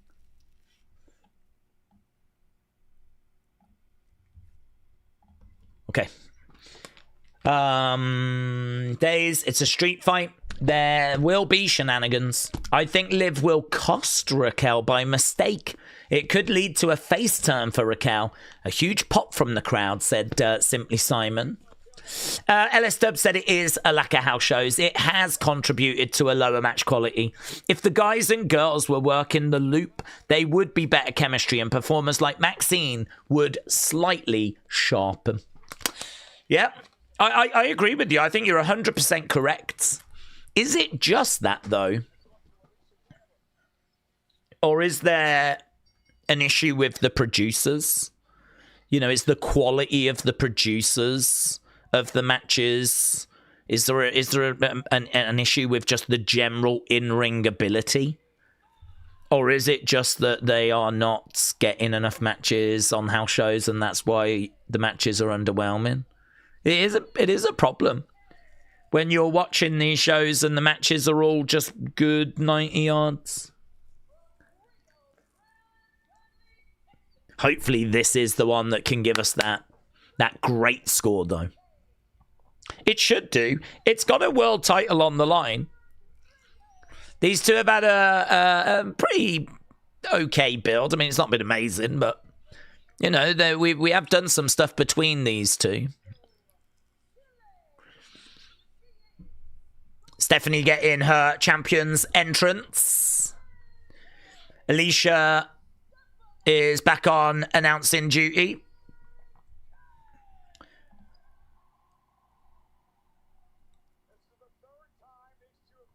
Third time these two have gone one-on-one.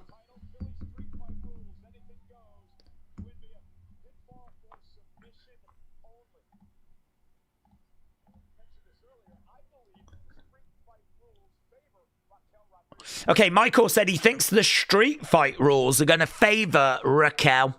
Here we go. Raquel grabs Stephanie, drives her back to the corner. She's driving her shoulder in. Big boot there by Stephanie as Raquel goes back. She grabs Stephanie, hurls her into the corner. Big shots coming in. Back elbow, and again. She's really throwing in some big shots here. Look at that. Bang! Bang! Bang! Really throwing this stuff in. Right now she's got against the ropes over the other side. Picks her up. No. One. Ooh. Big clothesline. Big clothesline there by Raquel. She's grabbing a hold of Stephanie, picking her up. Bang, slams her down. Going for the cover. 1, 2. No joy. Jean-Pierre, shout out to you, my friends. Hope you're doing well. So, quite a fast pace to open this match. Stephanie on the outside. Raquel going back in the middle of the ring. So, you lot are quite split, actually. Look at that. I'm surprised. I actually thought more people would have thought that Stephanie was going to retain here. But it's quite close. A couple of hundred votes. 56-44 is where we are right now. Stephanie has got Raquel. Outside the ring. Bang. Comes driving down. Philly crowds are usually good, but it's been a bit poor tonight, said Philip Davis. To the outside goes Stephanie.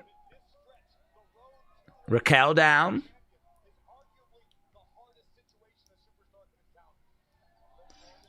Stephanie on the barricade, looking out to the fans. She jumps back down. She just takes a moment there to engage the crowds. Gotta tell you, there's a lot of chatter online about the new Stephanie theme, and it's not landing well.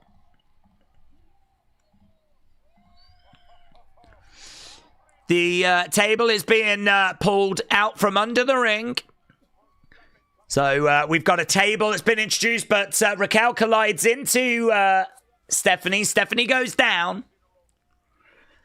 Raquel with Stephanie into the barricades. Raquel is looking to still use that table. She's setting it up. Okay, she's got the table set up on the outsides. Here's Stephanie, and she gets caught. Gonna go through the table. Bang, she does. Stephanie goes through the table. Raquel with the advantage. As we go to commercial break, Alice said Raquel needs to win so they can put some division in the Judgment Day, with Raquel reminding Liv that she's the champ, and it's going to build tension. Alex said, I'm just waiting for the day that Slim Jims get used as weapons. Brian said, who is Stephanie defending at Mania? Well, it feels like Liv is definitely going to be involved in the future of this belt. I don't think Liv's going after Jade. A lot of people are thinking that's going to be Bianca. If Bianca isn't going to make it back in time, I think we've got some other options. Right now, she's got her chain wrapped around her. Oh, that was good. Is this during commercial break? Because that was good. Raquel just wrapped a chain around the leg of Stephanie, was pulling her on the outside, took her over to the barricade and went boom. And right now, she's dragging her over to the metal ring steps, smashes her leg into the edge of the ring. I thought she was going to smash it into the ring steps. That worked quite well, actually. She should do more of that. She's grabbed a chair. She's thrown a chair in.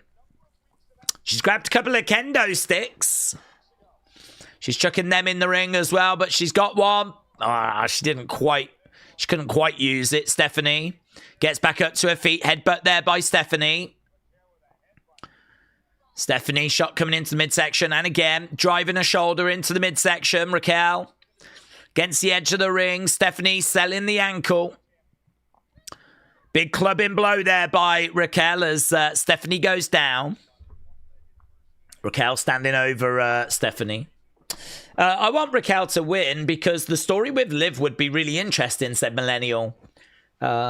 Stephanie speaks in the ring and we have a long way to Mania. Story would be boring and repetitive. This chain being wrapped around the hand. Oh, she's using it to punch the ankle. Look at that. Unloading on the ankle of Stephanie. Stephanie is going over to the barricades. Big boot coming in there by Raquel. I hate it when Netflix interrupts matches that are not over with commercials. Oh, they do it a lot. They do it a lot. Right now we got Stephanie. She's got a leg between the ring post and the steps. Right now we got Raquel. Headbutt coming in there by Stephanie. Raquel going down. Another headbutt coming in by Stephanie. And we're coming back from commercial break. Why have the commercial spots been better than the non-commercial spots? I don't know, man. Honestly, there's been some good stuff during that commercial break. Normally you see a match slow down, but actually we haven't. That was nice. So Stephanie had her leg caught between the ring steps and the ring post. Raquel just kicked out at the ring steps, trapping her leg, Stephanie's leg. She is just manhandling her here, actually. She just grabbed her and sat her on the ring steps, smashed her head into the ring post. It does feel like Stephanie is in a real battle here. Raquel with a steel chair. Stephanie moves out the way. Kendo stick. Oh, to the midsection. Bang across the back. Right across the buttocks. Raquel goes over to the commentary table. Stephanie. There's a few weapons around the ringside area. She's grabbing the ring steps. Oh, that was nice. That was good. That was good by Raquel. She was over on the commentary table, and then out of nowhere, she picked the top up, smashed it in the face of Stephanie. That's really good. I mean, that's using your environment to your advantage. Yeah, it looked like she was going for a Tahana bomb. Raquel moves out the way. Stephanie crashes down on the edge of the ring into the ring post. Lawn darted. Mate. Stephanie down. I mean, she seemed to really connect with that then. She seemed to really connect in the ring. Going for the cover. No joy. 2 count there for Raquel. Crowd are a little bit quiet. To be honest with you, they're not making too much noise here, but...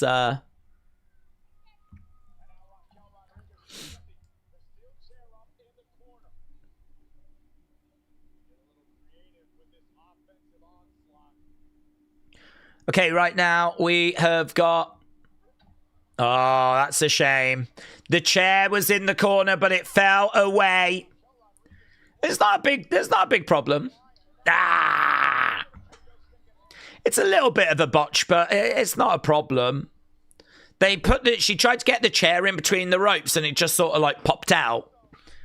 So when she went into the corner, she just went into the turnbuckles rather than into the chair. So not the spot that was planned, but no drama. Devil's kiss, maybe? No. Raquel powering Stephanie up. Stephanie in trouble. Stephanie on the shoulders. Ow! Into the top rope. Into the top rope. Oh, blimey now. But Stephanie responds with a kick. Oh, I sort of feel like that should have put Stephanie down. Maybe not for the 3, but the fact that she kind of went into that top rope but was still able to get a super kick was a bit of a shame. I don't know what she's saying. I think she's saying she's okay. She's just having a word with the referee there. Stephanie on her hands and knees. What's that main event, says Raf? I think it's probably going to be Roman. Oh, no, we're really talking to Stephanie again here. I think she's okay because she's right back up. She's going over to the outside. She's grabbing the hair of Raquel. Raquel with a trash can. Boom! Stephanie down. 1, 2. Kicks out. Stephanie kicks out. It's going to take more than that to get the championship from Stephanie. Raquel on the outside with a chair, chucking it in. Looking underneath the ring. Looking for another weapon, another chair. Another chair coming in. A third chair coming in. Plenty of chairs coming in. Is this number 4? Oh, she had a little bit of a botch there, Raquel. She chucked it, bounced off the rope. Came back on her. Blimey, now she's taking herself out here. She's actually trying to take herself out. Crossbody there by Stephanie. Fall away. Oh, onto the chairs. Fall away onto the chairs. Right now, we've got another chair that's being moved over, repositioned. She's dragging Stephanie over. She's putting her onto a load of chairs. This is high risk. I wouldn't have done that. Evade a bomb, and of course Stephanie moves out the way. Oh, I wouldn't have done that spot. Sometimes wrestlers do spots that are just so stupid.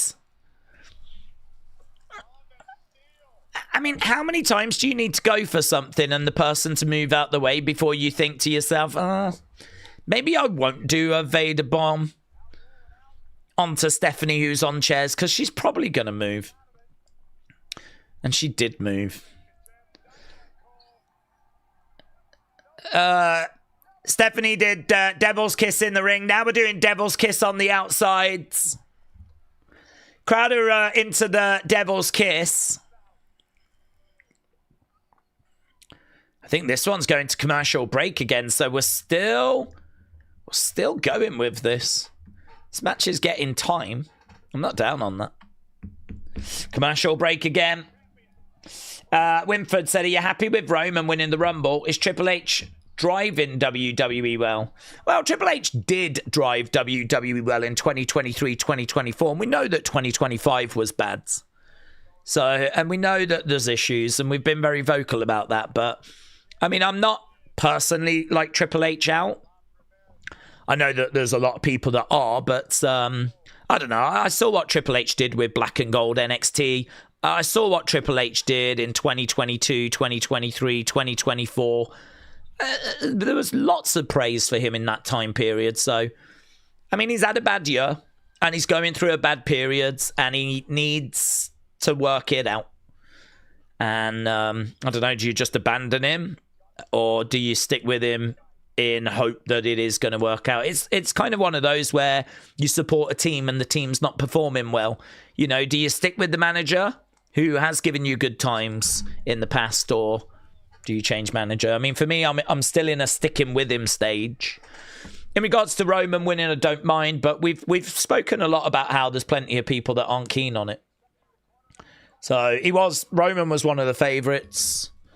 It was going to be him or Braun, so there was no surprise him winning it. So yeah, I'm probably a bit more chilled than a few other people. Right now, we've got a chair set up, and they're really trying to make sure that this one gets set up properly. In the corner. We got a table that's being brought in and introduced. So Raquel setting up another table. I think all of this is during commercial break still.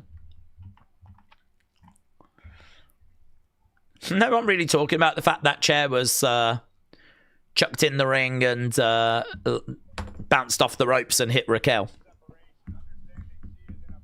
Oh, here we go. Chucking another chair in. Plenty of opportunity for things to go wrong here. This commercial break has felt like it's been a commercial.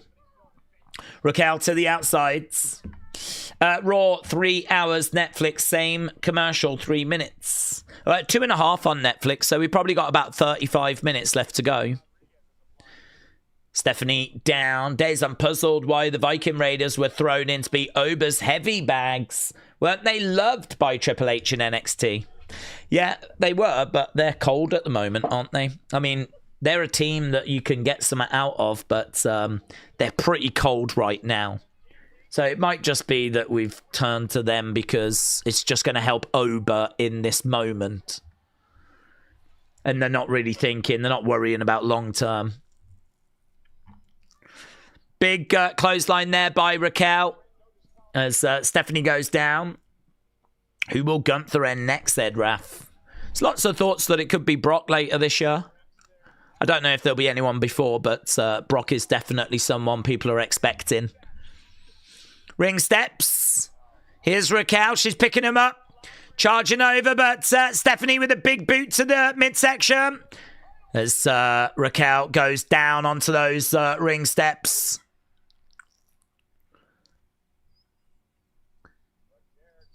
Stephanie grabbing Raquel, looking to get her back in the ring.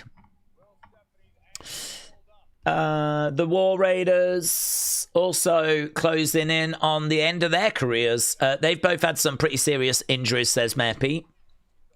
I enjoyed the Gunther troll tonight, said Dr. Lucha Lala. It's Stephanie Vaquer, said Simply Simon. Ah, very good. Very good. Well, knee across the face there of Raquel. I don't feel like Stephanie sells very well, you know. Like right now, she's just walking around absolutely fine with a smile on her face. If you think about everything that she's been through, I mean, look at her. She's got a big smile on her face. She's running back to the corner, charging in, double knees.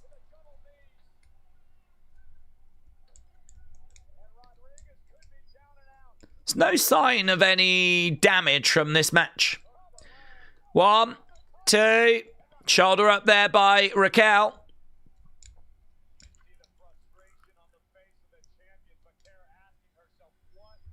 So Raquel managing to get her shoulder up.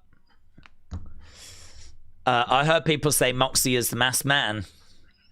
I think he's under contract till like 2027 or something. So I think the reason why people are thinking that is because the masked man did the sort of Moxley head thing. But it ain't Moxley. That's just going to be people that don't know. Like, that is under contract in AEW. To be honest, it's probably why they did it. Just to get a few different names circulating.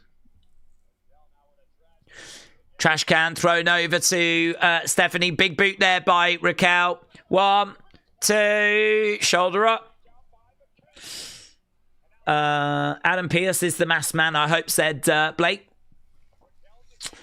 This is Philly, and it's pretty much a ECW type match, said KCM. Well, I don't think this match has been helped by the commercial interruptions. There's been a lot of just going under the ring and getting weapons.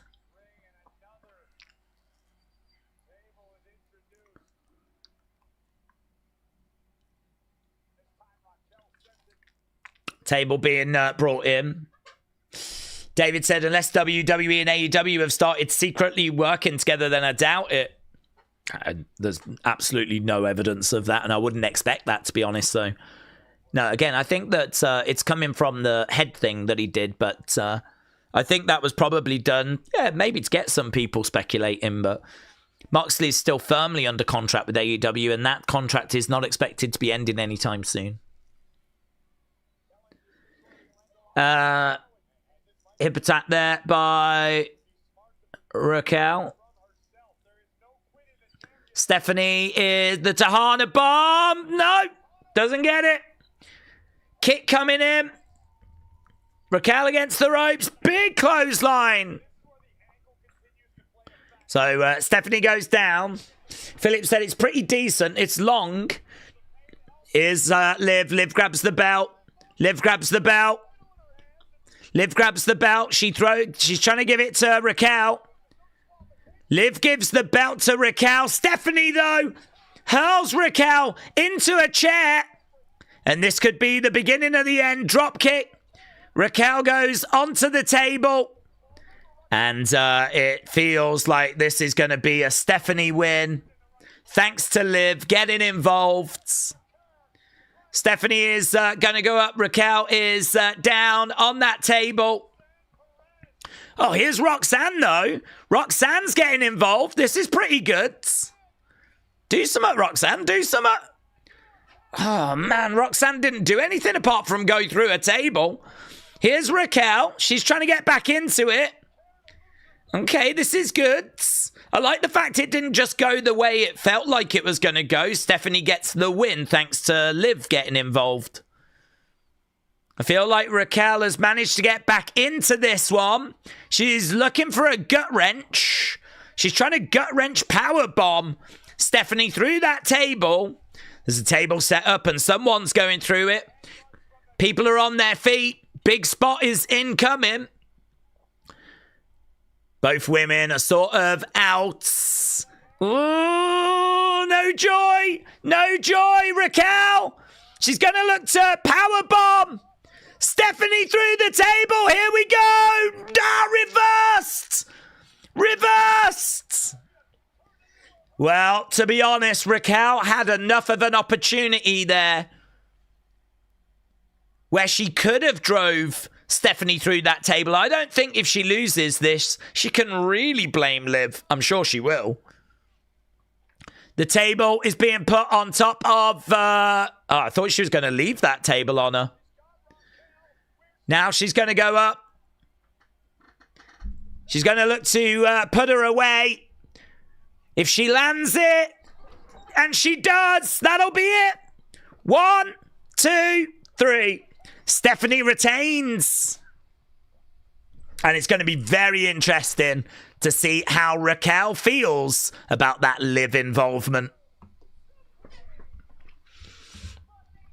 Stephanie picks up the victory. She retains. I was quite excited, actually. I was quite excited when it looked like Raquel was getting back into it. I'm pleased that they didn't just have that be the reason. But you could probably make an argument that it contributed to the downfall of Raquel. Well, there we go. You can get your thoughts in. I mean, will we have another match now? Probably not. I'd imagine we're just going to do a big Roman entrance. And we'll hear from Roman. I'd imagine someone's going to come out and confront him. Maybe CM Punk. Maybe that will bring out Finn Balor. Maybe Balor attacks Punk. Roman doesn't quite decide. But we get a Roman CM Punk confrontation with Balor involvement. And this could eat up a good 15 minutes or so. There is Liv looking for an Oblivion. Liv lands an Oblivion on Stephanie.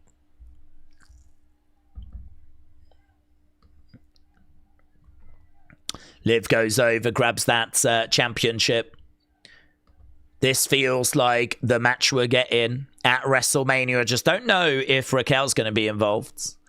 Liv holds up that World Heavyweight Championship. Yeah, I mean, she holds it up, but she's like, I could go this way. I don't think that's her saying that she has decided. But she is a bit like, I could go this way. I could go this way. Brand new men's NXT champion getting crowned. If you don't normally watch NXT, this is the week to watch. We're crowning a brand new champ. NXT Origins.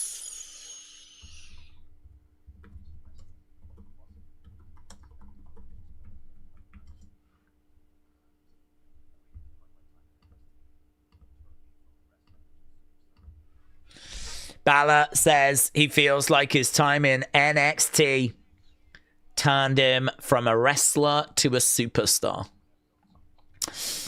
Right, Balor turned heel last week, and now they're going to do a babyface vignette. I'm confused. Well, I wouldn't read too much into this because they showed this on NXT. I think really they're trying to show that NXT is where a lot of this talent came from, because we know that, but anyone that sort of has been watching for the past few years might not know that a lot of the talent they're watching came through NXT. So I think these vignettes are quite good for just sort of getting the message out that NXT is where the stars of tomorrow are. You know, if you wanted to know about Oba before he arrived, or Trick before he arrived, Javon before he arrived, Stephanie, Julia, Roxanne, they're all in NXT right now. The next wave, the Sol Rukas, the Kalani Jordans, the JC Janes, the Ethan Pages, the Ricky Saints. They're all in NXT right now, so I think they're just trying to make that connection. Okay, here is a vehicle arriving. This feels like it is a tribal chief. It is a tribal chief. It is OTC1. He's literally just arrived. He's not had a chance to check in with Triple H and see what awful creative they've got planned for him. We're just watching him getting out of a car, making his way towards the ring. You can hear the OTC chants. There is...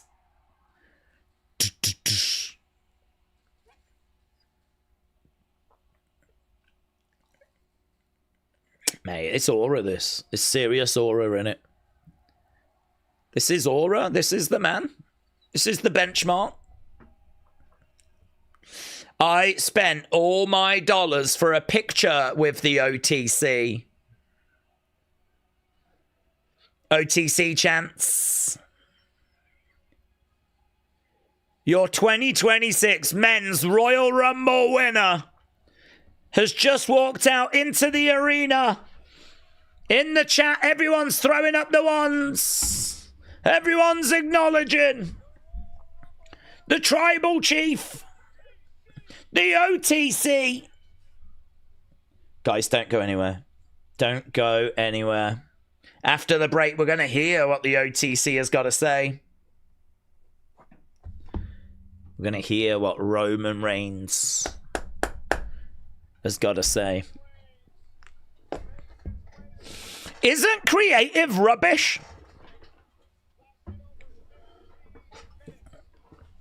Does Triple H even know what he's doing? These are the things that he might say. Why can't Shawn Michaels be booking the main roster? Where's Vince?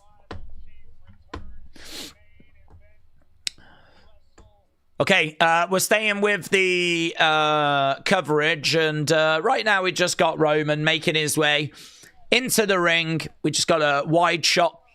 You can see everyone on their feet right now. Junior said, why do I get attacked for complaining about commercials? I don't know, but... I mean, the only thing I'd say is we get commercials all the time, so I think people that join us on a regular basis know that there's going to be a lot of commercials during these shows. So it's sort of, in a way, it is frustrating. It will forever be frustrating, but it is also old news. I actually think the way they use commercials is quite interesting. Like during that street fight, there was a couple of moments there where there was commercials, but the action was still good. And as someone that obviously watches whilst the commercials are happening, I appreciate that. There are quite a few times where the commercials will happen and then the match just dies. Actually, a couple of times during that street fight, it was kept a good pace.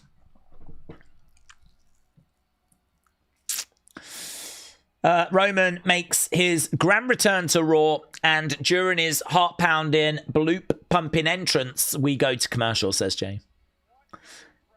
Well, they want you to come back, don't they? I mean, it does make sense. I mean, do you want him to go to commercial when he's doing his promo? I mean, they've got to do commercial at some point. So here's the OTC. Come back after the break to hear what he's got to say.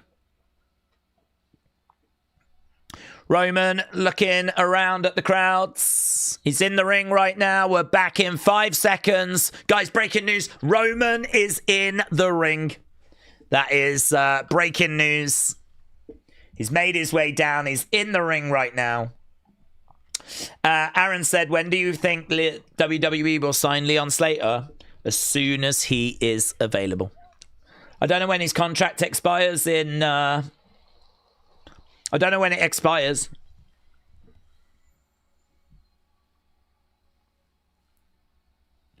But as soon as he's available, they will absolutely want him. They've used him a lot. I mean, you don't showcase someone that often, that regular, if you're not interested. OTC chants. OTC. I mean, listen, if you're going to end Raw with Roman Reigns, you're probably guaranteeing that people are going to tune in or stick around. It's probably going to be quite good for ratings. Probably going to be quite good for ratings. Maggie's acknowledging. Think Positive said, retire Roman Hogan. I think we're a long way off that. He actually said that, look at this. Listen to this. These people ain't down on him winning. I'm not down if you're down. I do get the argument. But we do have to acknowledge there's plenty of people that wanted him to be the winner of the Rumble.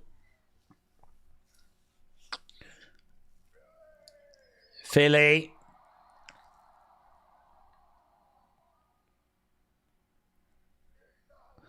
Acknowledge me. Philly. Acknowledge me. OTC. OTC. OTC. OTC. Roman has got his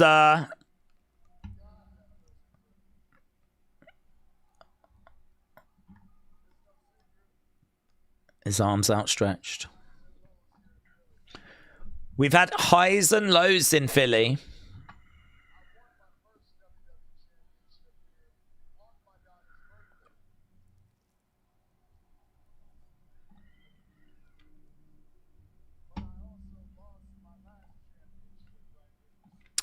I lost my last championship in this city.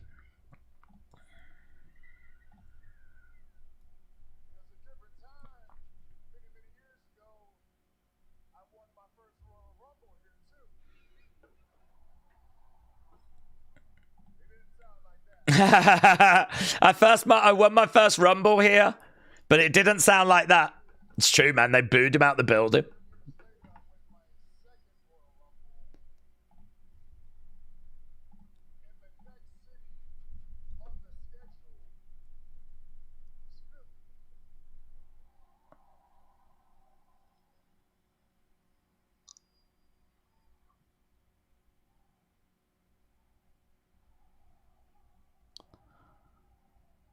I'm really interested to hear what he's going to say here.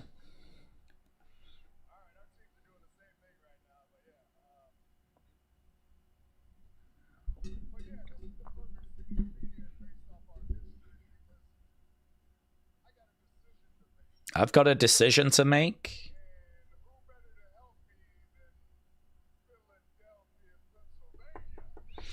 I've got a decision to make, and who better to help me than Philadelphia?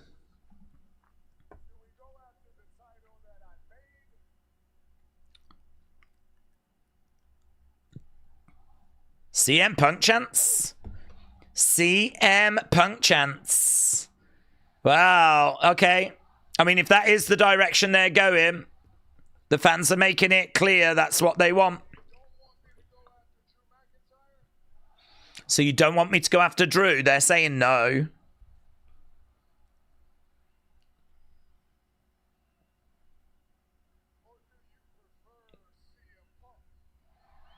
Yeah, great reaction for the Punk match.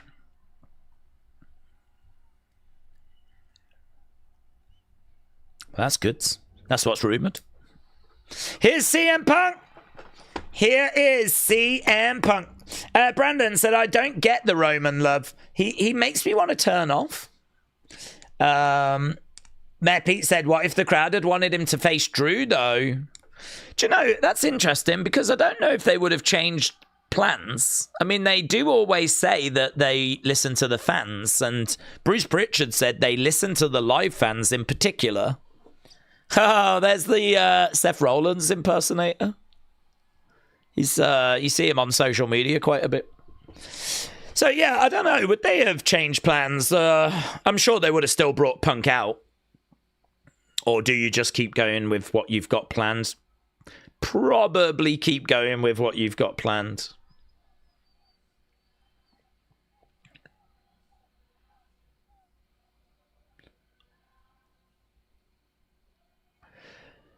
Oh my god, he's wearing my favorite Punk shirt. CM Punk making his way down to the ring. Cobra said, this is the title that Roman has always called second best, by the way. Big K said, levels above. These two are not the same. Well, I'm sure the fact that Roman has always downplayed this belt can be used as part of this feud. I mean, to be honest, it's still recognized as a world title. And he might be more intrigued by the CM Punk match than the Drew match. So, yeah, you know, the title might not be the main appeal of this. I suppose he's got a decision, isn't he? I mean, got to decide, got to put it all in the pot, weigh it up. But that crowd have just made it very clear which way they want Roman to go. This is good, though, isn't it? This is money. This is big. This is the kind of thing people are looking for. Can't criticize having Roman Reigns and CM Punk about to do a promo exchange. I mean, this is one of those segments that you do look forward to on the road to WrestleMania. This is a true road to WrestleMania moment right now. Roman Reigns, CM Punk, face-to-face. An energetic Philadelphia crowds. This, my friends, is what we call the good stuff. Let's see what gets said. Let's see what verbal barbs they've got. Finn Balor.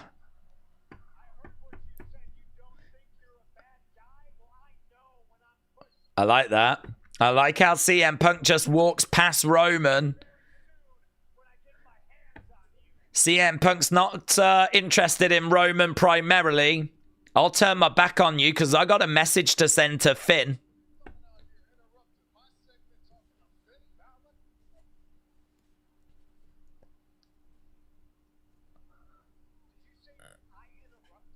Did you say I interrupted you?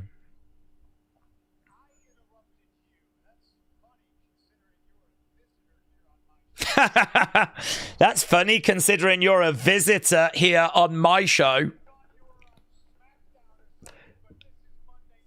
This is Monday Night Raw. This is Netflix. I'm the champ. I like it. Punk is standing. 10 toes down. You're a visitor on my show.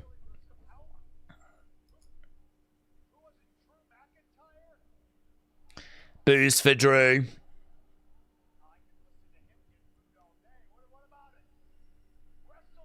WrestleMania.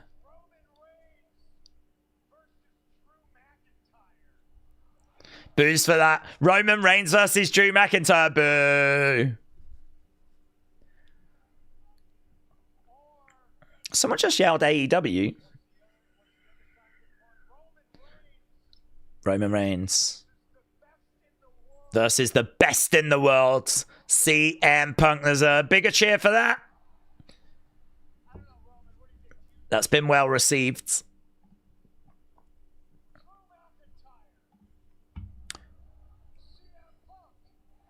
Yeah, okay, we're getting the message.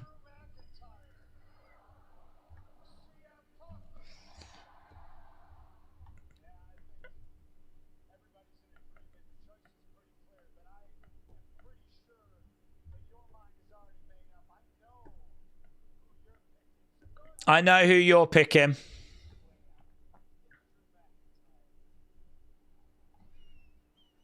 Take the easy way out, says Punk.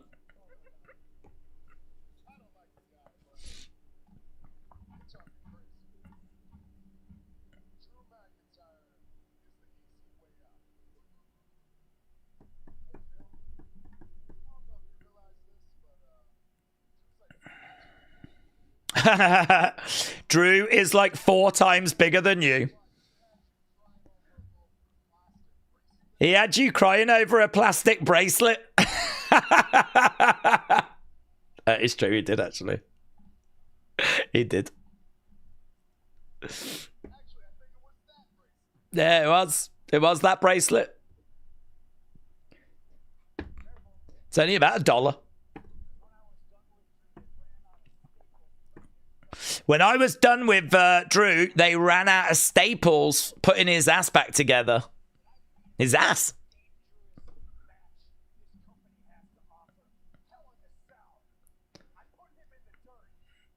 Yeah, it is true. People are celebrating the fact that these are the Z-Bros. The Z-Bros are united.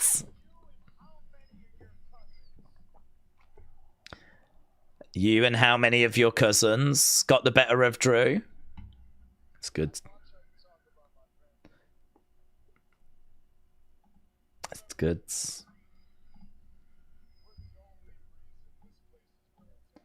We're the only reason this place is where it's at.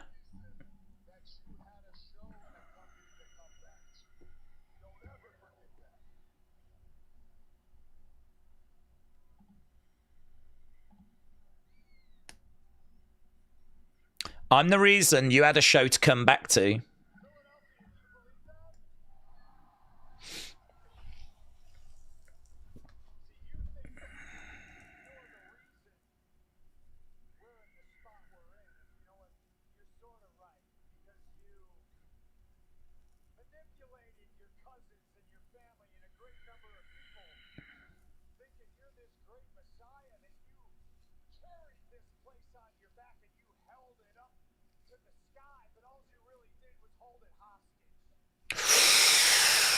That's a good line by Punk, you know.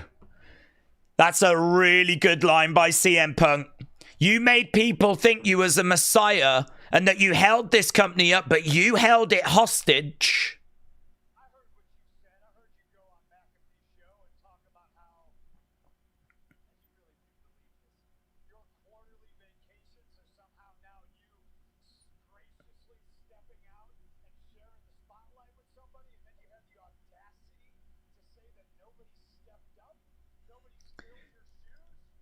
You had the audacity to say no one stepped up.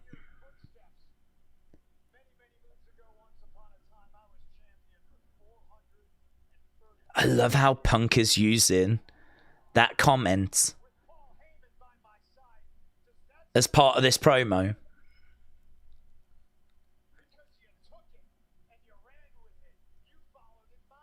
This is gold. You followed in my footsteps.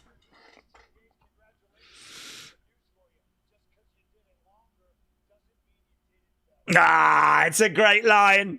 It's a great line. Just because you did it longer doesn't mean you did it better. It's a great line.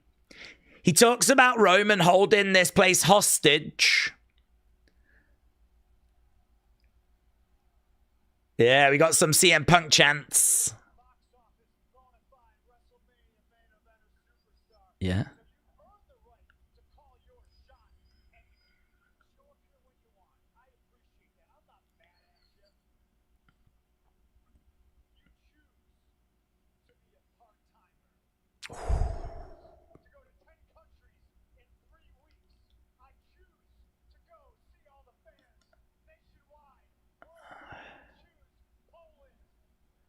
Wow. You choose to be a part-timer, but I choose to travel the world and entertain the fans.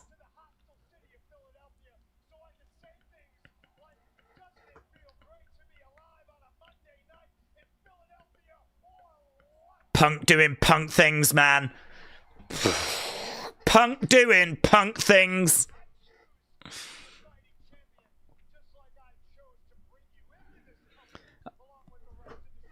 I brought you into this company. Mention of the Shields. I don't know why that just got a new.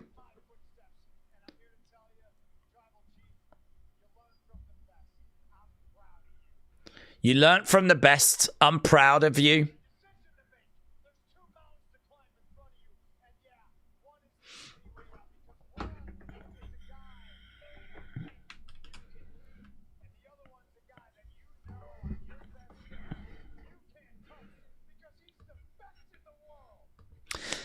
You've got two paths in front of you. One is the easy path that you know you can beat. The other is someone that on your best day you know is the best in the world.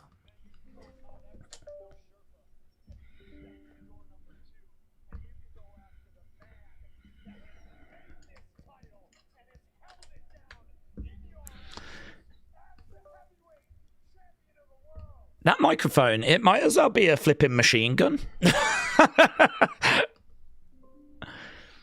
It's as good as a machine gun.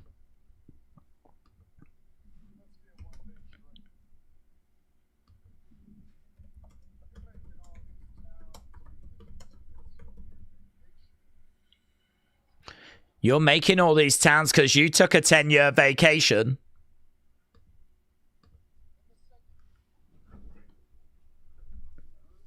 I learned from you.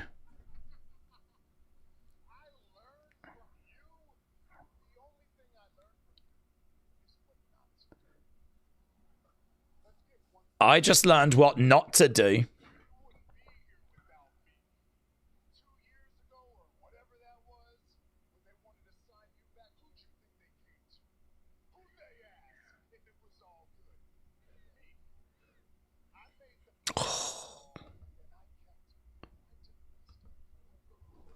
Who do you think they came to when they asked if it was okay to re-sign you? Me.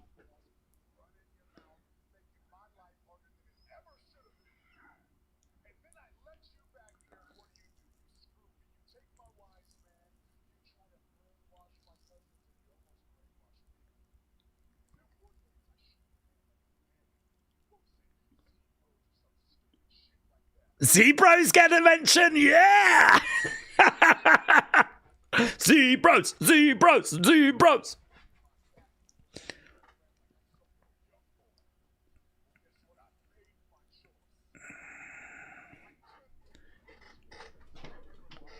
He's made his choice.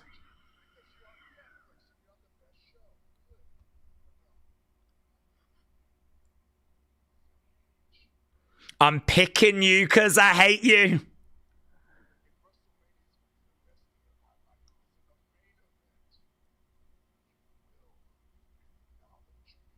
Wow, there we go. Big moment.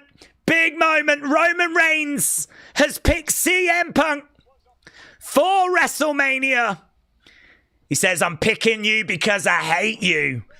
And at WrestleMania, you will acknowledge me. CM Punk has got a smirk on his face. He's certainly not worried. I think he's just got the match he wanted as well. I think he knows that he got under Roman's skin, and what an absolutely captivating segment that was. Absolute magic. I mean, by far the best thing on this show, but arguably the best thing we may have seen this year. It's going to be right up there. Absolutely incredible. I mean, if we didn't get anything else, you know? Really good. Really, really good. Really, really good. I don't know, score-wise, I mean, hey, do you know what? Sometimes in life you choose to be optimistic. Yeah, sometimes in life you go, do you know what? I really don't know what we're getting tonight. We could get something absolutely disastrous, or we could get something where WWE kind of come back with something. And, well, okay, bulk of the show, mate. I like the open of the show. In-ring, obviously, as we know, struggled, but I think the street fight had something to it. But, man, that final segment, I mean, you can feed me that all day, every day. That is fiery, engaging, engrossing. Very, very good.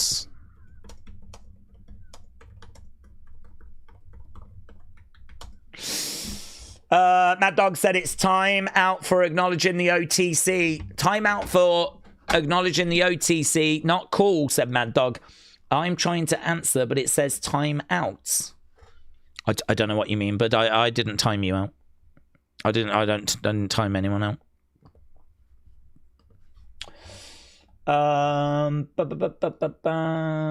That segment was awesome, said Glock Ness. Triple H cooked up some filet mignon after the shiz sandwich that was the Royal Rumble. Brony said the two biggest stars in WWE with a beautiful back and forth. It was fantastic stuff. Prawn said Roman coming back after the Elimination Chamber pay-per-view. Yeah, I mean, the only down with us making that decision there and then is that we probably are now not going to get Roman for a little bit. I mean, I would imagine CM Punk will now turn his attention to Finn Balor. Yeah.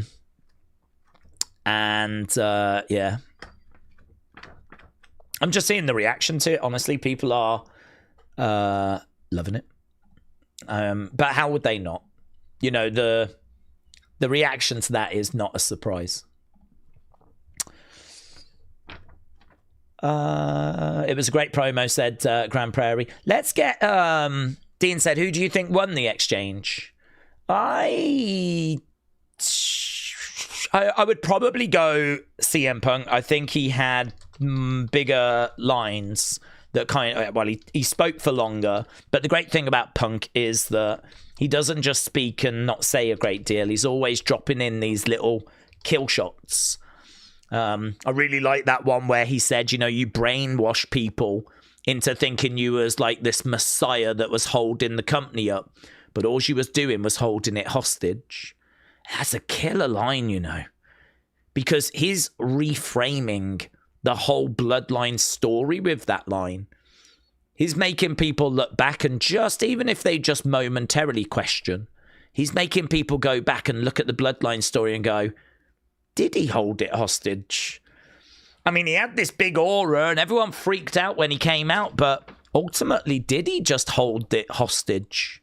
So, I mean, lines like that, I think, are really clever. And then, I mean, you can't escape the fact that he dug into the part-time stuff. I'm surprised that he didn't dig into the fact Roman has called that belt like a bit of a B belt before. But to be honest, I don't think he wants to do that because he's not trying to avoid the Roman match. I mean, he's not going to say, oh, you don't rate this belt, why would you pick me? Because he wants to be picked. That was a CM Punk that was quite... I mean, he had a massive smile on his face at the end of that. Like, he wanted to be selected.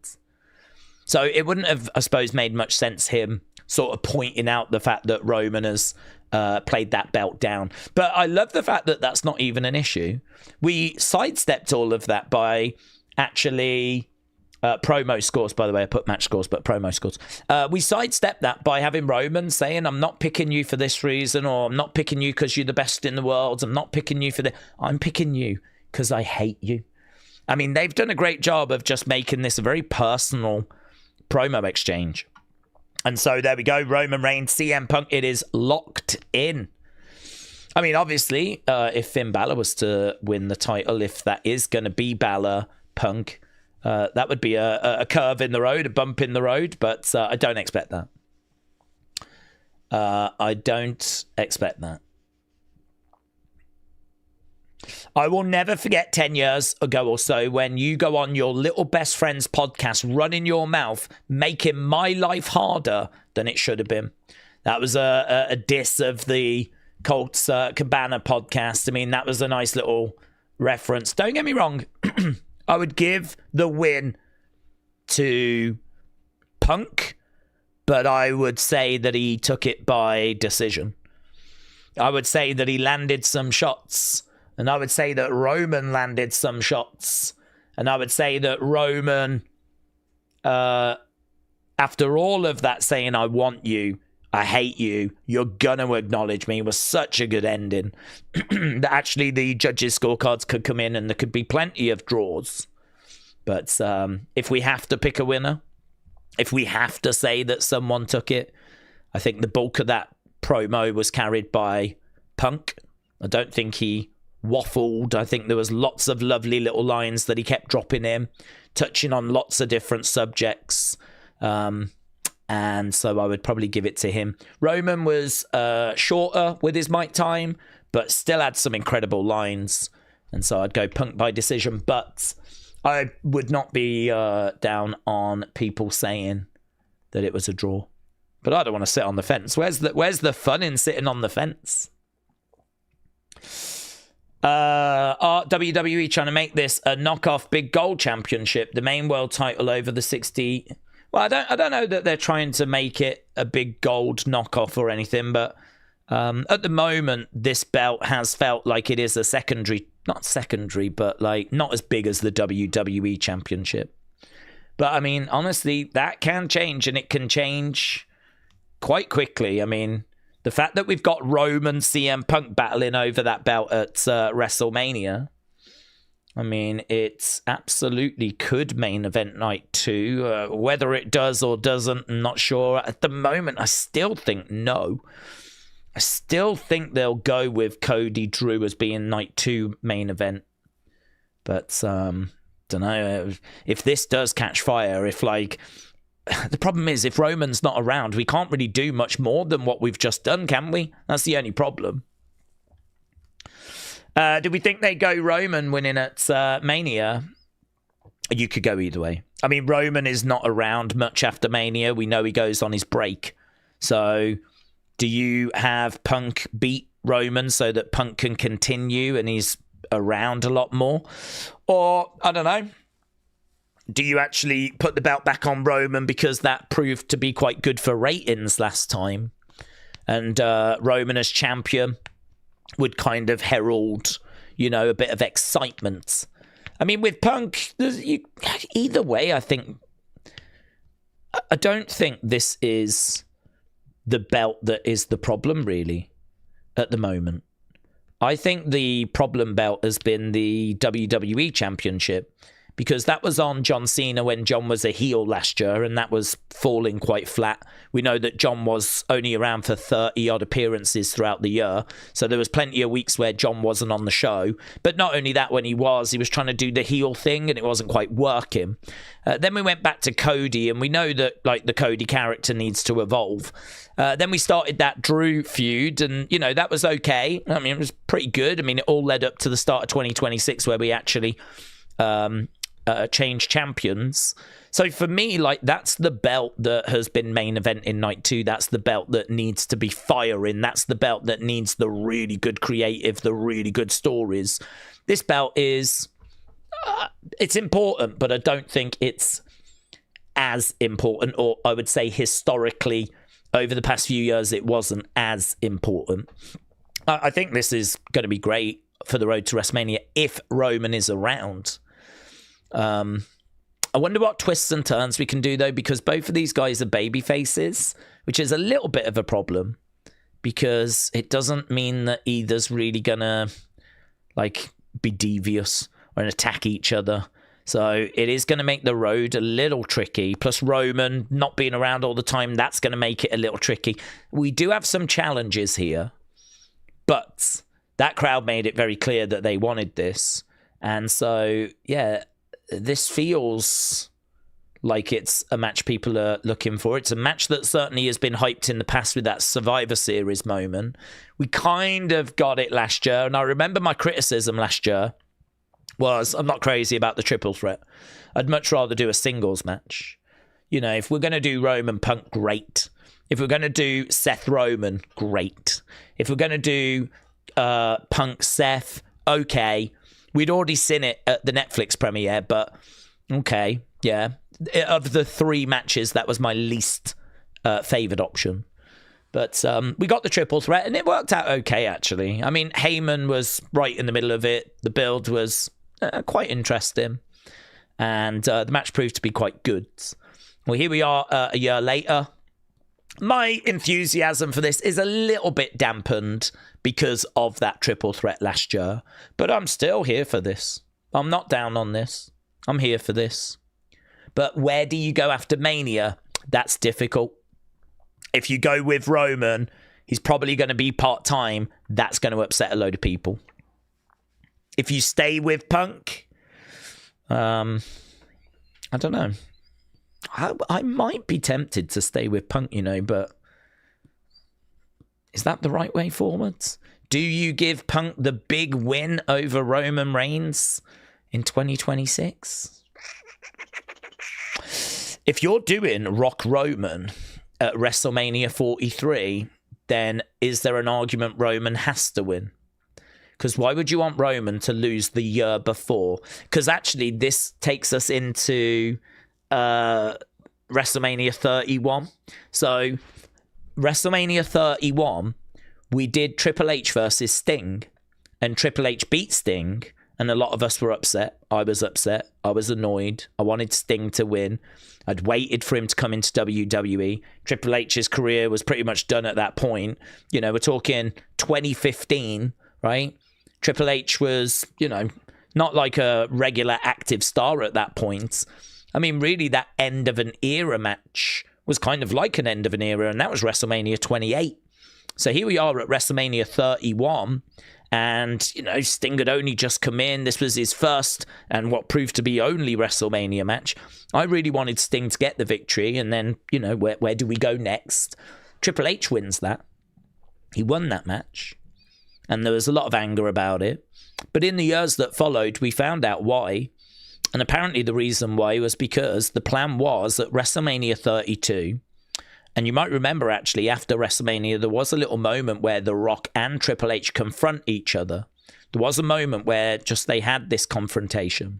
They confronted at WrestleMania 31 as well with the Ronda moment. But the plan was Triple H Rock for WrestleMania 32.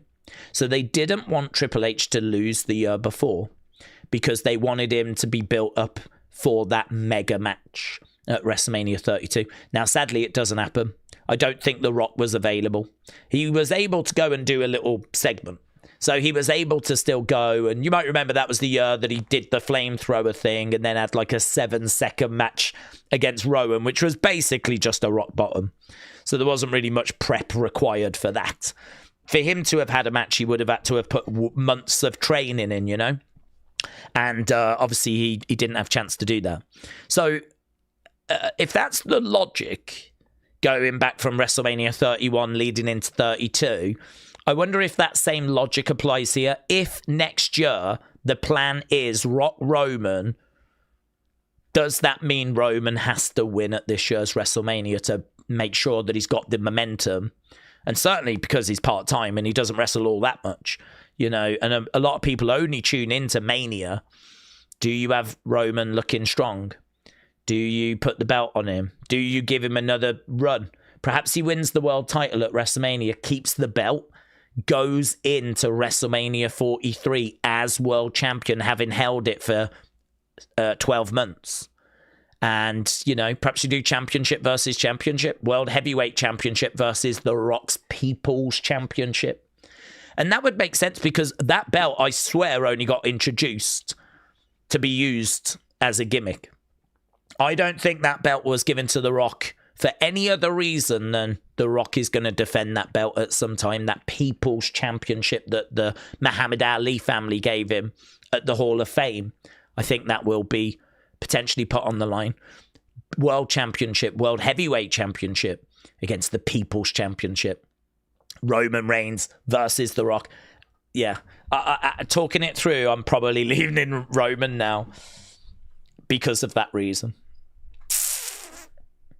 I tried, but this show was not captivating, says Tony, giving it a 1. Doc said, I would go Punk Roman Night 2 main event. Punk getting his first win in the main event of Mania versus Roman. The lack of a heel here does bother me, though, says Doc Holliday. Okay, I can hear that. I think it's going to be close, honestly. This does reframe the World Heavyweight Championship. Up until this point, I've been very clear that for me, this belt is just a step below. It's really hard to make an argument that CM Punk Roman Reigns is a step below. I mean, you just can't make that argument. So this to me feels like there is a bit of a shift for this championship. And so it could absolutely find itself main event in night 2. But I don't know. I still can't quite help but see this as being the belt that's just that step below. So that's why I'm thinking Cody, Drew, the WWE Championship. It's going to be hard to see that not main event in night 2. But yeah, it's a massive match, this, isn't it? It's an absolutely massive match. Wrestler Andy said, Daze, the Universal was a secondary until Roman won that, and then it flipped. Yeah, I can vibe with that as well. Yeah, I can agree with that. I don't know. I mean, I suppose it did flip. I mean, when Roman got it, it was a top title, of course. I mean, who else had that championship? Brock had it for a time, so I mean, that was no drama. They did give it Big E. And I think, did Drew have it as well? I don't think the names that had that WWE title at that time were like terrible names. But yeah, I think you're right that the Universal was in a similar situation as well. So I suppose we do need to reframe how we look at this World Heavyweight Championship. But I don't know. I genuinely don't know. I can't look at this and say this is definitely night 2. This could close night 1 with Cody Drew doing night 2. Or this could do night 2. Yeah. It's not looking good for the women. I know that much. I don't think this is opening. This is main event in one of the nights. I don't think this is opening up any of the nights like it has in the past 2 WrestleManias. Very interesting stuff. Very interesting stuff. And lots of love for that flipping. Lots of love for that whole thing. Make it a whole video, would you do? Make what a whole video, Shaquem? Make what a whole video? This has come out. It didn't quite get all time, that promo. It came out very high, though. It looks like it's picked up great 75. Great 75. 23% of people thought it was just good. Daze, can I tell you, Drew is doing at Mania, plays second to Punk Roman. This is the one that we care about, said Wrestle Rants. Triple A said, Daze, don't we think Roman should feel himself that he needs to show up more since it's Mania? He should understand. I'm sure WWE would want him more. If he is here, the build would be crazy.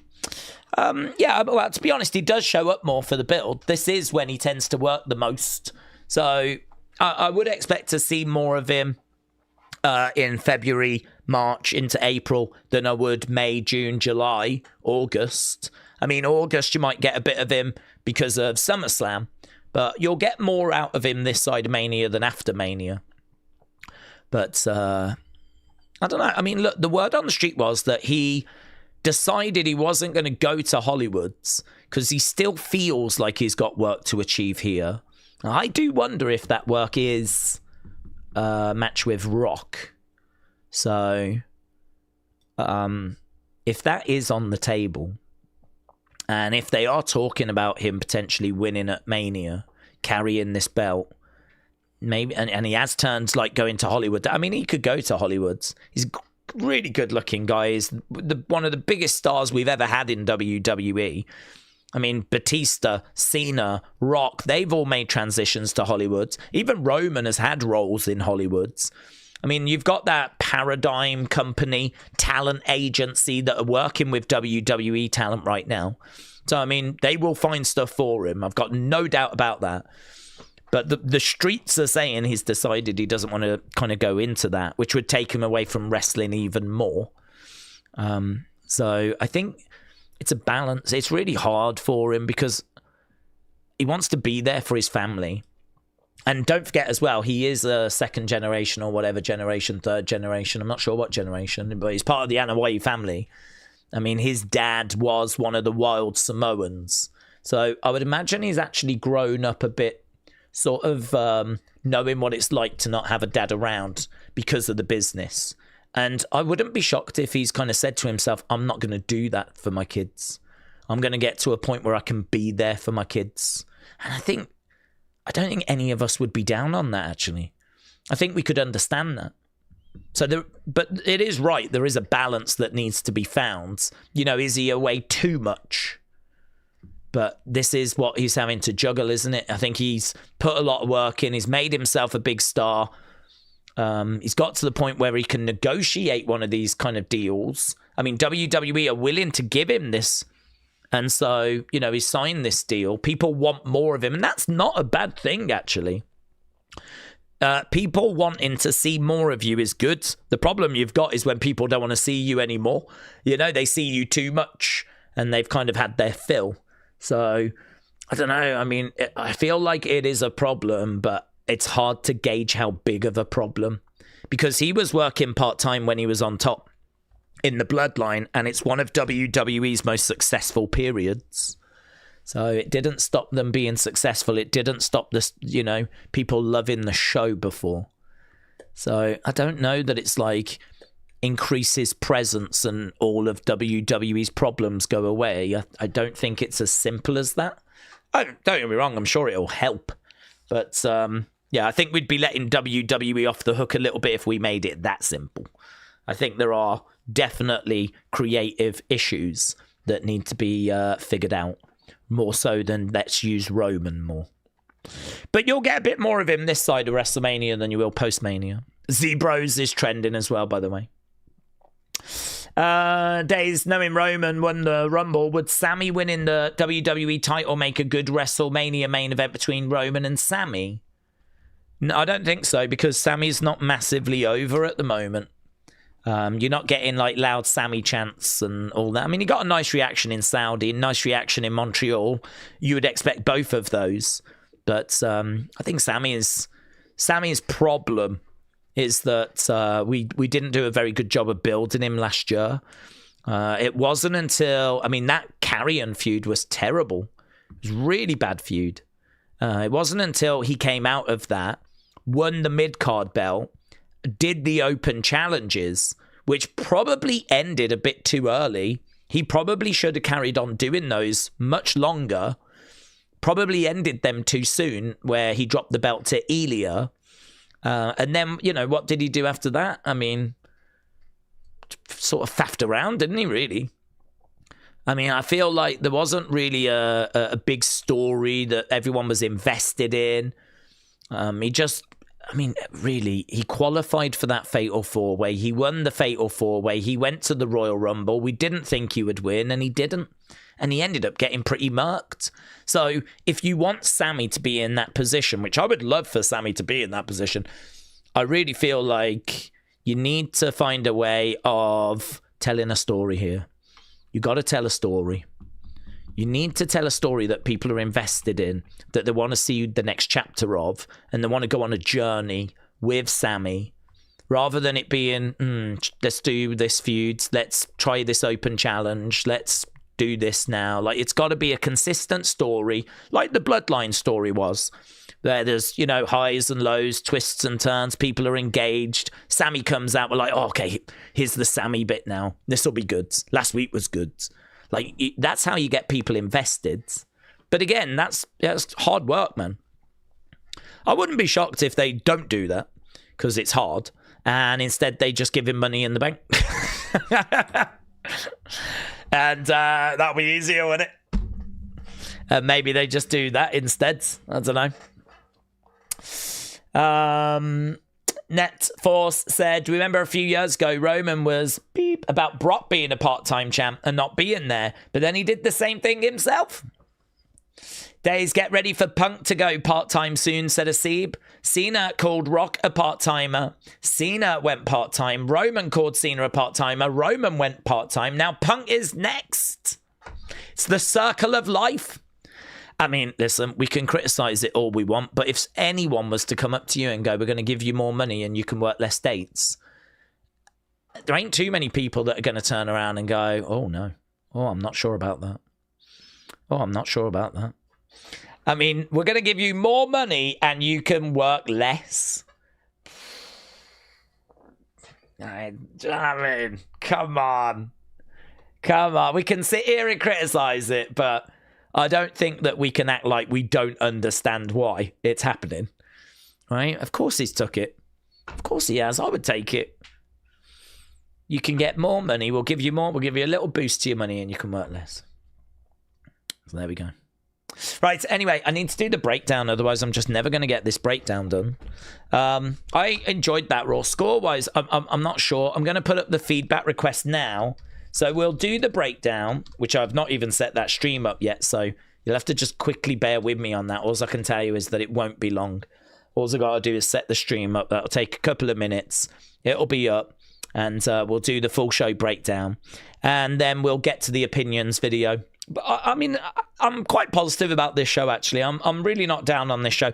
And I always think that if you can have a really good finish, it really does go some way to sort of ending the show on a high. You know, I've actually seen it many, many times when we used to do halftime scores, where halftime scores have been low. And then there'll be a really good end. And everyone's like, no, it wasn't bad. Yeah, it was all right. It's amazing what a big finish, a really strong finish can do to people's scores. And I don't think this show was a bad show, to be honest. I do think the in-ring was a bit flat, but Stephanie Raquel was okay. You lot scored it great 50. But I mean, yeah, I mean, that promo. What did you think about Raw? What did you think about Raw? Let's get that feedback up, and you can drop your feedback in. So in a couple of moments, in a couple of minutes, I will have a stream set up. We'll do the breakdown, and then we'll get to these comments on X, and we will do an opinions video. Right, William, shout out to you, bud. And Wrestling with Andy, shout out to you, said, do we think we'll ever see AJ again? No retirement speech. Oh, the no retirement speech is really strange, isn't it?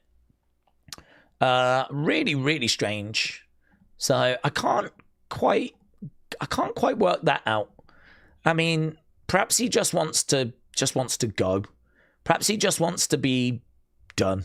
Perhaps it's just a case that, he doesn't want to, like, stretch it out, drag it out. I don't know. I really don't know. The whole thing is just weird to me. To be honest with you, the whole thing does feel, now that we know that he is done, like he's about to go to AEW. The whole thing does feel like he's about to show up in TNA or something like this. I mean, people are saying that's not what's going to happen, but it does sort of feel like WWE are a bit caught between a rock and a hard place. It sort of feels like they want to celebrate him and give respect to him, but Summer is sort of stopping them, you know? It feels like we could have done so much more. So much more. And this is why, as we were going to the Rumble, it didn't feel right to me. And I was like, I don't think he's retiring. It doesn't feel right. Nothing about this feels right. But now he has retired. I still don't feel any different. It still doesn't feel right. And how has he not come walking out and said a few words and thanked the fans? I completely agree. It doesn't feel right. Summit doesn't feel right. And I don't know. I mean, one day we'll find out exactly what's happened.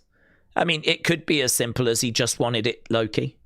He wanted it to feel like he wasn't going to retire, so that when he did, it was a big shock. And he kind of felt like his wrestling did the talking and he didn't need to speak to the fans. He could say that, and I'd be like, okay, well, at least I got my answer. Or it could be that he turns around and, it turns out he's going off to a different company, and WWE don't want to... They want to say thank you, but they don't want to big him up too much. They don't want to make him out to be this massive star because he's about to come walking out on Dynamite on Wednesday, And then WWE, So it could be they're kind of like, So the whole thing's strange to me. The whole thing's just not felt right from the beginning. So, yeah, it is a mystery. He could go TNA, said Edwards, and develop some talent. Everyone in TNA has been hollering at him on X. Well, do you know, if he went to TNA, I mean, we've got a relationship with them. I don't think WWE would be as down on that. If he went to TNA, WWE are working with TNA, so I mean, there's not like... I don't know. I don't feel like that would be as bad. I don't know. If he goes to AEW, this then makes perfect sense. This makes total sense. But if he goes to TNA, seems a bit moody on WWE's part, if that happens, to be honest. Celebrate him, make this bigger, video packages. Dave Meltzer made a good point, right? He was saying, like, no one came out and applauded him after the match.